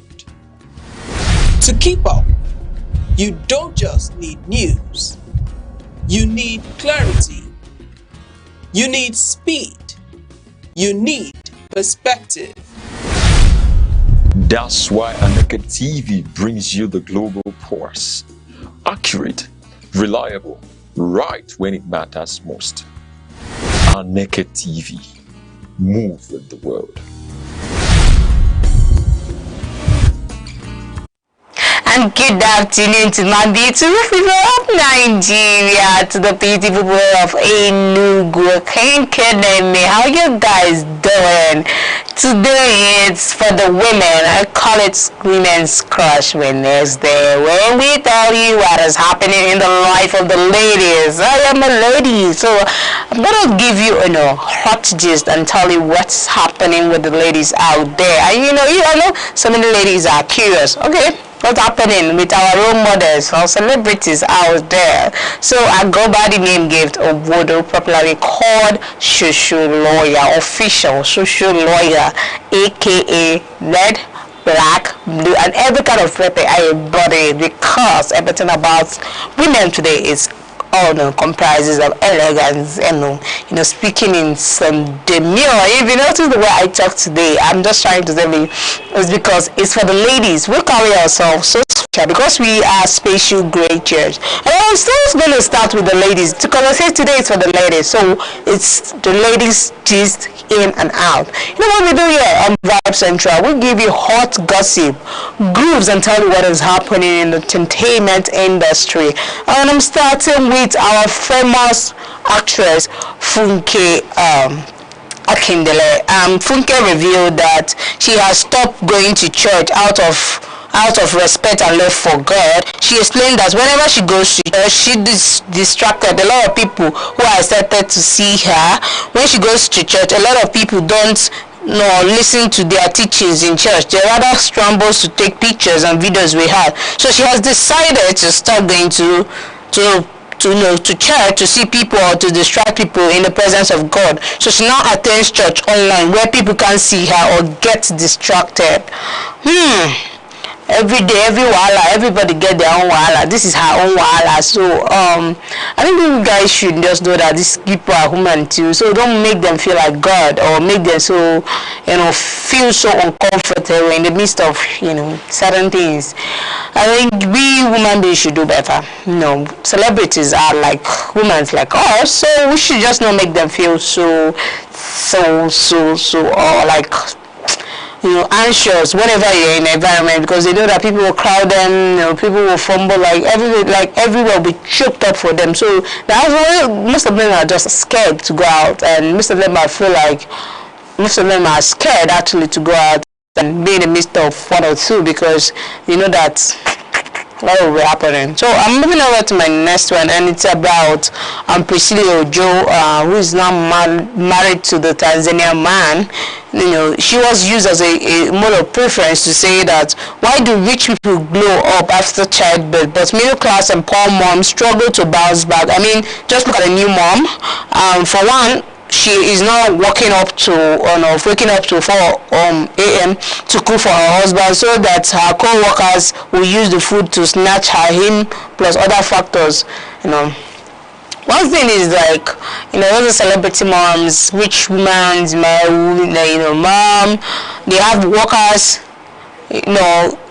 she'll have workers that will help them do one or two things, So I think these celebrity moms, the work of the burden is lesser on them. But you see all these adjectively women, when they give birth, they are struggling to feed and do this, but they're not struggling. They're just struggling to just recuperate with a body back to shape, and nurture their children, which they have helping hands. But before I give you my next gist, I'll go on a short break. When I go back, I will keep spelling for the ladies. Today is for the ladies. I always say it's for the ladies. We'll be right back. Stay there. Every second, the world changes, markets rise, leaders speak, stories unfold. To keep up, you don't just need news. You need clarity. You need speed. You need perspective. That's why Aneke TV brings you the global pulse. Accurate, reliable, right when it matters most. Aneke TV. Move with the world.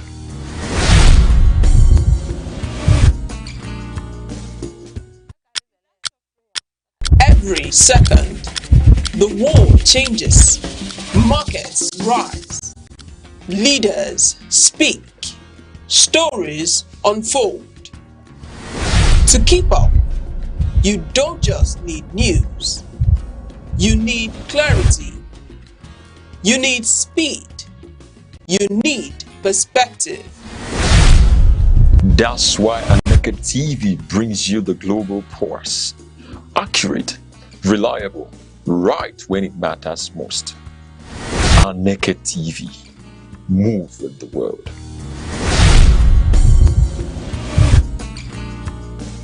Welcome back to the 5 Central on Aneke TV. You can always follow us on our socials on Instagram, YouTube, Facebook, on an X. You can always stream and follow us, and let's tell you what is going on. Like what I mean, what is going on in the entertainment industry. And like I always say, today is for the women. Like today is Women's Crush Wednesday, and everything today surrounds women. Although we'll be chipping in somehow about men, but most especially we're talking about the ladies out there.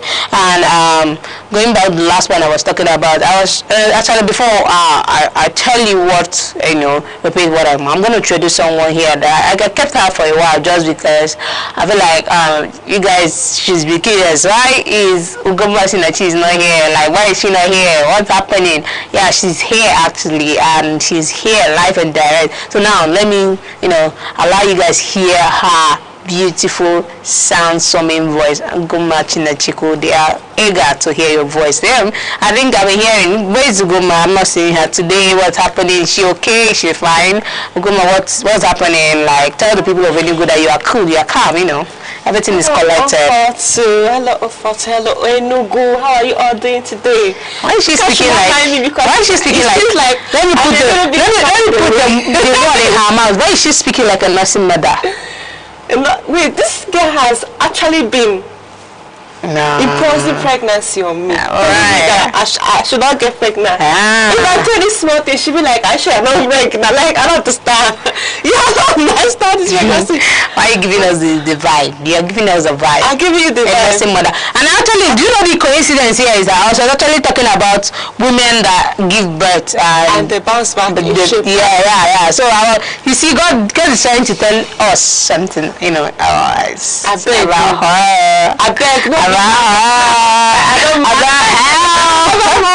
don't know why she's just trying to deny it, but God is trying to pass a message. So God, I want it,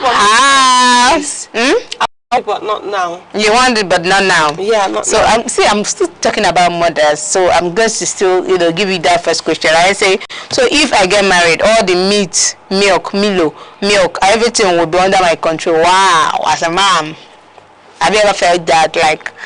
When you become a mother tomorrow, all the milk, tea, meat will be under your control. You will not be like, nobody will not say, don't go and take this thing. You will not be like, tell another, don't touch it too. Have you ever imagined that? Okay, like me imagining having control of everything going on in the family, right? Yeah. I've actually imagined that. I've already planned myself on how I'm gonna, train my kids to be, and it's going to be fun, full of love.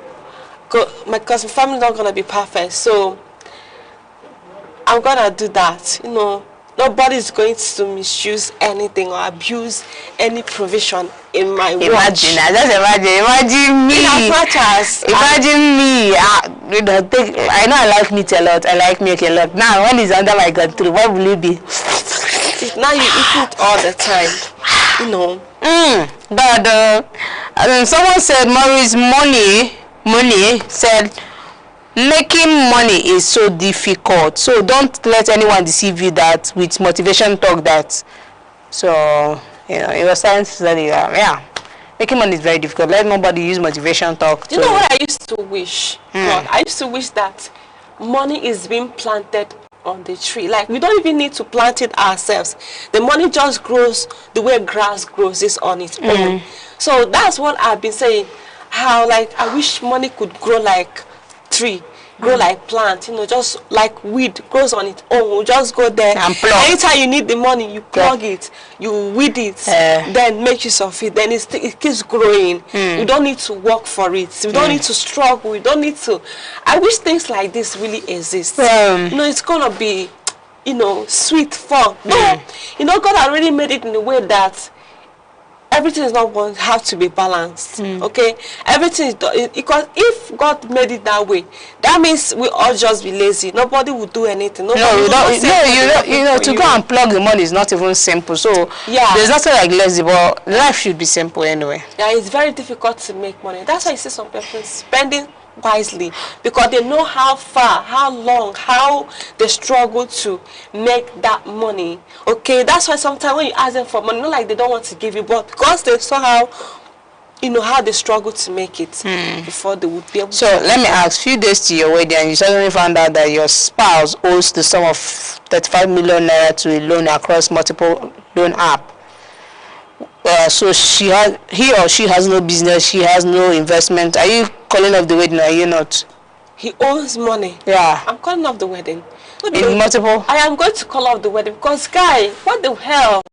Why would you owe such amount of money? Because if I continue with this marriage, I'm going to starve. Things are going to be difficult for us. Okay, we're gonna be receiving visitors. Me, when not live visitor, we'll be receiving visitors. Bank app. So let me ask you: Are you going to marry someone that is still in the parents' house? I'm not going to do that. I can't marry a man. What? A man who is still in his parents' house, okay, or maybe stays in his family house. Then when they marry you, they put you there. I'm not going to do that. Okay, if you want us to get married, plan well. Okay, plan yourself well. Find an apartment. If you say you don't get money to rent big apartments, at least maybe 2 rooms could do for us. We could just manage it. But it's still me staying in your parents' house with you, in your family house. It's not. It's a no-go area. Something I can't do. I can't do that. Please. They say 2 of these apps has to go for you forever. Is it WhatsApp, TikTok, Snapchat, Telegram, Blue Sky, Threads, OnlyFans, Instagram? 2 of this app was gonna go for me. Telegram would go. Telegram would go. And what's that? Which other app would go? We have TikTok, we have Snapchat, we have WhatsApp, we have Blue Sky, we have OnlyFans. OnlyFans will go. So you don't watch pornography? I don't watch pornography. Yeah. Please don't try to. I know where you're coming from. I'm not gonna do that. Okay. I'm a child of God. I'm a repenter. Like, not a repenter. Do you know who is Olu Jacobs? Olu Jacob. Yeah, I know the man. So who does this in the movie? Olu Jacob. He does. I've come across his movies, and he's really a great actor. Yeah. All right, that brings us to another gist. A lady from a guy from the S Street said, the lady I'm going to pay her bride price is definitely going to take my surname. All of you will be all right with your woke ideology. Then there's someone else replied, when I got married, it took me years to change my name on my bank app. Guess what? My husband never sent money there. He said, when you do the needful, I will start sending money to that account for my wife, not Ndubisi's daughter. And he stood on it. Nobody had to tell me twice. I went and changed the name. So what do you say about changing of name, surname, after marriage? No, it's our culture. It's not mandated by the law, but it's our culture that we change name. Do you understand? Yeah. So it's nothing like, it's not a big deal. Do you understand? If you love your man, just bear the surname, unless it's a surname that it has you don't like some negative. Yeah, all the kind of that kind of surname. I can't answer it with you. I can only just if you have something like Ifai, you have Chukunonso. I said, please let me answer Chukunonso. I can't answer the name I can actually answer. So it's just a negotiation. You just plead and then he will agree. But if you agree, but definitely before you get married to someone, you already see his surname now. You have to discuss it before marriage, not when marriage you start showing shoulders. No, it's a discussion after before marriage. You be like, are we? If he says no, if you can't do it, please walk away. Yeah, but it's a normal thing because I don't know why. I see no reason why as a lady you get married, you're still bearing your father's name. Do you understand? So ladies, you know, they are trying to embody Western cultures. Yeah, they're trying to implement it. But Yeah, it's not gonna work. it's not good. I'll be happy to bear my husband's name. Very happy. Honestly, Very, I'll be very so happy. happy. Very All right, happy. we have a gist from our Nollywood, we call him Asabawood actor. This is Yule Dochie's family. So I think he call your daughter to order. Someone is saying call your daughter to order. She's becoming a misandrist. A woman tells you Ame Edochie after their daughter Daniela video calling out men. So someone is trying to tell you to call his daughter to order. What do you say? Because the lady is being misandrist, like she's trying to talk about men.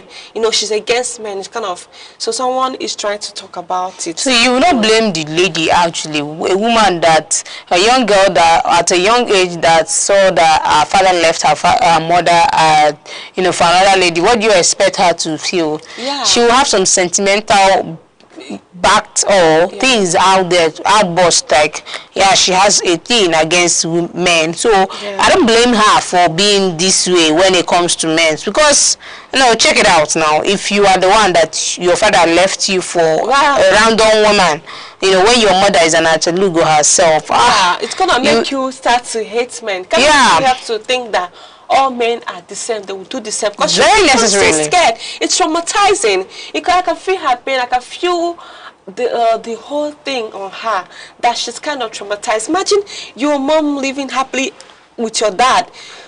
A woman from nowhere just barge in and say, I'm pregnant, okay, with a baby. Showed up at your doorstep. No. The painful part of it is that the lady already have children and you accommodated them. While you know that you also have children. I'm telling your wife, you have to. The online had to. The wife had to even see through online that my husband had a baby outside. Okay. It's so painful. It's so painful. But I want to talk about something that has just been making me curious in this country, and it's about this thing that is going on. Certain politicians coming out to say that foreign investment should be taken away from this country, and there's no need for this foreigners. Okay, somebody like Adams Oshomole, you know, Senator Adams Oshomole came out to say it's time to reciprocate. MTN and DSTV's license should be withdrawn so that Nigeria can take over business. You know, and all these xenophobic attacks in South Africa over alleged stolen jobs by foreigners. So it's time to do back. You know, is it what Nigeria need now? Like trying to do back what South Africans are doing to trying to kill when South Africans are killing them. Nigerians, we are really good people. Yeah. We are really good people. Can you imagine the whole thing started since years back, this killing of Nigerians? I think I heard of this popular musician being killed because they thought he was a Nigerian. That's Lucky Dube. Yeah, they said that he was being killed because they thought he was a Nigerian. This hate is becoming too much, and yet there are people over here doing well. No one is. So this actually leads me to tell. I don't think Nigeria would adapt to. I think Senate President Godswill Akpabio, is saying that we cannot withdraw the license of South African's company because we need foreign investment. Actually, just like when you need something basically very important as foreign investment, you are trying to withdraw it out of selfish reasons. So I think Oshomole is not thinking straight. Like, and Akpabio is here to tell him that actually it's not time for you to be sentimental. It's time for you to know that these are foreign investment, and it's how it enables the economy to grow well. So when you withdraw, just imagine MTN leaving Nigeria, like DSTV leaving. So what are we watching? What do you have? So if you're going to tell them to leave, you have to have a company, you have to have a standard company to equate that, so that they will not be vacuum created when they leave. Do you understand? So imagine now, Shoprite is living everywhere and everybody is feeling lonely, So, but anyway, I'm going to draw the curtain for today, you know, anticipating for tomorrow. I still have a lot to tell you tomorrow, so don't go nowhere. Tomorrow by 12:30 p.m. I should not look for you. Thank you, Ma. What do you have to say to the people of Enugu? Okay, Enugu, I am really grateful for having us here today. We'll do this again tomorrow. Stay safe wherever you are. God bless you. I like the way Uma is just always being subtle with her voice, you know. I still remain your number one. And you don't see me on the screen because I'm your number one. I go by the name Gift Obodo, probably called AKA official social lawyer. AKA 47. I have a lot for you. And I know you guys enjoyed this, show today and everything about Vibe Central. Yabi is just, giving you hot, spilling the gist. I probably will not consign us. Stay tuned. We do the same time, same session tomorrow, all on Aneke TV. We love you. Bye. Every second, the world changes. Markets rise. Leaders speak. Stories unfold. To keep up, you don't just need news. You need clarity. You need speed. You need perspective. That's why Aneke TV brings you the global pulse. Accurate, reliable, right when it matters most. Aneke TV. Move with the world.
In a world that never stands still, where stories break in seconds and moments shape history, one station keeps you connected to your nation, to the continent, to the world. From breaking news to powerful stories, from business and politics to culture, lifestyle and entertainment, we inform, we inspire, we keep you ahead. This is more than television. This is your window to everywhere that matters. Aneke TV. Move with the world. From the ancient seat of the caliphate in a modern Nigerian state, balancing tradition and development, Sokoto tells a story of history, faith, commerce, and resilience.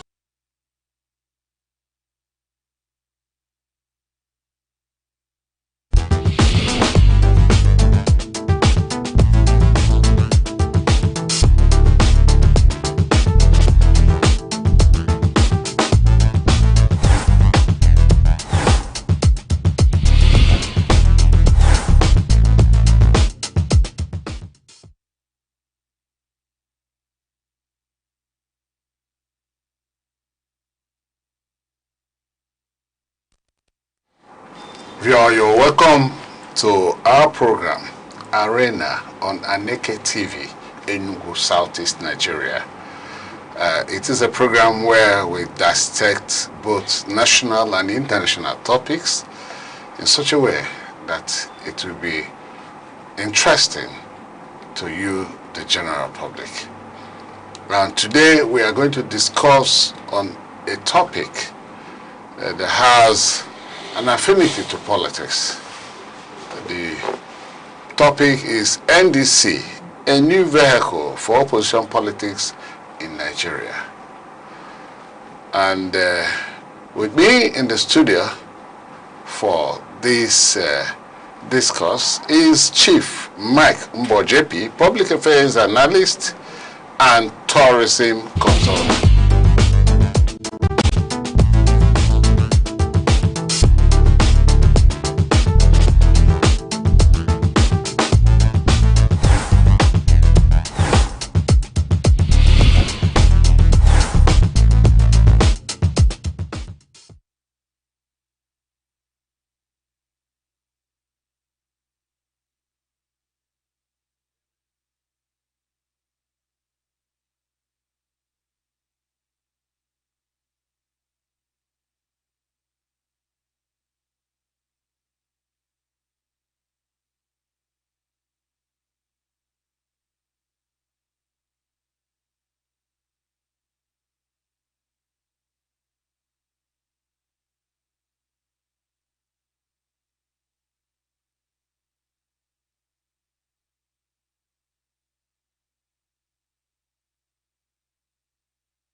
We are sincerely sorry for the technical hitch. We are here on our arena on Aneke TV, Enugu, Southeast Nigeria. And the topic for today's discourse is NDC, now a new vehicle for opposition politics in Nigeria. And I have, of course, once more, Chief Mike Mbo, JP, Public Affairs Analyst and Tourism Consultant, as my guest. The NDC, a very new political party that was registered last year, today has become the hub of opposition politics in Nigeria. A few weeks back, or a few months back, it has been the African Democratic Congress, the ADC. But based on the myriads of problems, litigations, leadership crises, and all of that, the members of that political party decide to look for a more viable, virile political party through which they will possibly actualize their aspiration in serving Nigeria at various levels. And that is exactly why when the former presidential candidate of Labour Party, the former governor of Anambra State, Peterobi, and his counterpart, Rabiu Musa Kwankwaso of the Kwankwasia movement, senator and former governor of Kano State, went into ABC, there became a serious inroad into the party, such that even the porter started having problems. Overflowing. That within a period of 24 to 36 hours, they had already registered a number of 10 million party faithfuls. And still going on. And still going on. And one thinks that the party is coming with a bang. That is exactly why we here think that it is the vehicle, because the former vehicle upon which many politicians from various other political parties came together to use as a tool to confront the incumbent administration failed. And that is exactly why a lot of people went away, and most of who went into NDC, Nigerian Democratic Congress. Chief Mbo. Thank you. The NDC as the newest umbrella for opposition in politics. What is your take? My take is that it is okay. It is okay in the sense that NDC has come to stay. If you recall, some few months back, I was in this same studio to talk about the merger between Kwakwanso and Peterobi, His Excellency. You can see it's coming to pass. And if for no other thing, the rate of corruption in this country is eating deep.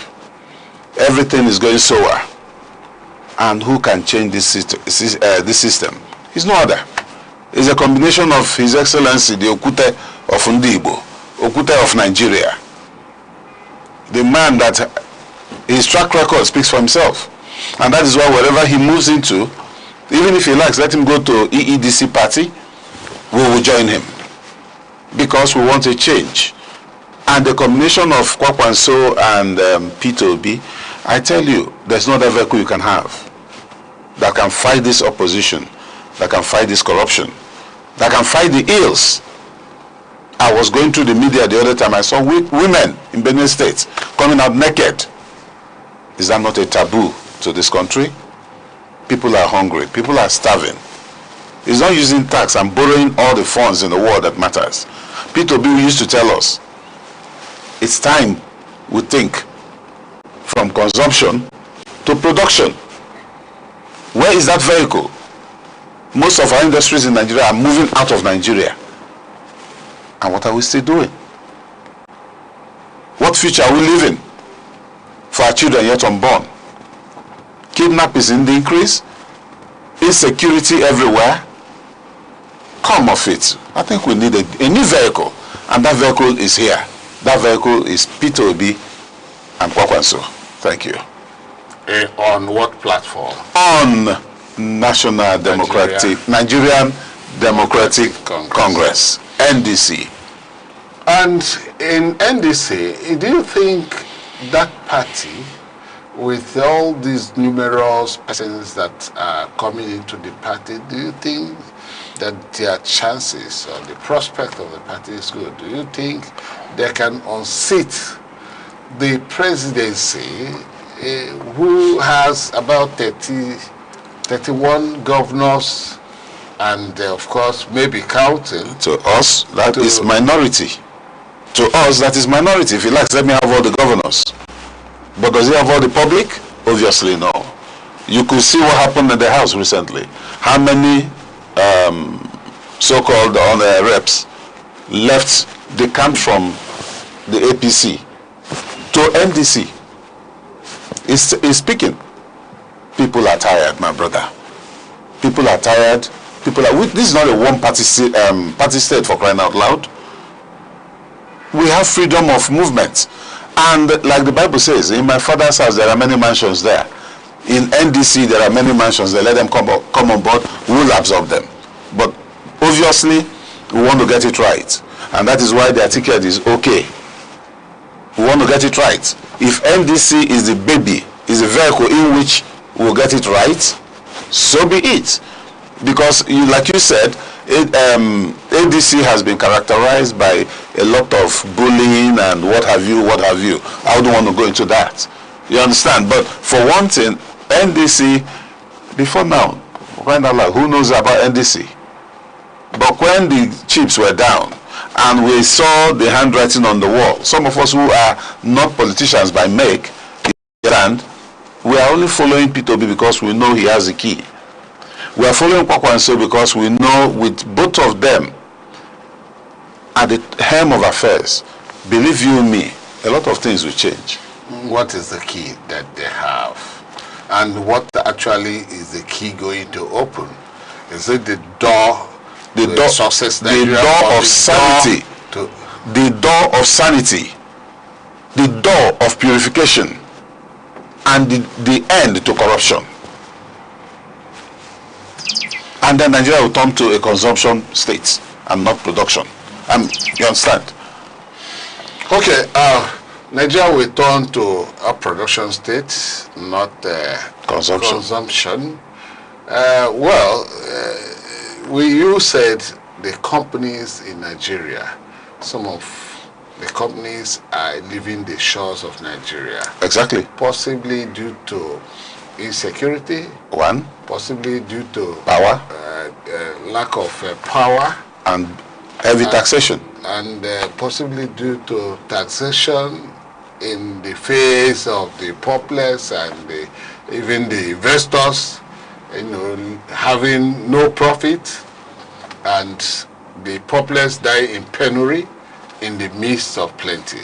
So, you think that the key Obi Kwankwaso has could open the doors of these negativities and get them to the path of a flourishing kind of a system? We don't need a soothsayer to tell us that. In less than 24 hours, the portal was overfilled with what? People who are hungry for what? Change. Nigerians are tired of the present administration. Let me use that language.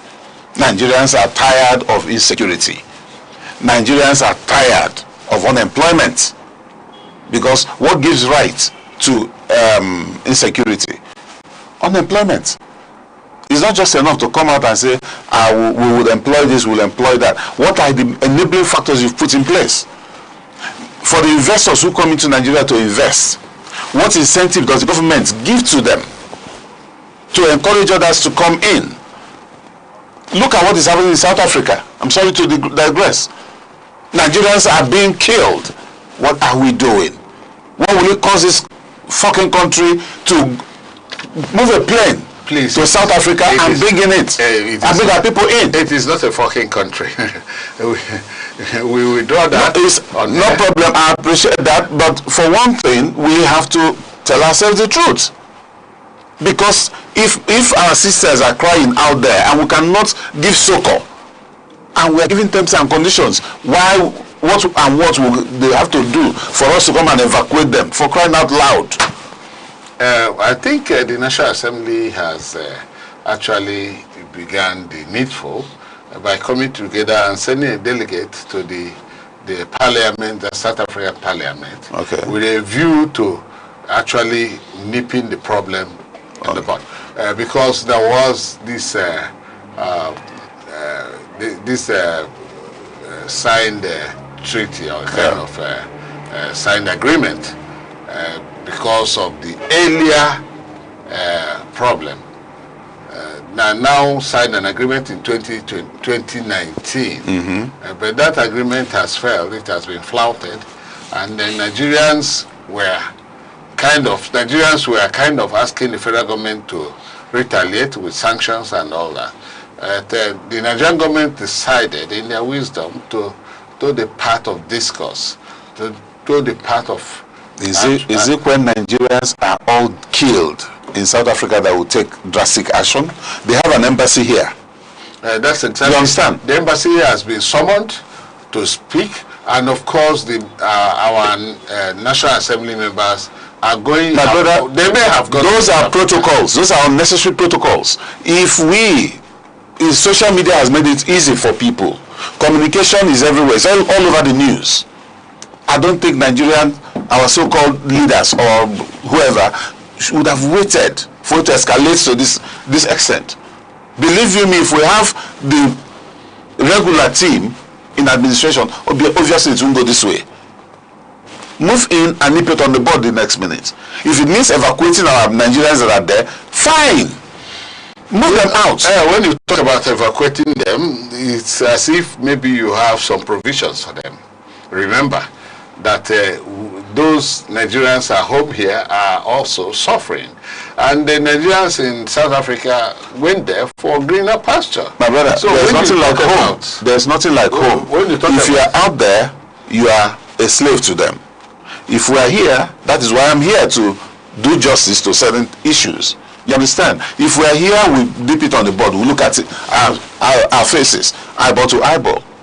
But when you are outside your shores, man, I've traveled, I've seen how it is. If you travel around the world, you see Nigerians, they can only come out at night because probably they don't have their papers. Probably they are scared of police there. And you know there's restriction to certain movements there. But here, we move around whatever time. Even though the insecurity is, what can we say? And that is why we are looking at NDC as a veritable tool that will drive the sanity of this country to a standstill. But should Obi Kwankwaso, marriage, should Obi and Kwankwaso leave NDC down? Leave down how? Leave NDC as a political party for possibly another political party. We'll move what do you think? We'll move with them. It is not the party that we are looking at. It is the individuals that are coming to make the change that we are after. Yes. So no matter the umbrella in which they are in. Are you saying in essence that Nigeria's factor, the Nigeria problem is factored in leadership problem? Obviously. You don't need a soothsayer. Obviously. And if the leadership is not... Can I ask you a question? How much have Nigeria taken within this administration? And what? Huge. Beautiful. What are the payment plan they have? You have the mass debt management. Where is the debt management coming from? By putting it upon our children and children unborn? And is anything going... Our fuel is how much? Yet we are producers of oil. No, but I think the problem... Remember that the same president we have now wants to champion the cause. Fuel is too high.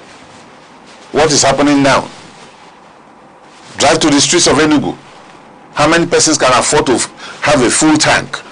What is the minimum earnings of a civil servant here in Enugu that can buy a full tank. When you're talking of a full tank at 70 liters, how much is a liter? 1,400, 1,350. Multiplied by 70 liters, you see what it gives you. Is that not somebody's salary?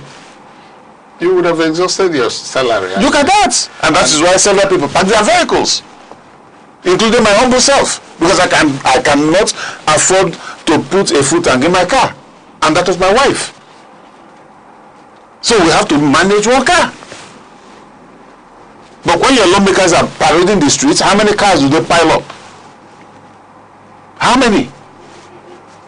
Fela once told us, so teacher, don't teach me nonsense. So you mean if Obi becomes president, if eventually wins the 2027 election, Nigerian situation will change. The economy will bounce back. And worst of it is that corruption will stop, and will stop borrowing. It's better we think out of the box. All the things you're saying, are they not mere rhetorics or a kind of a campaign or trying to sell your principle? No, I am not from Anambra State, but go look at his records. The only governor that ever walked till the left office he was working. How much did he live in the confines of Anambra State then? And he left there without a dime and was not paid salary. Like most governors who want, after service, they take the entire everything. Even the present governor is still taking it from Lagos State. Now, how many governors have done that? In whatever, all the ways they've tried to nip him on the board, where did they get him? Onyake Adocha. Nothing can happen to him. Meaning, one with God is majority. Okay, one with God is majority. So submitted Chief Mike Mbo, who is our guest on Arena today on Aneke TV, Enugu, South East Nigeria. And we are going to pause for a break, but I'm asking you not to change the dial. Stay tuned. When we come back, we'll continue from where we stopped. Thank you. Join us on Arena, Aneke TV's premier current affairs program, where politics, development, and governance come live. Every Monday, Wednesday, and Friday, we host top professionals and thought leaders who speak their minds on issues shaping Nigeria and the world. It's inclusive, enriching, and absolutely captivating. The roadmap is, let's have our environment secured so that investors can come. If you don't know what economic security is, kidnapping will tell you what it is. You kidnap a person. Customers are going to get these meters, and like we said, it's at no cost. There are things that dialogue can handle. But when you leave it, you want to use the kinetic approach alone. You cannot. For discussions that promise insight and deliver truth, stay tuned, stay informed, and keep watching Arena, only on Aneke TV.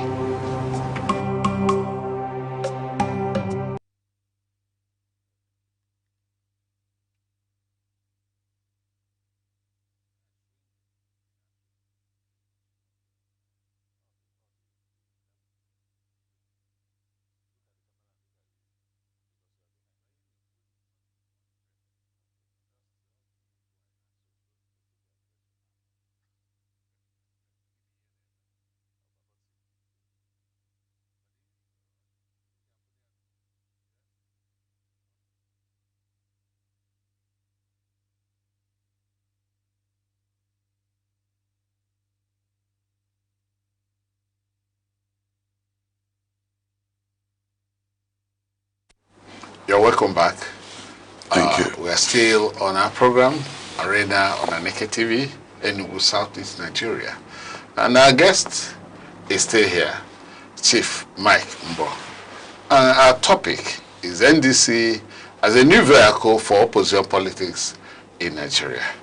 But given the fact that this is a young, very young political party, we are seeing that the party may not be well organized and have the robust management that will carry the kind of people that are coming into the party, the kind of faithfuls that are aligning with the party because of the Obi Kwankwaso marriage for presidential run. So I'm asking Mr. Mbo, what are the possible problems that may be envisaged in the course of preparation for the next election, which is in 2027? Before I go into that problem, I want to say thank the audience for being there for us and say something about NDC having a structure. NDC, yes, is a baby party, but if I tell you, at least I witnessed the congress that was held at Dragon in Enugu State some couple of days ago, and when you say there's no structure, it beats me because you're talking about robust. I'm coming. Because in a twinkle of an eye, in spite of the fact that there was no much information about the conference or the congress, the crowd there was mammoth. It was something else. And it triggered down to the entire zones in Enugu State. And it's happening in Enugu, it's happening in every other state of the Federation. You have the district officers, you have the zonal, you have the ward leaders, you understand? And all this, like I said earlier, in my father's house, there are many mansions there. And if NDC have sat down to have carved out all these positions, to enable everybody to have a role to play in making sure that NDC, peterobi, and Kwakwanso gets to the heights, I think we have all the robust things you can mention. We have everything. Because go to the villages now, you see foot soldiers canvassing for people to come in. Even though the portal is, would I say, tight now, because I think it has exceeded its number. You understand? But now people have gone down to even registering manually because of the interest and the vision they saw with the two persons coming on board. So we are everly ready and prepared to take NDC or whatever party peterobi and Kwakwanso moves into tomorrow. We are prepared to take them to that height. So there's not an issue. Okay. In terms of preparedness, it is over prepared. Yes, so what are those research problems? Good. Because I want to see that sometimes the problem in ADC, there have been allusions, you know, that there's a hidden hand behind the crisis in ADC. Yeah. And are you people envisaging a situation where that hand extends its here to avoid the NDC coming to take over from the incumbent? If I may ask, who is the chairman of NDC today? Serako Disin. Am I right? No, Serako Disin registered the NDC. He's not the chairman. He is the pro-tem chairman as at now. You understand? And yes, it's a baby party. Unlike ADC. ADC is amalgamation of all the juggernauts. You understand? In the country. Now, the key factors we saw there now is peterobi and Kwakwanso championing the cause of what? ADC. With zonal officers, district officers, and what have you. That is why they have moved to Abuja today for a congress to ensure that government's finger does not come in. And of course, you know what I mean. You understand? That is the only area we may say. But of course, if these two gentlemen, their hands are clean, where would you take them to? They are ready. You can go and verify their records. Their record speaks for themselves. You understand? But unlike the other wing, a lot of here and there, you understand? When you have too many captains in a ship, what happens? It will sink. And that's what happened. But our prayer is not for you to have any problem. Okay, and presently, there's a matter before a court. Okay. That NDC was not properly registered. That the registration did not go through the normal process. Do you think that will be a problem? I would not want to go there because it is INEC that has the final say. And INEC already is in, ADC is in the portal already. NDC, sorry. Which means if they had not, they were not properly registered, it will not, INEC it will would fly. not have done Obviously. that. And of course, they say equity does not help the indolent. Obviously. So for you to begin to say that it was not properly registered, but they could go to court still. Like the present administration will tell you, you can go to court, but court is not the final judgment. It's the people. Which is why I told you that even if peterobi and Kwakwanso moves to another party, which we don't pay for, all of us will move with them. Okay, what is your idea about, because you talked about giving or canvassing for people, yet your online registration, and very soon the register will be handed over to INEC. Yeah. And if it is handed over to INEC, it means there will be no more registrations. And it's only registered members of the party from there the intending aspirants could come from. If you are not registered, the chances of aspiring for any position, elected position in Nigeria through the NDC is as good as null and void. So, those who are still canvassing. Remember, the INEC portal was opened again for people to go and do their registration. For those who were less than 18 years in 2023, now is the time. The portal for INEC has been opened. I'll encourage everybody to go and ensure that they get their voter's card. Because that is the tool upon which you can do any form of whether registering or voting or be voted for. If you don't have it, go for one. The offices have been opened now. So every opportunity is there. That's it. One wonders why INEC closes the portal, because they have always told us about continuous registration. Okay. And we have not seen that if they close the portal, it's no longer a continuous registration. We do apologies. We have an unpeculiar situation in this country. I don't want to go there. But just take it that we have an unpeculiar situation where things are done through the back door more of the time. But with measure of these two persons, these two able gentlemen, I think things will be corrected. And for those who want to vie for positions, because like if the portal has been, it's not as if they don't want to take more people, but there's a limit to what the portal can carry. So obviously, and then there are forms they have issued. Now we have distributed the forms to all the wards and villages. Register more people manually, get their NIM, and fix it there. Whenever the portal comes up again, which I know it will, if I continue, you upload them. Sure. Okay. So we are mobilizing seriously for our principal and his vice. You're already calling him, it's like you have already given him the presidential ticket. With our pleasures. Have you really given him? The people, not me. Are you saying the people that there won't be other persons that will come and run for presidency in NDC? My brother, are you barring it? I can, from what I've seen so far and from what I know, it's a free world. Whoever wants to come can come. But the people's mandate should stand supreme.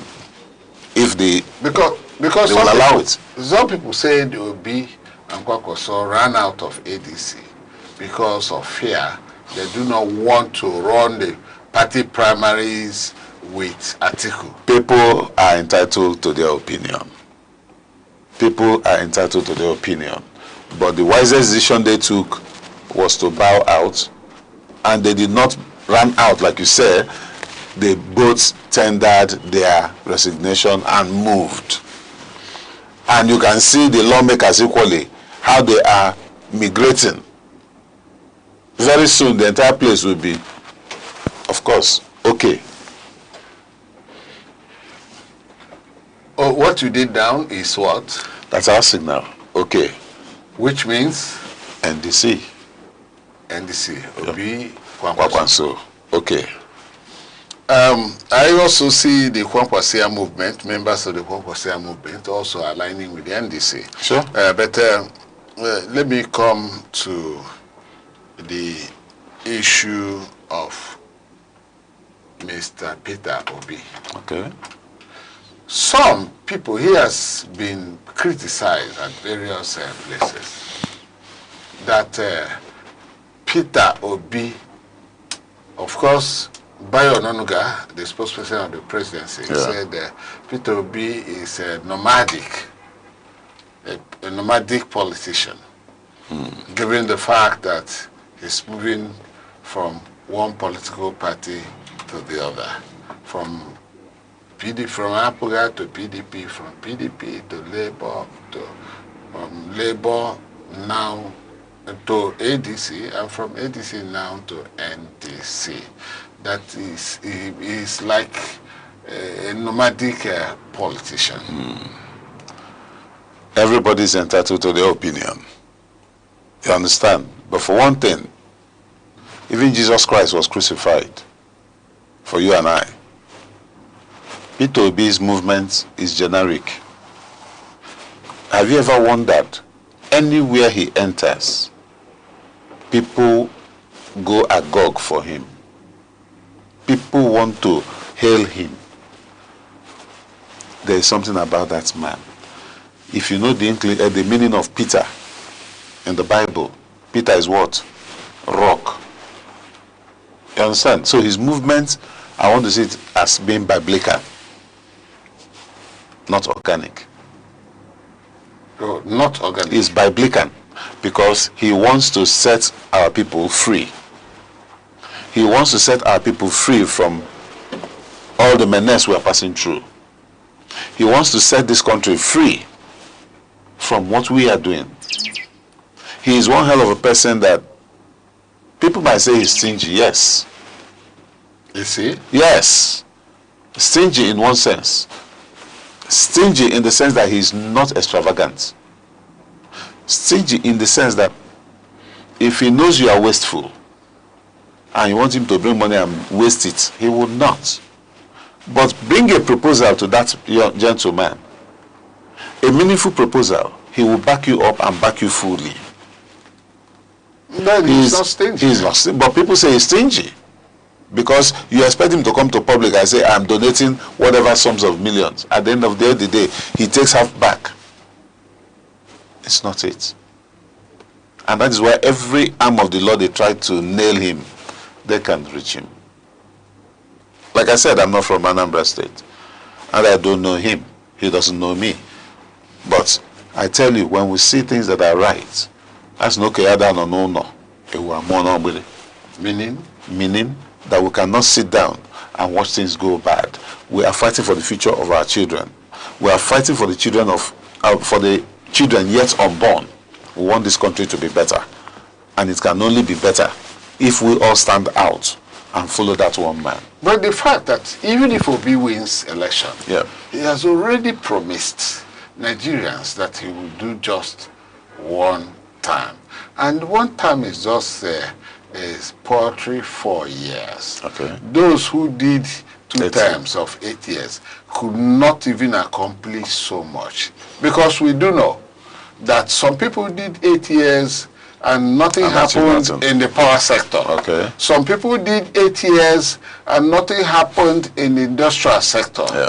Some people did 8 years and nothing happened in many other sectors in terms of health, health facilities, in terms of educational facilities, in terms of research and development, in terms of very many other things that a nation like Nigeria needs to survive. And some people did 8 years and there was no petroleum. Even when we are number 6th in the world in the drilling of that liquid gold called crude oil. So some people still do it. So how do you believe that within the 4 years, 44 years, that we will do all these things that you are now enumerating that he will do them? Everything will change, everything will become good.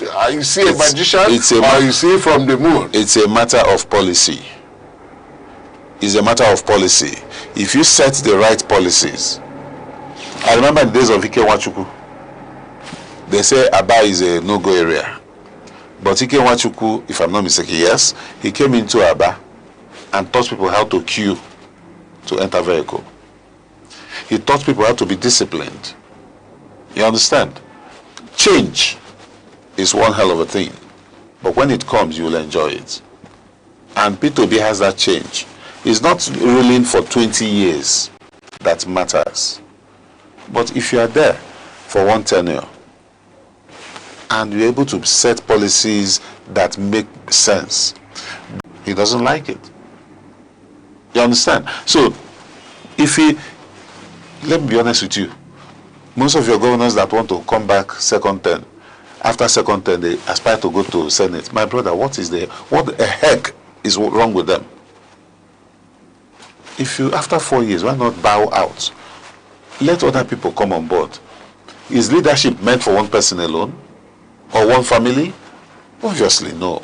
But there must be sustainability. Beautiful. If you know, we are talking about, let me come in here. Okay. We're talking about a Nigeria that is already battered. You are talking about a Nigeria that is plagued with corruption at the level of being endemic.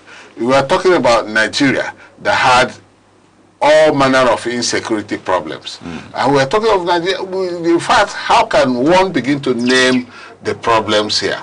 And you think, and you believe, and you are convinced, because politicians are always known for optimism. They're very optimistic. Promise and fail. They don't optimism. Yes, sure. They believe that everything can be done by them, and so on. So they will tell you that, and that becomes rhetorics after all said and done. So with all these things, and within the limited time, even if peterobi is complete, of course, has shown that in Anambra State, that he did not embezzle their money, he did not take their money, and so on. He worked with the money and left the ones that accrued within the period he was in office.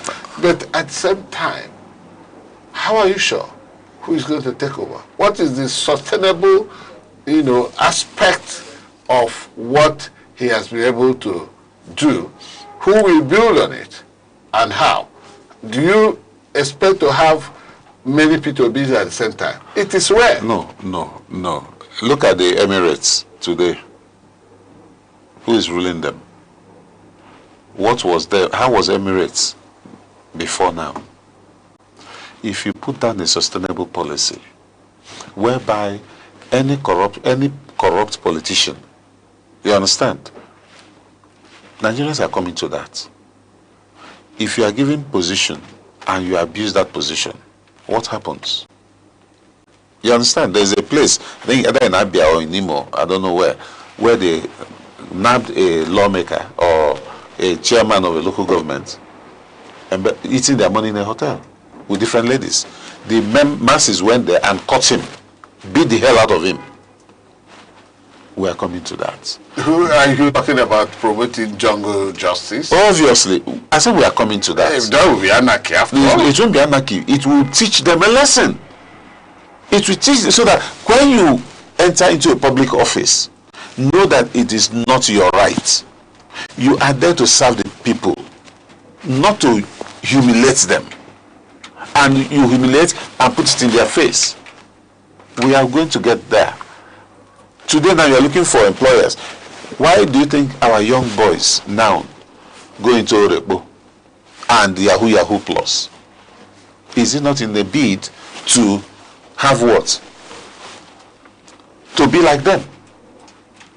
Some of us grew up where if you come in to your parents' home with any expensive item, they will chase you back. True or false? Yes, of course. How many parents do that these days? You say a boy of 20 years, parading expensive cars, parading expensive wristwatches and houses. Where did they get it from? Why would you, as a parent, do due diligence? Put advert now that you're looking for workers. If there are 20 persons, you rarely will see men. Every man wants to break even the next minute. Or online, what have you. So, to show you how decayed the economy has been. So, if we have good leaders that will come and make policies, institute certain policies, it's only in Nigeria that what is your occupation? I'm a politician. Is politician an occupation? Obviously no. If only our politicians can use their money, if you're an entrepreneur, you use your money to run the economy, would you want that economy to go down? Obviously no. But because it is national cake according to them, they cut it and you understand? So when policies are placed and put down, you see things coming back to shape. Sincerely. Sincerely. And that's why I advocate for anybody who wants to go to that House of Rep must be a captain of industry. So that it is your money that will be used to factor the place. Then you see things working better. But whereby it is, if you come, whether you come, you don't come, sitting allowance, B. What are they doing with that sitting allowance? Someone that has never seen 500,000 and you are giving him sitting allowance of 1 million or 16 million. What do you expect him to do with the money? He'll be extravagant, of course, because that will come.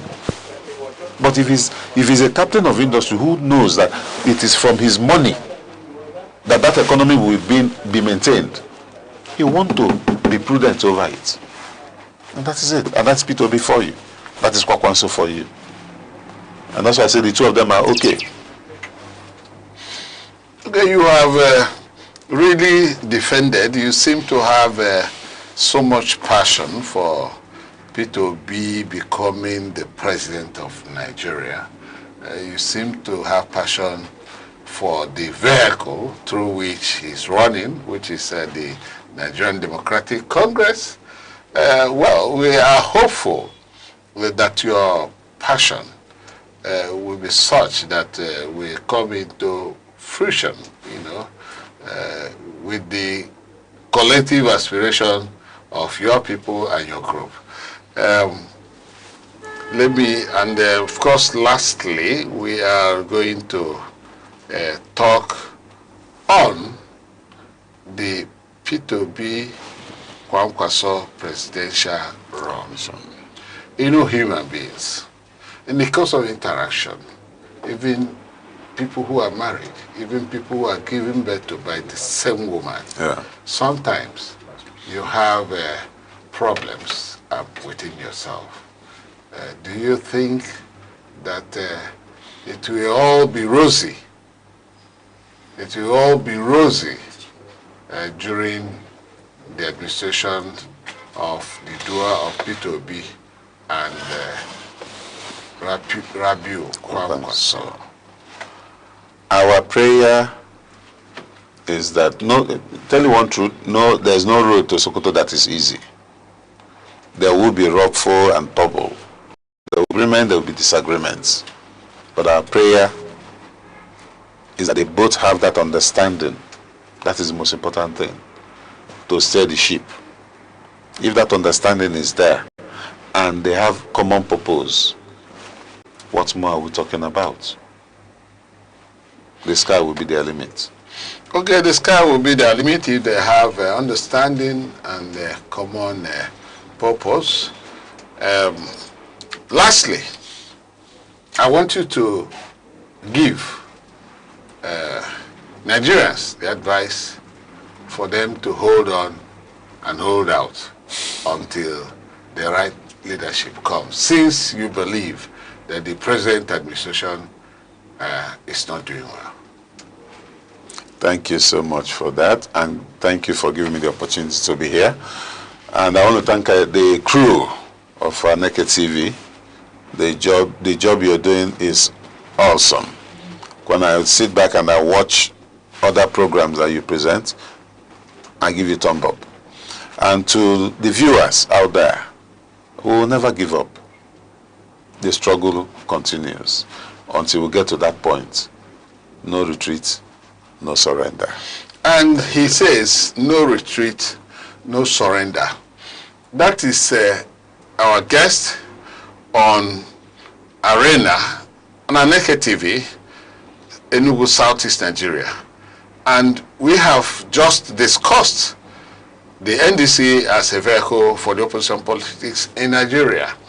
And he has actually made his comments.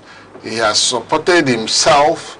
He has agreed with himself. He has believed with himself that in all, the Obi Kwankwasia, or Kwankwaso, anyway, Kwankwaso comes from the Kwankwasia movement, is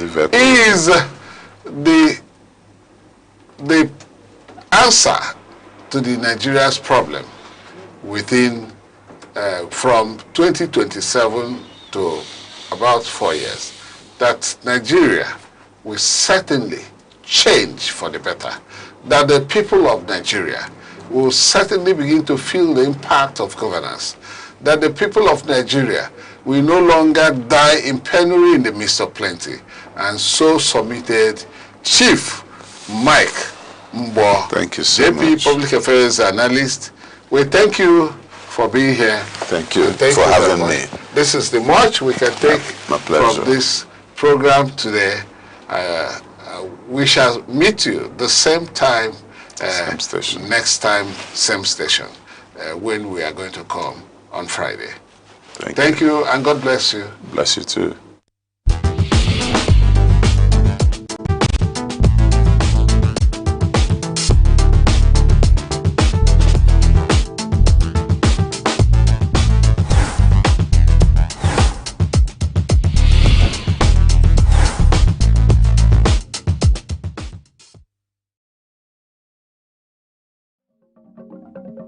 Chimamanda Adichie. Adichie gives voice to African identity in a global world. From half of a yellow sun to her TED Talks, she speaks truth with elegance. She urges us to reject the single story and celebrate complexity, a modern cultural beacon.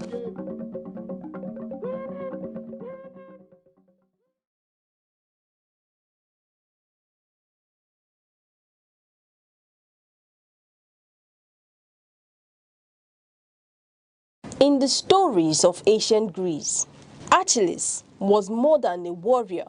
He was a hero whose strength could turn the tide of war, whose courage inspired loyalty, and whose presence commanded respect. His name had endured across millennia, a symbol of valor, power, and influence, a figure whose actions shaped destinies. Yet, Achilles' legacy was not only in the power he wielded, it was in how he used it. He fought not for personal glory alone, but for the honor and protection of those who depended on him. His might was purposeful, guided by responsibility, and measured by the lives he safeguarded. Today, Nigeria faces battles of different kind. These are battles fought not with swords, but with policies and principles. Our enemies are corruption, insecurity, inequality, and leadership that too often prioritizes ambition over accountability. These are struggles that affect millions, shaping the future of a nation rich in potential but fraught with challenges. The story of Achilles carries a lesson for our time. Strength without wisdom and responsibility is hollow. Power without vision can destroy more than it builds. Leadership in Nigeria demands more than force. It requires courage, foresight, and a commitment to the people. True heroism is not in personal triumph, but in the welfare of those entrusted to your care. The heroism Nigeria needs is tangible. It is reflected in leaders who listen to their citizens, govern with accountability, and deliver policies that empower communities, safeguard livelihoods, and create opportunity. It is measured by children in classrooms, families with secure futures, and communities that thrive. It is heroism that transforms potential into progress and challenges into triumph. Achilles' greatest victories were those that protected his people and honored his obligations. Similarly, Nigeria's most enduring successes will be those that prioritizes its citizens, safeguard their future, and uphold accountable people-centered leadership. Strength exercised for the common good, rather than personal gain, is the truest measure of greatness. As the nation charts its path forward, the message is clear. Leadership must be courageous, visionary, and responsible. It must fight not for applause, not for legacy alone, but for the prosperity, security, and dignity of every Nigerian. When strength is wielded for the greater good, it becomes enduring. When power is guided by principle, it inspires. When leadership is accountable, it unites. The chapters of Nigeria's destiny are still being written. Its future rests not in the triumphs of a few, but in the collective progress of millions. The nation's victories will be measured not in fleeting fame, but in lives transformed, communities empowered, and hope restored. In the spirit of Achilles, Nigeria must find strength that serves, courage that protects, and leadership that uplifts. In that strength lies the promise of a stronger, united, and more prosperous nation. One that honors its people, secures their future, and fulfills its boundless potential.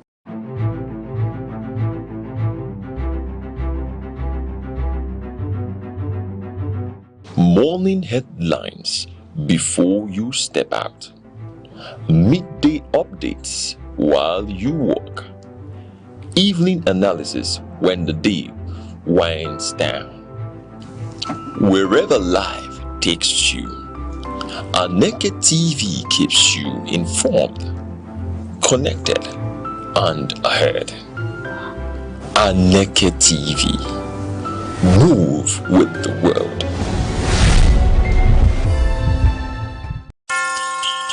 Time, the silent witness to human courage, the keeper of memory, the archivist of greatness. Across the vast landscapes of Africa, from the savannas to the bustling cities, voices once rose, ideas once bound, and visions once dared to challenge the limits of their age. They were not merely individuals. They were epochs in human form. In literature, minds such as Chinua Achebe, Wole Soyinka, and Ngugi wa Thiong'o reclaimed the African narrative.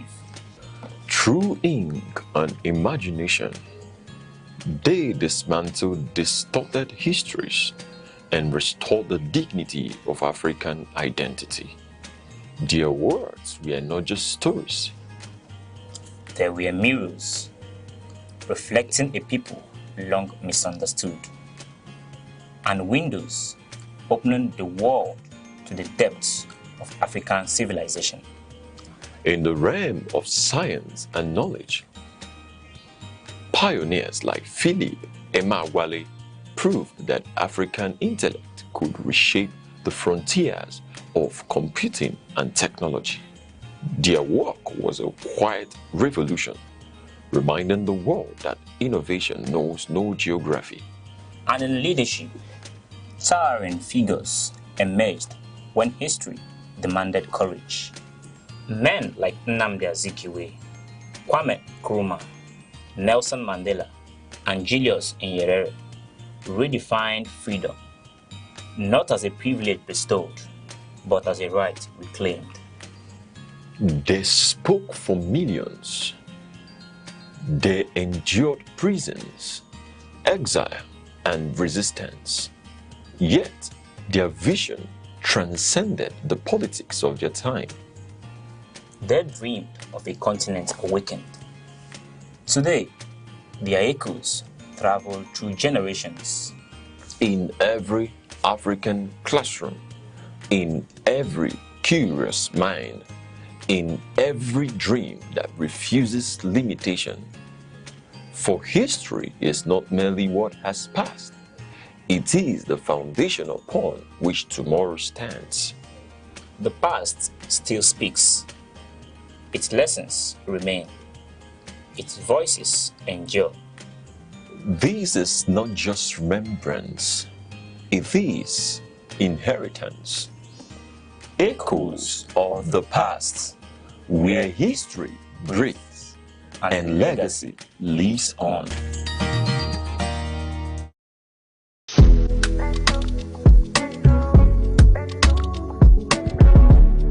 Dear woman, this is a safe space for you to feel seen, heard, and acknowledged. My name is Chidima Asogwa. I'm your companion on this journey of being a woman.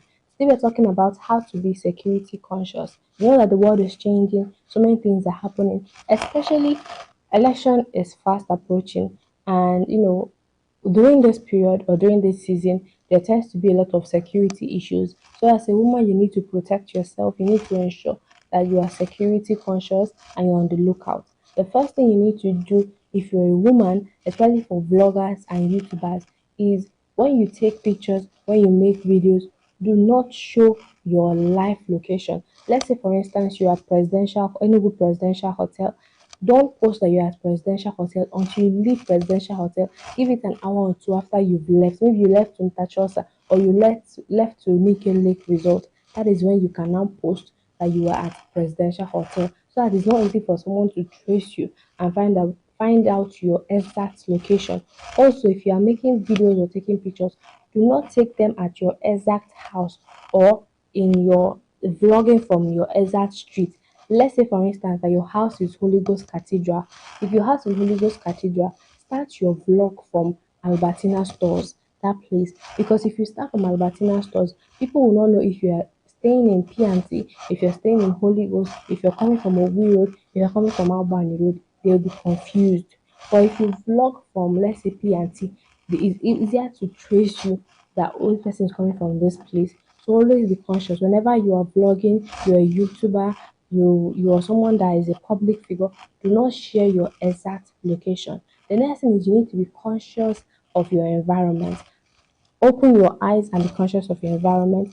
Ensure that wherever you are looking out for the faces of people in your street. You know the faces of people in your street. You know that somebody has been following you from here to there.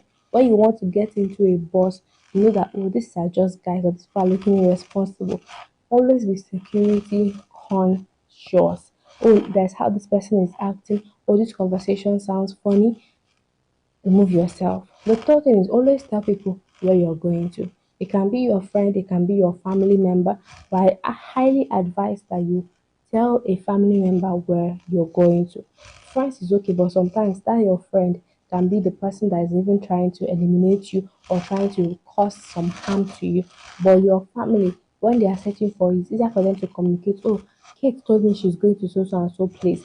Always tell somebody where you're going to, especially a family member. Don't just up and go thinking that you are a Gadabachiruzo and you can go and come at ease. Tell people where you're going to for the sake of your own security. Suggesting is, as well as being telling people where you're going to, always follow your intuition.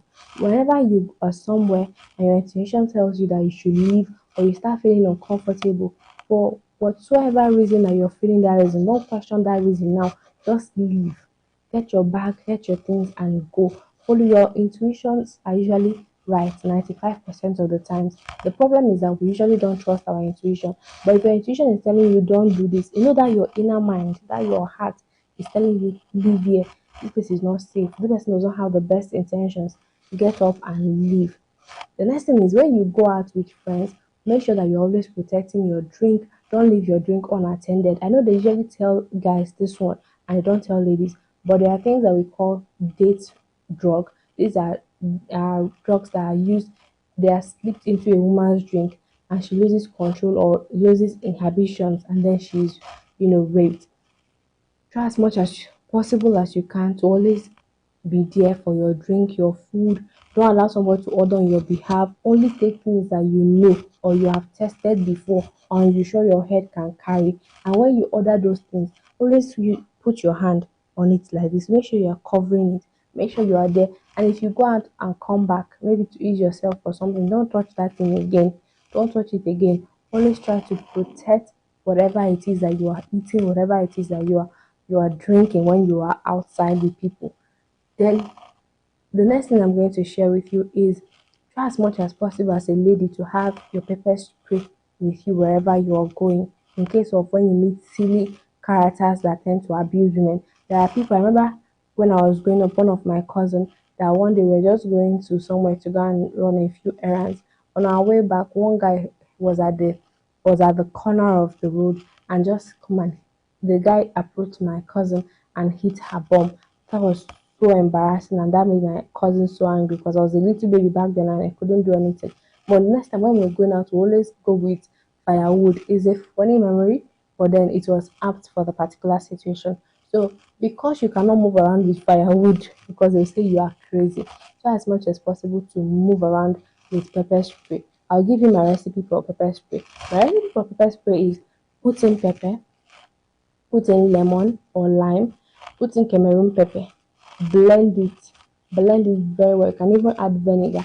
Blend this very well. And when you're done blending it, sieve it. When that little water that is going to come out of it, put the water in something you can easily spray, something like this that you can spray. Put it there, and when you meet those unfortunate characters, put it in their eye so that it will pepper them. They might even go blind, but it's good for them. Then the next thing I want you to do is always pray. Wherever you're going to, at the end of the day, you need to pray. You need to pray. And then if you can, try as much as possible to exercise as a lady so like your body can be flexible. Try to strength train, try to exercise, try to do flexibility exercises so your body can be flexible. If somebody is trying to hold you down, you can easily kick the person and you have strength to kick the person. You can easily maneuver the person because you are flexible. I know that you cannot compare the strength of a 200 or even 100-pound man to that of a 180-pound woman. I mean weight or in kg rather than in pound. You cannot compare the weight of a 100 kg man with that of a 120 or even 130 kg woman. I know, but try as much as possible as you can to try as much as possible to exercise, to strength train, to go on flexibility exercises so that you can move your body, you can swing, you can sway easily. I hope this was able to, enlighten you, especially as the election period is coming on. This season of insecurity in our country is getting worse. I hope that with these steps, you are able to take care of yourself, you're able to protect yourself, and you're able to, just make sure that you are security conscious at all times. This is not a long episode. This is a how to do episode, and I hope that you put these things to use in your everyday life. So today we're going to be using the bowl of words. Let's see. I'm hoping we'll get something new that we've never gotten. Let's see for this one. It says the most important relationship in your life is the one you have with yourself. the most important relationship in your life is one which have yourself. This particular one is apt for where I talked about trusting your institution and following your intuition. At times, we as ladies, we tend to question our intuitions and not trust them. But usually, 95% of the time, a woman's intuition is always right. So wherever you go in this season, in this period, and your intuition is telling you you need to leave, your intuition is telling that this person is not safe, this person does not have your best interest at heart, do not force it, just leave, okay? All right. I love you. My name is Chidima Osogwa, and Dear Woman is available on Aneke TV every Wednesday and a replay on Saturday. When you watch this episode, make sure you share it with your friends so that they are also security conscious. Thank you.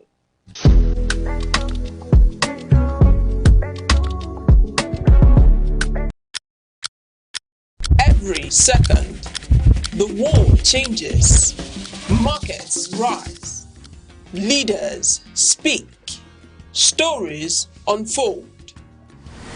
To keep up, you don't just need news, you need clarity, you need speed, you need perspective. That's why Aneke TV brings you the global pulse. Accurate, reliable, right when it matters most. Aneke TV. Move with the world.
In a world that never stands still, where stories break in seconds and moments shape history, one station keeps you connected to your nation, to the continent, to the world. From breaking news to powerful stories, from business and politics to culture, lifestyle and entertainment, we inform, we inspire, we keep you ahead. This is more than television. This is your window to everywhere that matters. Aneke TV. Move with the world.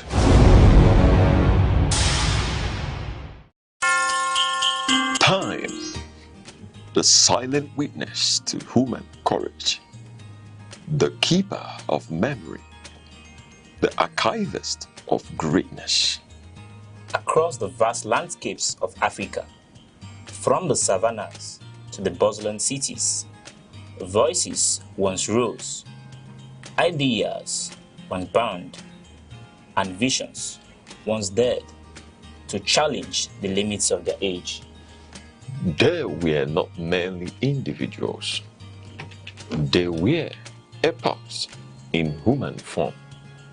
In literature, minds such as Chinua Achebe, Wole Soyinka, and Ngugi wa Thiong'o reclaimed the African narrative. Through ink and imagination, they dismantled distorted histories and restored the dignity of African identity. Their words were not just stories. They were mirrors, reflecting a people long misunderstood, and windows opening the world to the depths of African civilization. In the realm of science and knowledge, pioneers like Philip Emeagwali proved that African intellect could reshape the frontiers of computing and technology. Their work was a quiet revolution, reminding the world that innovation knows no geography. And in leadership, towering figures emerged when history demanded courage. Men like Nnamdi Azikiwe, Kwame Nkrumah, Nelson Mandela, and Julius Nyerere redefined freedom, not as a privilege bestowed, but as a right reclaimed. They spoke for millions. They endured prisons, exile, and resistance. Yet, their vision transcended the politics of their time. They dreamed of a continent awakened. Today, their echoes travel through generations. In every African classroom, in every curious mind, in every dream that refuses limitation. For history is not merely what has passed, it is the foundation upon which tomorrow stands. The past still speaks. Its lessons remain. Its voices endure. This is not just remembrance, it is inheritance. Echoes of the past, where history breathes and legacy lives on.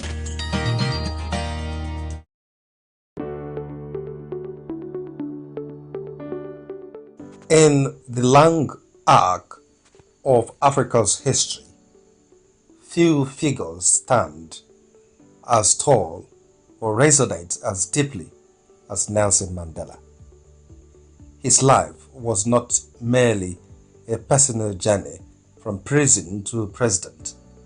It was a moral compass for a continent still navigating the complexities of leadership, justice, and nation building. Born into a system defined by racial segregation, Mandela's early political awakening was shaped by the harsh realities of apartheid. Yet, what distinguished him was not just resistance, but the philosophy underpinning it. Drawing from African humanist traditions such as Ubuntu, they believe that I am because we are. Mandela's leadership transcended vengeance and embraced reconciliation. As he famously declared, resentment is like drinking poison and then hoping it will kill your enemies. This principle would later define South Africa's transition from oppression to democracy, particularly through mechanisms like the Truth and Reconciliation Commission, which prioritized healing over retribution. Academic scholarship often frames Mandela's leadership within the theory of transformational leadership, a concept popularized by political scientist James McGregor Bonds.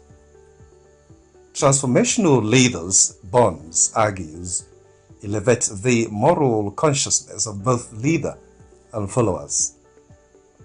Mandela exemplified this by turning personal suffering, 27 years of imprisonment, into a national narrative of unity.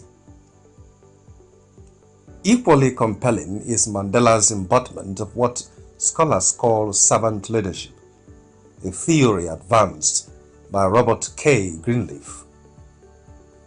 Mandela governed not with dominance, but with humility. Upon assuming office in 1994, he resisted the allure of prolonged power, stepping down after a single term, an act that remains rare in many political systems. For African leaders today, the lessons are both urgent and enduring. First, power must be anchored in principle. Mandela's unwavering commitment to justice, even when it demanded personal sacrifice, underscores the importance of ethical leadership in fragile democracies. Second, nation building requires inclusivity. His insistence on a rainbow nation offers a blueprint for managing ethnic, religious, and political diversity across Africa. Third, institutions must outlive individuals. Mandela understood that sustainable democracy depends not on strong men, but on strong institutions, a lesson echoed in contemporary political science research across the continent. Finally, Mandela's life challenges future generations to rethink the meaning of leadership itself.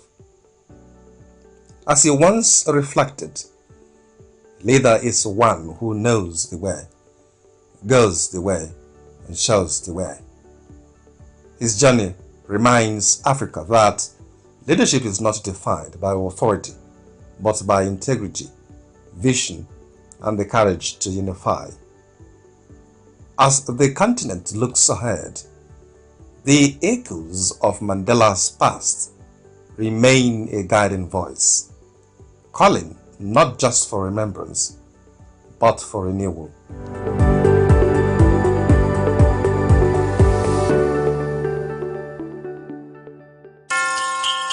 Time, the silent witness to human courage, the keeper of memory, the archivist of greatness. Across the vast landscapes of Africa, from the savannas to the bustling cities, voices once rose, ideas once bound, and visions once dared to challenge the limits of their age. They were not merely individuals. They were epochs in human form. In literature, minds such as Chinua Achebe, Wole Soyinka, and Ngugi wa Thiong'o reclaimed the African narrative. Through ink and imagination, they dismantled distorted histories and restored the dignity of African identity. Their words were not just stories. They were mirrors, reflecting a people long misunderstood. and windows opening the world to the depths of African civilization. In the realm of science and knowledge, pioneers like Philip Emeagwali proved that African intellect could reshape the frontiers of computing and technology. Their work was a quiet revolution, reminding the world that innovation knows no geography. And in leadership, towering figures emerged when history demanded courage. Men like Nnamdi Azikiwe, Kwame Nkrumah, Nelson Mandela, and Julius Nyerere redefined freedom, not as a privilege bestowed, but as a right reclaimed. They spoke for millions.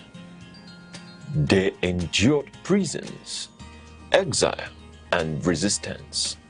Yet, their vision transcended the politics of their time. They dreamed of a continent awakened. Today, their echoes travel through generations. In every African classroom, in every curious mind, in every dream that refuses limitation. For history is not merely what has passed, it is the foundation upon which tomorrow stands. The past still speaks. Its lessons remain. Its voices endure. This is not just remembrance, it is inheritance. Echoes of the past, where history breathes and legacy lives on.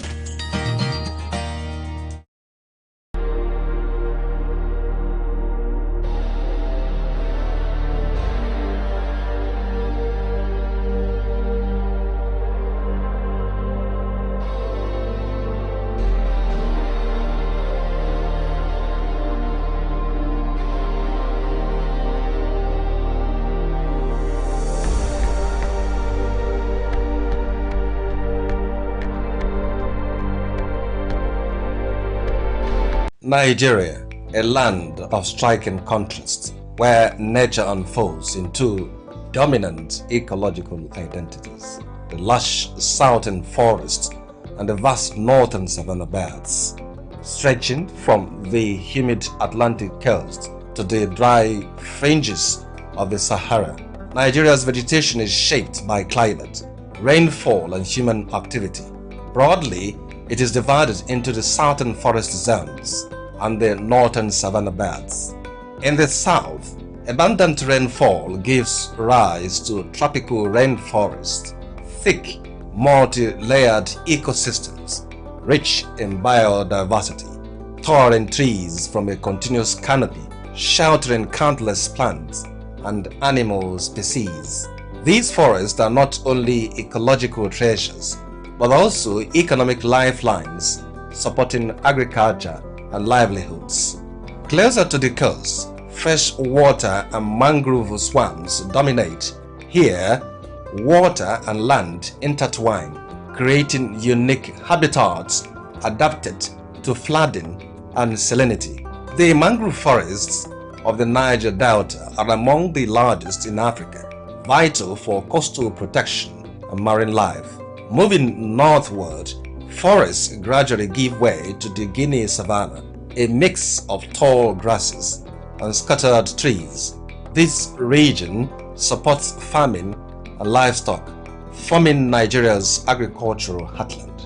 Further north lies the Sudan savanna, where rainfall decreases and vegetation becomes sparser. Life here adapts to longer dry seasons and harsher conditions. At the northern edge, the Sahel savanna marks the transition to the desert. Vegetation is sparse, and survival depends on resilience of both people and nature. However, Nigeria's vegetation faces growing threats. Deforestation in the south and desertification in the north are reshaping the landscape. Population growth, agriculture, and climate change continue to exert pressure on these fragile ecosystems. Yet, hope remains. Across the country, conversation efforts are taking root, from reforestation projects to sustainable land management practices, from the dense forests of the south to the open savannas of the north. Nigeria's vegetation tells a story of diversity, resilience, and responsibility. A story that calls on all of us to protect the natural heritage we share. Every day, the world produces noise, but only a few moments produce meaning. Information is everywhere. Understanding is rare. Because facts alone do not enlighten, context does, analysis does, perspective does. Welcome to Aneke TV, where news is not merely reported, it is examined. Where conversations are not merely held, they are elevated. Where stories are not merely told, they are understood. In governance, in business, in society, in the global arena, clarity is power, discernment is advantage, awareness is responsibility. This is broadcasting with purpose, journalism with depth, programming with intellect. Nigeria, the world, we are live. Aneke TV, broadcasting daily, informing minds, shaping perspective.